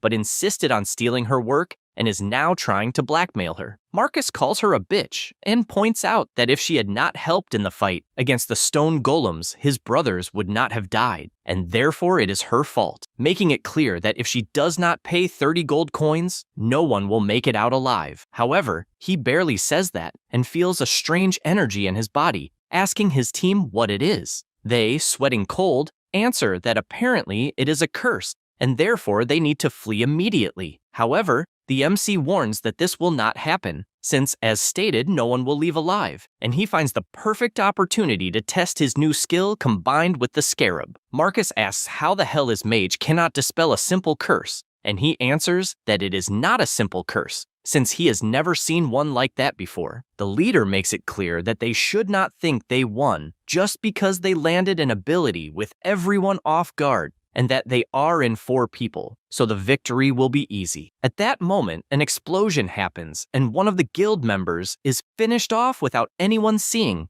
Linyuan points out that it is being way too easy, and Marcus immediately goes for the attack, also ordering the team to do the same, so there is no time to charge a new ability. Everyone obeys since they were told that Linyuan is some kind of long-range mage, so he is weak in close combat. He laughs when hearing that, and summons his sword for battle. The 3 cannot believe that a mage actually drew a sword, and before they could even think, all 3 are attacked at the same instant. The beetle also knocks them down one by one, and they can barely see what is happening. The blonde boy, already on the ground, says that this is impossible since there is no way someone could defeat his team so easily, and he also points out that he never imagined the girl would find someone like him as an accomplice, and asks him to join their guild, since he will pay much more than what she promised. He says this while preparing a trap, and the MC clearly notices it. Then, with his summons, he orders them to devour the idiot at once, and all he can do is panic as he is exploded by the corpse explosion ability. At the same time in the forest, several players are moving until one of them stops and asks if they were exposed. At that moment, Lin Yuan appears in front of them and strikes the ground, but all three were alert and dodged the attack. He reflects that this team is on a completely different level from the Burning Flame Guild he just defeated. All three position themselves and attack with their battle formations. The MC dodges the arrows, but a slashing attack goes toward his foot. He puts his hand on the ground and jumps to dodge, managing to notice all the tricks. At that moment, the warrior appears as the last step of the attack strategy. The beetle makes the first strike, and the amplified damage curse appears under the guy, leaving him desperate and begging for someone to help him get rid of it. However, he hears a roar and is crushed by an attack from the stone golem. The rest of the team keeps attacking since they cannot stop, and the MC, while defending himself, wonders if they are on a mission and if they were hired by someone. While he was thinking, the whip comes toward him and grabs his arm, but that only served for him to pull the player toward himself, using the whip while launching his fireballs that completely explode the guy. The captain is in shock since all his members were defeated in seconds and therefore prepares to attack. But the beetle appears behind her and releases an electric discharge that completely finishes the player. Lin Yuan approaches and warns that he will only spare her if she tells who sent them. She responds that she does not care about that, and he realizes he will not be able to extract any more information, so he finishes her with another extremely powerful electric discharge. With everything over, Qingyan runs toward him, finding everything she saw amazing, and also telling him she collected all the equipment for him. The MC asks her to use the item she took from the archer that increases bow and crossbow firing speed, and that he will sell the other equipment another time. She is emotional since she has never received anything like that. The equipment is the Pursuit Gauntlets. It increases attack power by 30, movement speed by 10, attack speed by 15, and 15% of additional attack speed when using bows and crossbows. They leave while a player was watching everything in secret. This guy goes to his boss and reports that the squad that had 100% success in completing missions was completely annihilated. He hears this and admits that the MC is a more interesting guy than he imagined. His subordinate asks if they should send a stronger squad, and he replies no, since he has changed his mind and now wants to recruit this talented person at all costs, since he has no guild. For this reason, he makes it clear that he will resolve this matter, and all actions against the MC are suspended until further notice. And sometime later, Lin Yuan arrives in the city and begins to reflect that the formula for the rarest and most potent anti-electric potion has already been obtained, and he also signed a contract with a high-level and trustworthy alchemist. So as soon as the problems are resolved, he will be able to start mass-producing potions, and when the lightning attribute dungeon opens, he will be able to make a fortune. And at this moment, Brilhoso appears shouting for the MC, and even asks if he remembers him. And with that, 400 gold coins were paid and Lin Yuan's equipment was sent to the mailbox. And the alchemist asks if the guy is some kind of fan, and then says goodbye since she will return to her studio and will take all her alchemy tools. While Han King asks if it is serious that they are going to buy a store, since when it comes to buying something they can count on him, and they go to the mayor who says there is a problem, even though it is not the money, since the king explicitly stipulated that the stores in the square should not be sold to the public, and Han King tries to convince him by saying that after opening the store, the economy will be boosted and it is definitely not a bad thing. However, the man is already decided and only says not to waste their breath since there is no room for negotiation in that case, and Brilhoso laments and asks the MC if he could arrange an offline store, and he answers that it is not necessary and asks to speak. But the mayor interrupts, saying there is nothing to be done until he is startled to see the honorary badge of the Scorpion Tail Knights with the MC, which can only be obtained from Commander Sid himself, and he admits he is surprised and asks if he is an honorary knight. And because of that, he explains that negotiations are not open to the public, but it is different with a member of the Knights. And he even shows the map and the location of the stores, asking them to choose one. And Lin Yuan quickly reflects that the store's location is crucial for future funding, and therefore, he must be careful when selecting it. And after some time analyzing, he points to the place he wants. And at the place in question, the store appears purchased by an anonymous player, and people wonder if the stores should not be closed, and they do not know who bought it since the ID is hidden. And after that, the alchemist is surprised since they really managed to buy a store,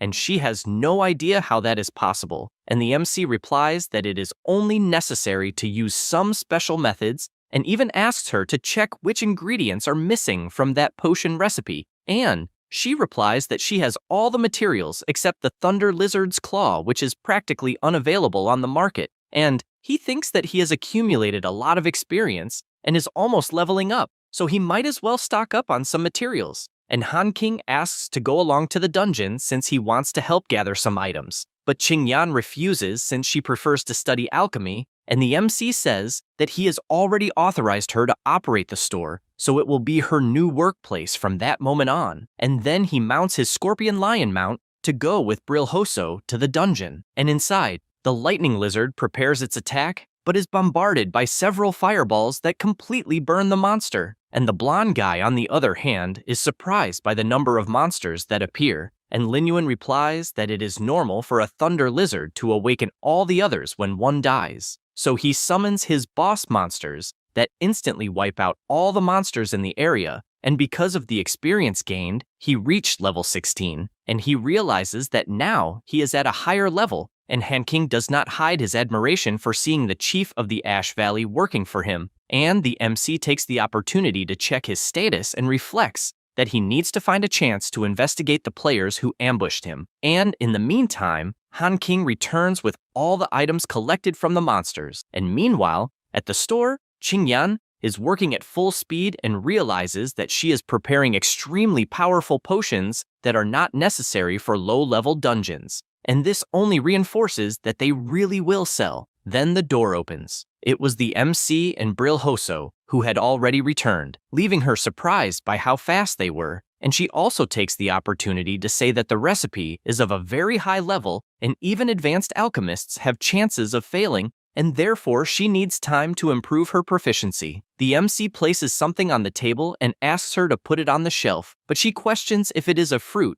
and if it is not a waste of his talents to sell something simple in a privileged place, since there are other potions in stock that should be placed on the shelf first. He explains that she will only know what it is when she tries it. The girl takes a bite of the fruit just like Han King, and both are surprised because their attributes increased, and they have no idea how he manages to get a fruit like that. Lin Yuan says that each person has a limit of 100 uses of that fruit, and he will supply the store with more every following week, starting with the price of 5 gold coins for each. Then a global announcement officially appears for all players, stating that Store 32 in Robor Square is open. The players start wondering how it is possible for someone to open a store, and as far as they know, it is the first store in the entire server, and many wanted to buy a store in that exact location. Near the place, Xinghen cannot believe that the MC really opened a store, and therefore asks his assassin when they will take him down since he wants to see it as soon as possible. The mercenary shows the bag of money to give the refund, and says that he is refusing the job since the MC is much more formidable than the intelligence report suggested, and even his entire elite squad was wiped out. The mage panics and asks how much money he wants for the job, since all he wants is for Lin Yuan to be finished no matter the price. However, while he was pointing toward the direction of the store, he is startled because he sees Leng Yue heading toward the establishment and already imagines she went to see the MC again. Inside the store, Brilhoso welcomes all the players who are surprised to see someone actually managing a store. They go to the shelf and ask if they only sell fruits, and cannot believe that this is the best-selling item in the most well-located store in the city. The alchemist, with all her charisma, says that the fruit permanently increases their main attribute, costing only 5 gold coins each. One of them is shocked by the price, since not even his entire equipment set costs that much. But he asks if it really increases the main attribute as stated. Another questions the truth of it, since he has never heard of such a fruit. Regardless, the player pays to see, and after eating the fruit, has his constitution increased by 4 points. He is left with shining eyes, unable to believe that he really gained 4 points in his main attribute. A guy watches while several other people arrive with rivers of money, since they could resell it inside their own guild to make a lot of profit. The suspicious player just observes from a distance. Meanwhile, Leng Yue goes to the MC when she sees him and confesses that if it were not for the system reminder, she would not have known it was him. and she had no idea he was really the owner of the first store in the city, since she tried several times to buy one and failed, and therefore wants to know how he accomplished such a feat. He replies that maybe he had a bit of luck. She finds this funny and comments on the sewer problem he wanted to know about and even investigated again, but no member of her guild had gone to the sewers that day. The MC thanks her for the information and thinks that apparently he will have to exclude the Water Moon Mirror Flower Guild for now. He also asks her to take a look around the store, since if she needs anything, he can give a discount. She agrees to look, but before that, something catches her attention as a notification appears telling her that her friend Starmark Shingen is nearby. Outside, the mage is furious, wanting at all costs for the mercenary to do the job, even if it costs 3 times more. But he refuses, since it is not about money. At this moment, Long Yue approaches calling for Shingen and asks who he is trying to kill, since she heard him say that he would add more money if he managed to do that. He gets startled when seeing that it is the guild captain and asks what she is doing in that place, even misunderstanding everything since he is only trading equipment with the guy. She warns that apparently he forgot about the bond between friends, since the system notifies when a friend is nearby, and once again asks who the person beside him is, since she ended up hearing about an assassination. The mage becomes worried since he forgot to block Lung Yu so she wouldn't see his location, and the mercenary says that he is leaving and will not help with anything anymore. However, Lung Yue sees the item on the guy's waist and becomes shocked since she knows what it is, and therefore yells for him not to leave because she has something to ask. He finds it funny that someone is telling him not to leave, and, in the same instant, jumps away at high speed since he wants to see who can stop him. While fleeing, the beetle appears in front of him, and he uses his item on a house to dodge the monster's electric attack. However, the MC appears behind him, and at the last moment, he notices and dodges the attack that could have cut his body in half. The MC steps back, and Lung Yue asks how he arrived out of nowhere. He replies that he heard a noise nearby, and pointing his sword, questions whether he heard correctly, since she said the guy has a pocket watch. The guild captain says yes, and, although she saw him only briefly, she is certain of what she is saying. Without thinking twice, Lin Yuan advances, commenting that he had even wondered how he would find the one responsible for the attempts to eliminate him, but he is glad that this person knocked on his door. Yama cannot believe that the MC knows that the squad that tried to eliminate him had Yama himself as its leader, and comes to the conclusion that, besides being incredibly strong, the MC also has an intelligence network that must not be underestimated. Thinking about this, he dodges the attack and says that he can give an explanation, even knowing the fury that must be present. Lin Yuan asks if this is some kind of joke, since he can ask whatever he wants when he captures him. Meanwhile, Shingen observes from afar, and,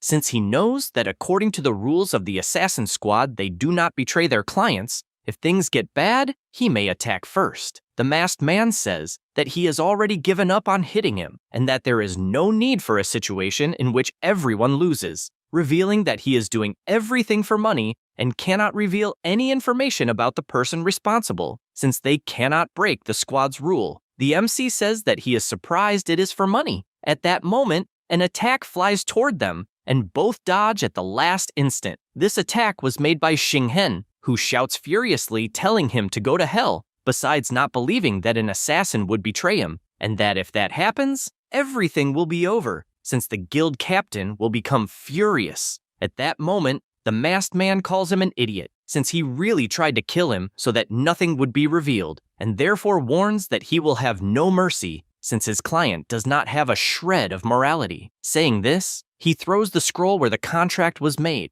revealing that he did in fact send 3 assassins and was only doing the job for money, and that Shingen is the mastermind behind everything. On the scroll, a hologram emerges showing everything that happened in the negotiations between the two. The captain turns around indignantly and asks if it is really true that he hired someone to eliminate the MC. He responds indignantly, as he cannot believe that he was betrayed. However, the MC warns that the assassination does not matter, and that he wants to know where he got the pocket watch. The masked man shows the item and reveals that he will also receive one soon. The MC does not understand what that means, since he will also receive one, but his opponent simply uses a skill to disappear from that place. With all this mess, The captain questions these actions with the master of spells, since she needs a plausible explanation. He panics, since his situation is not good, and even awkwardly says that if he made the MC disappear, the two of them could be as close as before. She replies that the Shingen she knew was an elegant and polite friend, not a despicable man who hires assassins,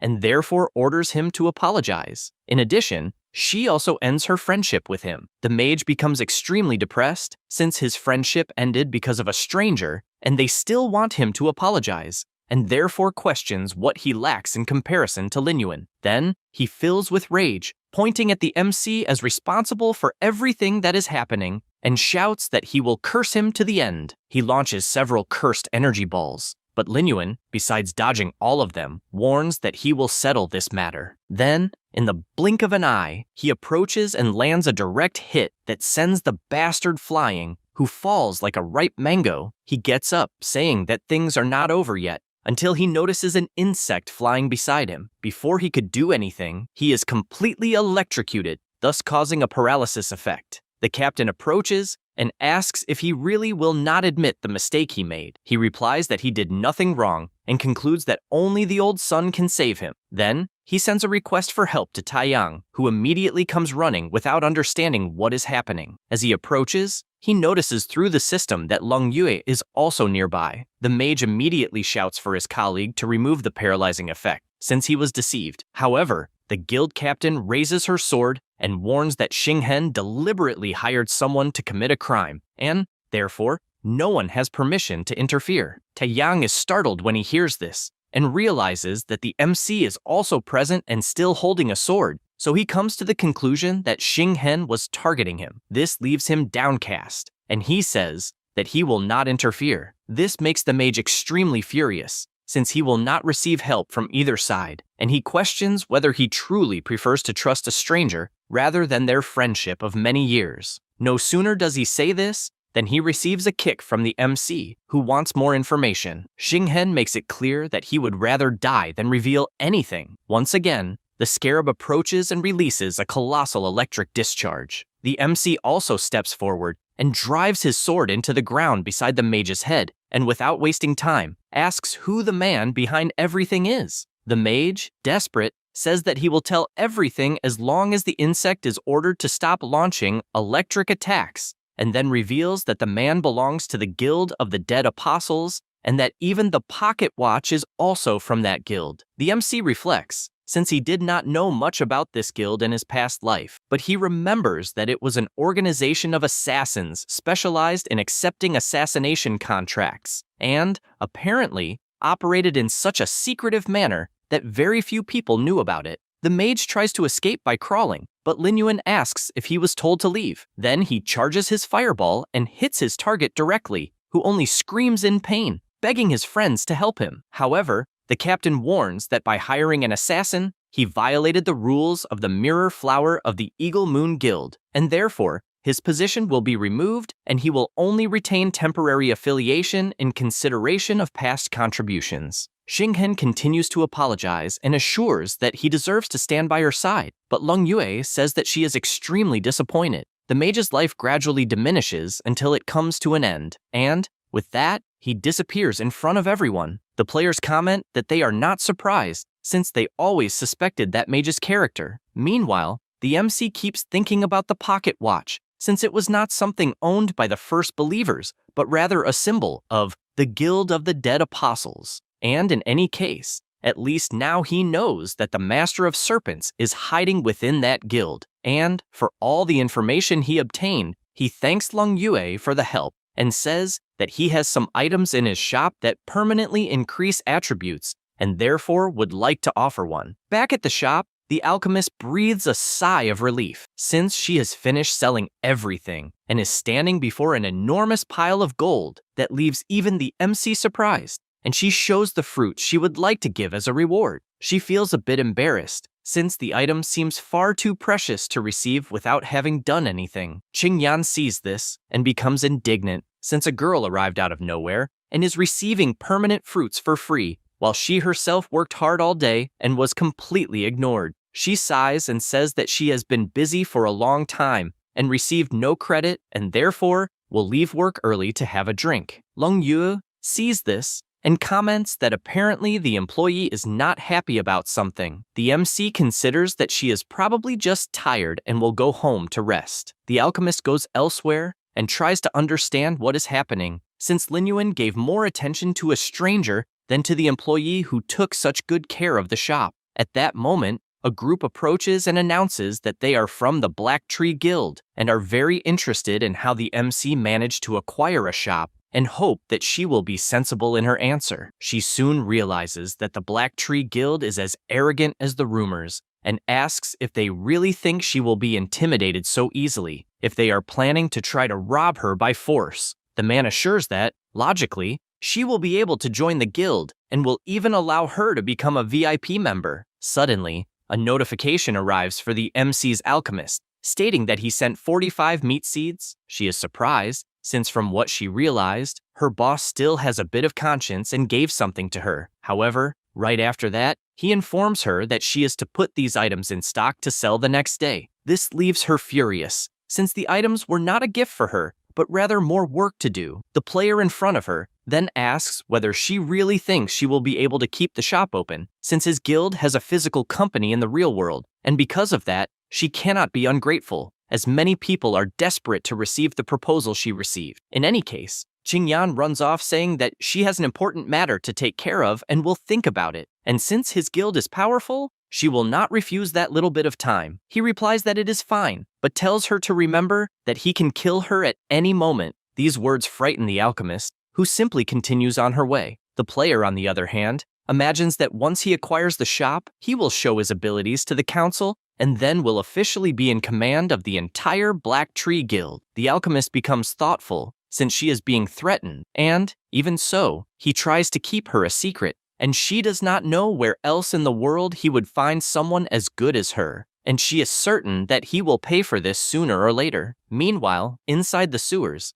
the MC reflects that meat and blood seeds are truly in high demand, and that the price should increase even more after the harvest and the reappearance. He then activates his invisibility and begins to walk through the area, since he knows that his undead are there, and his scarab has not noticed anything wrong, so his enemy has been well behaved lately. He reaches a room and soon summons his Thunder Scorpion, since they have just entered the hidden dungeon Serpent Demon Nest. At the same time, in the temple of the evil god, the Snake Master arrives at the place and reflects that in recent days, Lin Yuan camped in his hidden dungeon trying to steal his precious fruits, and that even having the King Hazy Serpent lent by Anna was not enough, since it has still not fully recovered. The temple warns that things have reached a critical point and therefore has no other choice but to implore their master. At that moment, his master appears, asking the snake tamer whether he should not be executing the plan at that time. Dean notices his presence and immediately bows, apologizing since a player disrupted his plans and even kidnapped several snakes. His master questions how it is possible to fail to deal with an ordinary player and even says that he should punish him for failing at something so simple. Dean replies that this player is different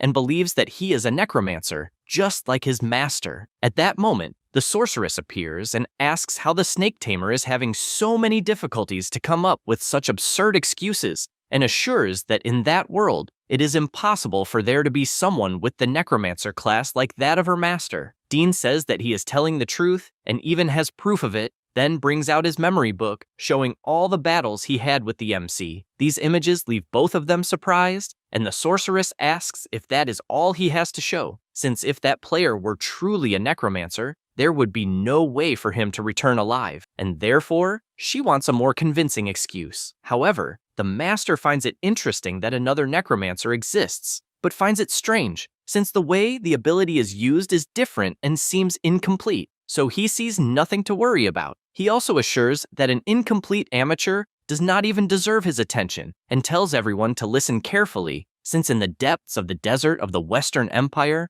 there dwells a flying scorpion of incredible speed that possesses the ability to temporarily weaken the enemy's mental attributes. With that, he shares the coordinates of that location. Then, he hands over a potion that temporarily increases the abilities to control snakes, so it is to be used to force the MC to reveal his true power. Dean replies that he will make the necromancer suffer as much as possible. However, his master says no and warns that if there is a chance, he should make the MC become one of them, since he is curious, because there were not supposed to be other necromancers. After that, Dean arrives at another place, still puzzled, since his master truly wants to recruit the MC, who is the target of his vengeance. In addition, he knows that to recruit him, he will need to use the intelligence of the dead apostles to check whether he belongs to any guild. After walking a bit more, he arrives at the back room of the tavern and informs that he is there to deliver the hops. Moreover, he finds it annoying to always have to use the secret code, which is the pocket watch, as a token. The attendant asks why he is taking so long. At that moment, someone arrives.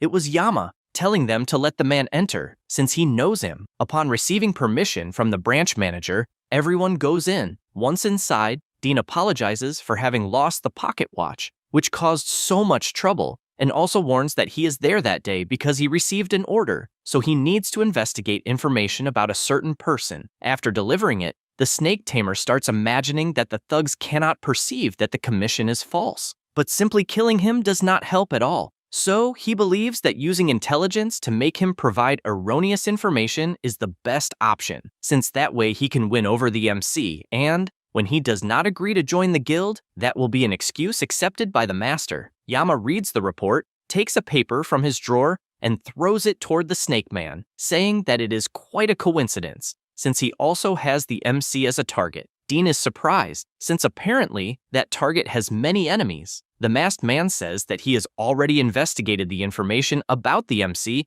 and could even simply kill him. The snake tamer says that he is surprised and even asks whether he could participate in that mission, since he could pay in advance. The branch manager refuses, saying that he only forms teams with people he knows well, and that he also has the impression that the snake man has a particular interest in the MC. Dean refuses, and, after walking outside, imagines that even if Yama manages to put an end to the MC, it would not help much, since he would still be resurrected in the immortal world, so he believes he needs to find another way to eliminate any possibility of him being recruited by his master. Meanwhile, the masked man, while still in the room, imagines that the request he just received was unexpected and only then understands the reason for the MC's bad mood, since he attacked like a madman as soon as he saw him, and only now is he discovering that the reason is the snake man, thinking that this is getting quite interesting because everyone wants to kill him. At that moment, a mask that has been listening to everything asks whether they are, by any chance, talking about the one responsible for annihilating the elite squad. This is the leader, initiating a remote call behind the surveillance eye. Yama replies yes, and thinks it is sad that he met the MC in a chaotic situation, since otherwise he would have liked to have a good spar with him. The leader asks whether it might not be interesting to try to see him again, in order to ask whether he is interested in joining the guild. Yama finds that interesting. Meanwhile, elsewhere, the MC arrives at his restaurant but is shocked to see Han King dressed as a maid. The alchemist then says that someone who claims to be an acquaintance of the MC has been waiting for some time. He immediately realizes who it is, and Yama, holding the pocket watch, asks to talk outside. Lin Yuan tells the alchemist that he will transfer the weak stock and, after doing so, he leaves the shop and begins a chase through the desert. Yama laughs while fleeing and says that if he has any questions to ask, he must defeat him one-on-one without using summons. The MC is puzzled by this, since he does not know what the guy is plotting or whether someone hired him again, but without hesitation he accepts the challenge. Yama starts by throwing his chain, which the MC blocks with his sword, but then he realizes that the chain has a claw and that this is clearly a trap. However, he does not let himself be shaken and, using his power, fires a fireball, but the masked man also throws a kunai, and both attacks explode when they collide. Yama takes the opportunity to pull the MC by the chain, but is startled to see that only the sword is caught. At that moment, Lin Yuan appears behind him and lands a solid punch that sends the guy flying straight into a huge rock. He then grabs his sword and, while walking, asks why he is not using stealth abilities of an assassin and whether that is not how the dead apostles always carry out their missions. Yama warns that he is not under any contract, and the MC, pointing his sword, says that he will take him down first. At that moment, Han King sends an urgent message saying that something terrible happened as the alchemist was taken by force by a group of people and is no match for all of them alone, and therefore asks, please, for him to return immediately. The MC becomes extremely irritated and says that apparently he underestimated the masked man, since he never imagined that he would resort to kidnapping. Yama says that this is absurd, since he would never lower himself to such despicable acts and would not even raise a hand against a woman. Then, to prove that he is telling the truth, he activates his intelligence team, informing them that a woman was kidnapped from shop number 32 and that they must locate her immediately. At the same moment, they discover and send the coordinates. Yama shares this location and also asks him to go handle it, since he does not intend to flee. The MC says that he truly is not going to flee in the meantime. Meanwhile, the alchemist is being beaten by the players. The system announces that her points have reached 0. Since she was killed 3 times, her level dropped from 14 to 11. With that, she stands up through resurrection, becoming worried about what she should do. The bandits find it incredible how she died so many times and still did not say anything. One of them comments that they have already discovered that the shop owner is a man, and makes it clear that if she does not reveal who this man is, they will kill her so many times that she will return to the novice village from losing so many levels. Qingyan becomes worried, since the bastards will torment her a million times, and she knows there is no way to escape, because even if she goes offline, her body will remain in the same place. Then she retorts, saying that she is not afraid of them. The man finds this funny, and says that he will watch the shop, lamenting it, since apparently the MC will not bite the bait. The mage laughs and tells him not to worry, guaranteeing that he will make her give in. At that moment, Lin Yuan appears behind him, and with a single blow, sends the guy to hell. Han King appears alongside, attacking the warrior. The alchemist is surprised to see that she truly receives some help, and the MC is even more surprised, since the coordinates that the masked man sent were actually real. The warrior, still on the ground, asks how they dare touch someone from the black tree, and guarantees that they will be screwed. However, the MC has no patience, and simply drives his sword into the guy's stomach, and,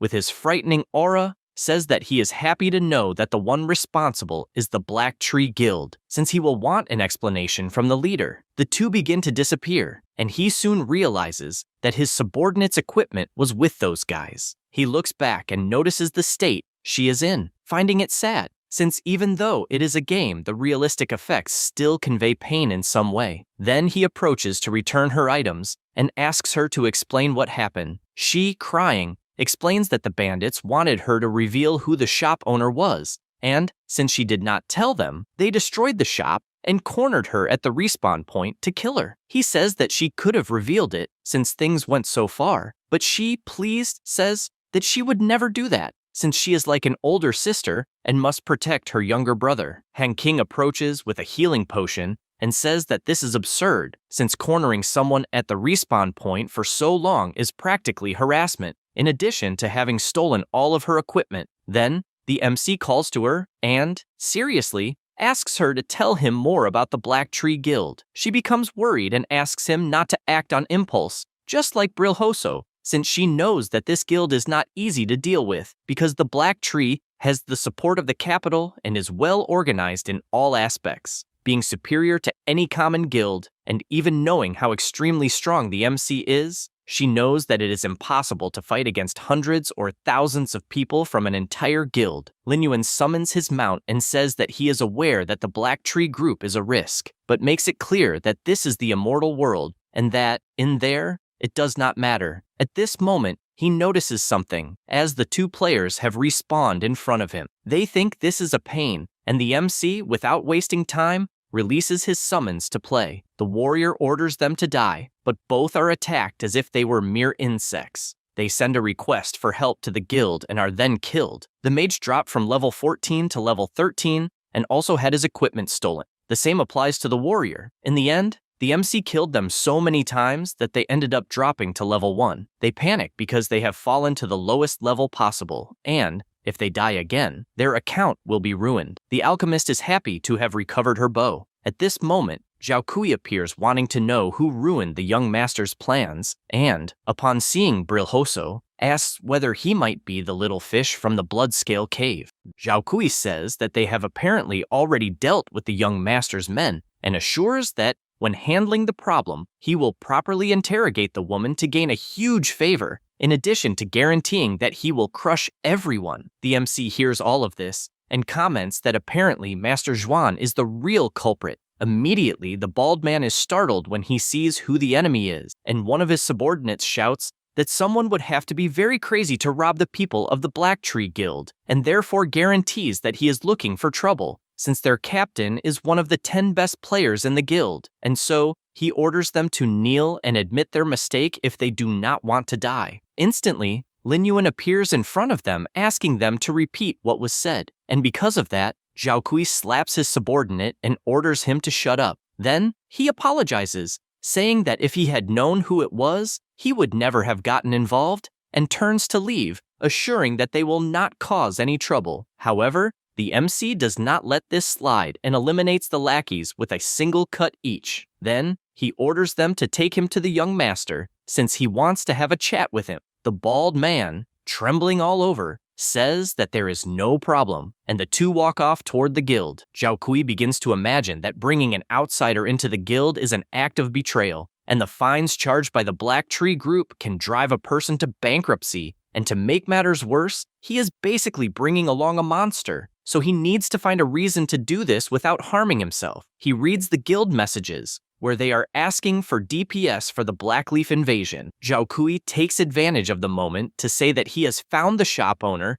and that they are taking him back to headquarters, so they should send men as quickly as possible to pick him up, and everyone prepares for this. He feels relieved by how quickly his guild responded to the message. In addition, he receives another message informing him that they are already at the ambush site with the 7th Combat Group. This makes him even more confident, so he turns around shouting that Lin Yuan is really an idiot who thinks himself invincible, and that he will teach him a lesson, while also yelling for his brothers to attack. However, one of them falls to the ground, and the bald man cannot understand what happened or why the 7th group has still not made any move. Then he looks to the side and simply cannot understand how the hell the 7th group was completely annihilated. The MC examines the dart in the player's body and imagines that a certain guy is really trying to help him. Then he asks whether he was trying to teach some kind of lesson, since he wants to do that. The man panics, but it is too late, as he receives an electric discharge attack that makes him feel colossal pain, to the point of screaming throughout the entire forest. Then Lin Yuan comments that, as far as he knows, the guy will have to pay a heavy fine because of so many deaths among the guild members. Saying this, he throws his sword, which embeds itself next to the man's head, and since he has already realized that his target is desperate, he asks him to give the coordinates of Zhuanshao, since that way he can deal with the guild, and,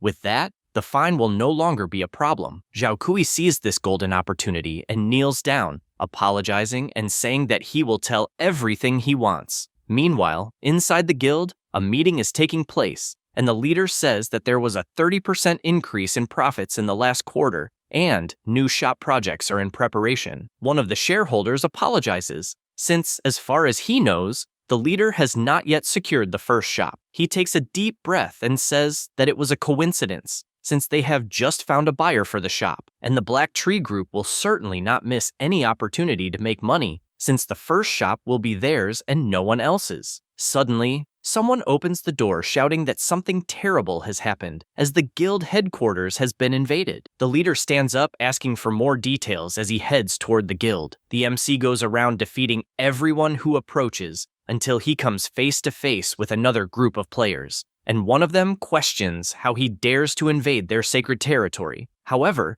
since he has no patience, he simply launches his fireball, which wipes them all out. Zhao Kui, terrified by what he is witnessing, asks if he is really going to enter alone. Lin Yuan only asks that the coordinates be correct, because otherwise he will contact him again, and it will not be pleasant. Inside, in a room, the leader is watching a broadcast where there are 2,000 people begging to enter the guild, and he finds this interesting, because that way he will get the shop and, after receiving millions from the old men, promises to return a portion to his subordinates. The girl beside him calls him wicked since he is trying to steal other people's things. At that moment, he hears a strange noise and asks what is wrong, since he is doing a live broadcast and they are interfering. The two players go to check what it is, but the door simply explodes in front of them. The MC enters the place, asking which one of them is Xuan Xiao. The two stare at each other for a moment, and the leader places his wine on the table, since there is another person trying to gain his attention. Meanwhile, his live broadcast further increases the number of viewers, but they find the intruder somewhat familiar. All the players get ready, and the leader says that not everyone is qualified to enter the guild,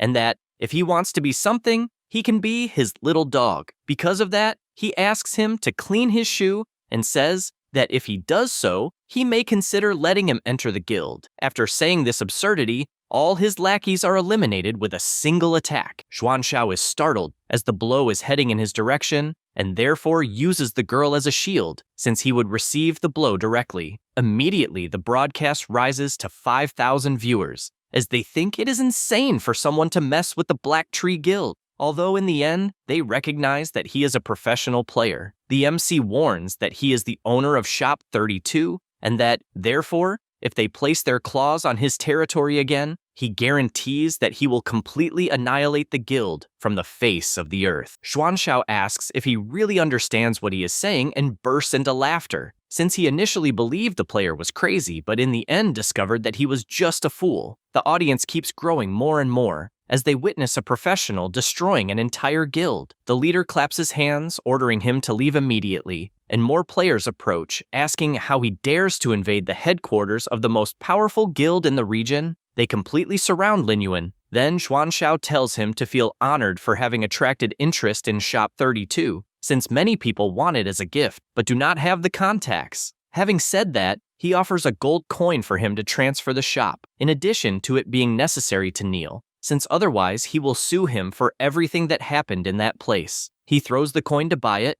but the MC destroys it with an attack and, without patience, attacks with his scarab, which flies at high speed among the players until it finally reaches the leader, who can barely see it before being completely electrocuted, reducing his life to 0. This leaves all the players terrified, since the young master is dead right beside them. One of them shouts for everyone to advance immediately, and the players launch their attack. Meanwhile, the mage asks to quickly notify the president, as someone has invaded the guild headquarters. Still in the meeting, the leader of the shareholders says that it was probably malicious competition that carried out the invasion, but warns that the Black Tree has comprehensive contingency plans for unexpected situations. In addition, he asks to turn on the projector to enter Xuan Xiao's live broadcast. They do so, but the man is shocked to see that the entire guild was destroyed by a single player. He simply cannot believe that this is possible. The broadcast has more than 20,000 viewers, and everyone is impressed, since the MC not only defeated several bosses alone, but also wiped out an entire guild, which is something incredible. The president refuses to accept this, since the guild's shares will definitely fall, and he could even lose his position. With this in mind, he says that something is probably wrong, such as the guard team being on vacation, and that he will get in touch as quickly as possible. Then he immediately calls his son, because no matter the method, the player must be stopped at once. At this moment, Xuan Xiao is reborn inside the game completely furious, since he lost levels due to the kill he suffered, and because of that, he shouts, ordering the MC to stop what he is doing. Otherwise, he will take over the shop sooner or later and kill all the employees until they reach level 1. Lin Yuan, after defeating everyone, asks if that is really a threat. The man does not allow himself to be intimidated and replies that it is, since he always keeps his word. The MC, hearing this, says that the guild no longer has any reason to exist and activates his corpse explosion, completely destroying the entire guild mansion. The president, watching live, despairs when he sees this, and the shareholders ask whether this is really the project he wants them to invest in, since it was truly disappointing, and they begin to doubt the management capability of the Black Tree Group. He asks everyone to calm down, since the guard team has just arrived at the guild and the main squad has already been notified. His assistant replies that yes, and that they are already everywhere. At this moment, they see the players arriving through the broadcast, and everyone is pleased, since they received an offer of 100,000 for each of them if they defeat the invader. At this point, the live broadcast already has more than 30,000 viewers, and many are worried, since the players who arrive for the battle are notoriously cunning, but they believe they are merely walking toward their own death, since the specialists have enough power to defeat him using tricks and strategies. However, they all begin to get cornered and do not understand what the hell is moving at an absurd speed that they cannot even see, and the player who was hit by the beetle had his points reduced to 0. Now the entire area is destroyed,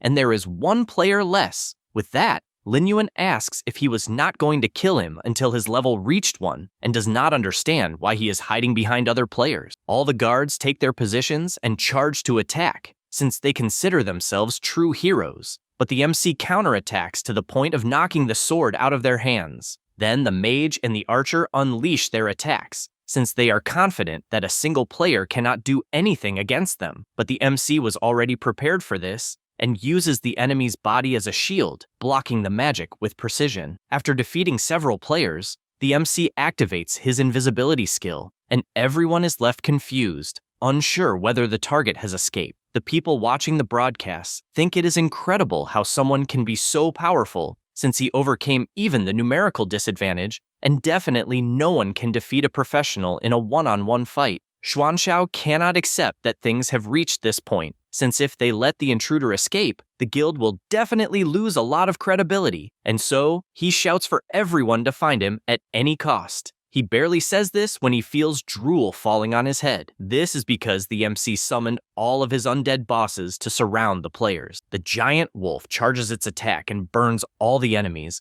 who can only scream in despair. After this attack, Lin Yuan comes out of his invisibility and orders more players to be sent, since there are still empty slots at the respawn point. Meanwhile, in the real world, some players are watching the broadcast on their phones and cannot believe how a player can be so strong, since whenever they see the final move, it is always lethal, and the Black Tree Guild had the misfortune of running into an immortal god. At the same time, the girls are also surprised, since besides finding the MC powerful, they also found him very handsome. Back in the immortal world, Xuanxiao can only cry after losing so many levels, and therefore asks his father to save him. But the president cannot accept how he gave birth to someone so worthless, since he ruined his life. The boy gets furious and replies that he was only following the instructions to acquire the shop and that it was the old man's intelligence that failed, so he cannot be blamed. The mustached man tells him to shut up, since no matter what methods he will use, it is to keep the MC within the guild, because the master he paid for is on the way. Near the guild, Yama is analyzing everything from afar until he receives an urgent mission from the Black Tree to eliminate Lin Yuan, and the commission will be 500 gold coins. He is surprised by such an urgent request, since apparently they want him to deal with the MC for them, but he simply blocks the guild's request because he wants to watch the show that will happen. At the location,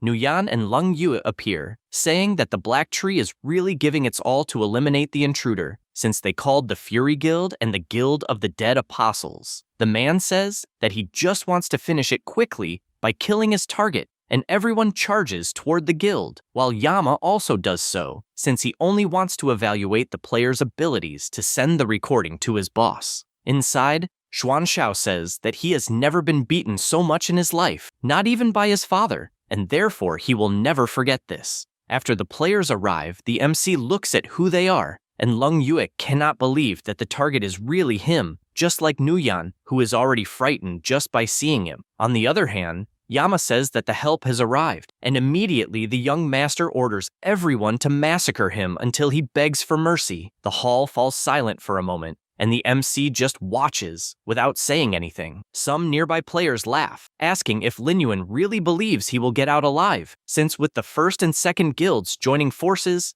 it is impossible to do anything. However, Nuyan pushes the guy and goes to the exit, saying that they are crazy to think he will die for just a few coins. And with that, the guild mission is abandoned. The young master, without understanding, asks why they are running away, saying they chickened out without even fighting. But because of this talk, the MC attacks, dropping the boys' points to 0 once again. The MC asks Lung Yue if she also wants to help the Black Tree, and she immediately abandons the mission, replying that apparently he has his reasons, and also asks if he needs any help. He says no and that she can watch from outside. The young master cannot believe what is happening, since he paid everyone to fight and not to watch as if it were a cartoon. Yama then says that everyone has been paid and therefore should not do anything foolish for the young master. The boy gets excited and runs toward him, since he finally found someone trustworthy, and asks him only to defeat the enemy. However, the MC asks whether it was not him who took down the people in the forest,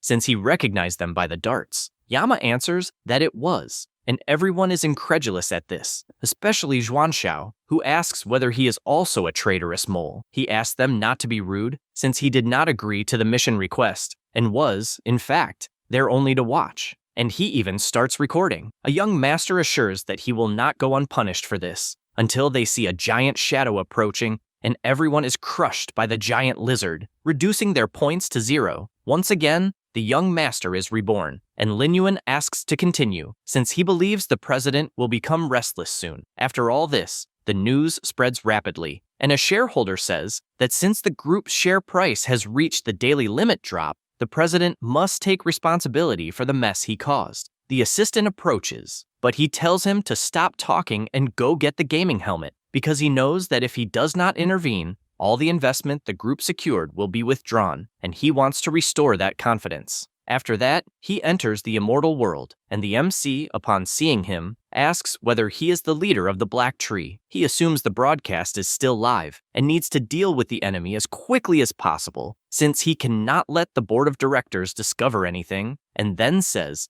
that they messed with the wrong person, and, considering that the boy's skills are very good, he wants to consider letting him join the guild as well as become captain of the main squad. His son tells him to stop wasting time, since Lin Yuan killed several guild players and cannot go unpunished, and that they should simply hire someone to kill him. Deng hears this, gathers energy in his staff, and attacks, asking them not to underestimate the strength of the guild. However, one of the summons blocks the magic, and the MC asks if that is all a guild leader is capable of doing. The man cannot believe that a mere summoned creature blocked the attack. At the same time, the summon advances and attacks, but the president dodges. Then more creatures rush in, and after getting close enough, the corpse explosion is activated, completely blowing up the area. The players are reborn once again, and Deng, terrified, cannot believe that he managed to withstand just a single attack, and believes the MC is so strong as to be a monster, and therefore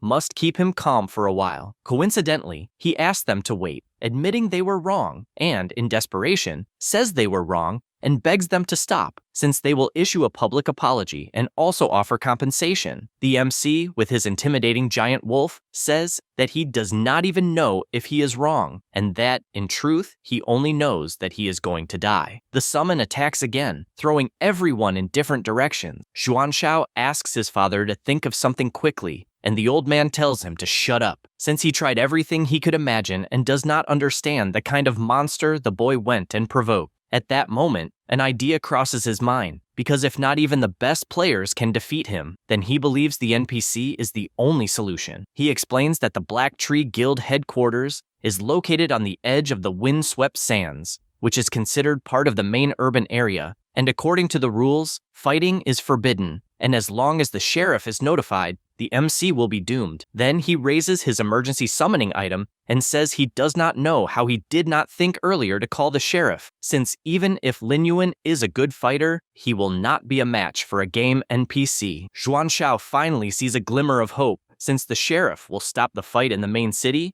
and if he does not obey, he will be arrested and forced to remain AFK in the game's prison. The summoning is successful, and the sheriff, after being summoned, asks how they dare cause trouble in the main urban area. The president tells the MC that the Black Tree Guild is located in the main area of the city, and that, if they dare touch him again, they will be forced to stay in jail. The boy says the same, and asks them to try their luck. No sooner does he say that, than he takes a fireball to the chest. Deng simply cannot believe it, and activates his shield, also shouting that it is completely insane to attack someone in front of the sheriff. The man orders his subordinates to arrest the MC for 3 months for daring to challenge the law. Meanwhile, the live broadcast runs freely with 30,000 viewers. They think this mechanism is terrible, since there is absolutely no chance for the MC to defeat the system. Deng also bursts into laughter, since if a player injures the sheriff NPC, they will be hunted throughout the entire Western Desert Kingdom, and no matter how strong they are, they will not be able to kill someone like that with a single sword strike. No sooner does he say that, than Lin Yuan cuts the old man in half for talking too much. The spectators are getting angry at the MC, since it seems he has no intention whatsoever of reconciling, and once again, the president's points drop to 0. Because of this, the sheriff says that Lin Yuan has challenged the laws of the Western Desert Kingdom and will therefore be severely punished. However, the MC simply throws an item toward the sheriff, who upon seeing it, cannot believe his eyes, since it is the honorary insignia of the Scorpion Tail Knights, and therefore asks if he truly is an honorary knight. The MC replies yes, and immediately the sheriff orders his subordinates to stop. In addition, he takes the insignia and calmly returns it. Lin Yuan then points forward and orders them to deal with the two people. The sheriff says it will be an honor to serve someone from the honorary knights. The president simply cannot believe that the sheriff took no action, just like Xuan Shao, who is indignant upon learning that Lin Yuan is an honorary knight who even made the sheriff fall for him. After that is said, the NPCs run toward them, since they dared challenge a Scorpion Tail Knight and therefore want to interrogate the two. They panic, since they have now gotten themselves into trouble they will have no way out of, and the two are immobilized. As they are taken away, the president still asks them to wait, since they can talk if the problem is money, but the MC warns that it is already too late to say anything, and guarantees that the only destination now for the Black Tree Guild is dissolution. The broadcast, which has more than 40,000 people, comments that this is something unbelievable, since a professional player faced an entire guild alone, and this is a new unprecedented record. That's all, folks. If you enjoy the video, subscribe and hit the bell. Thanks.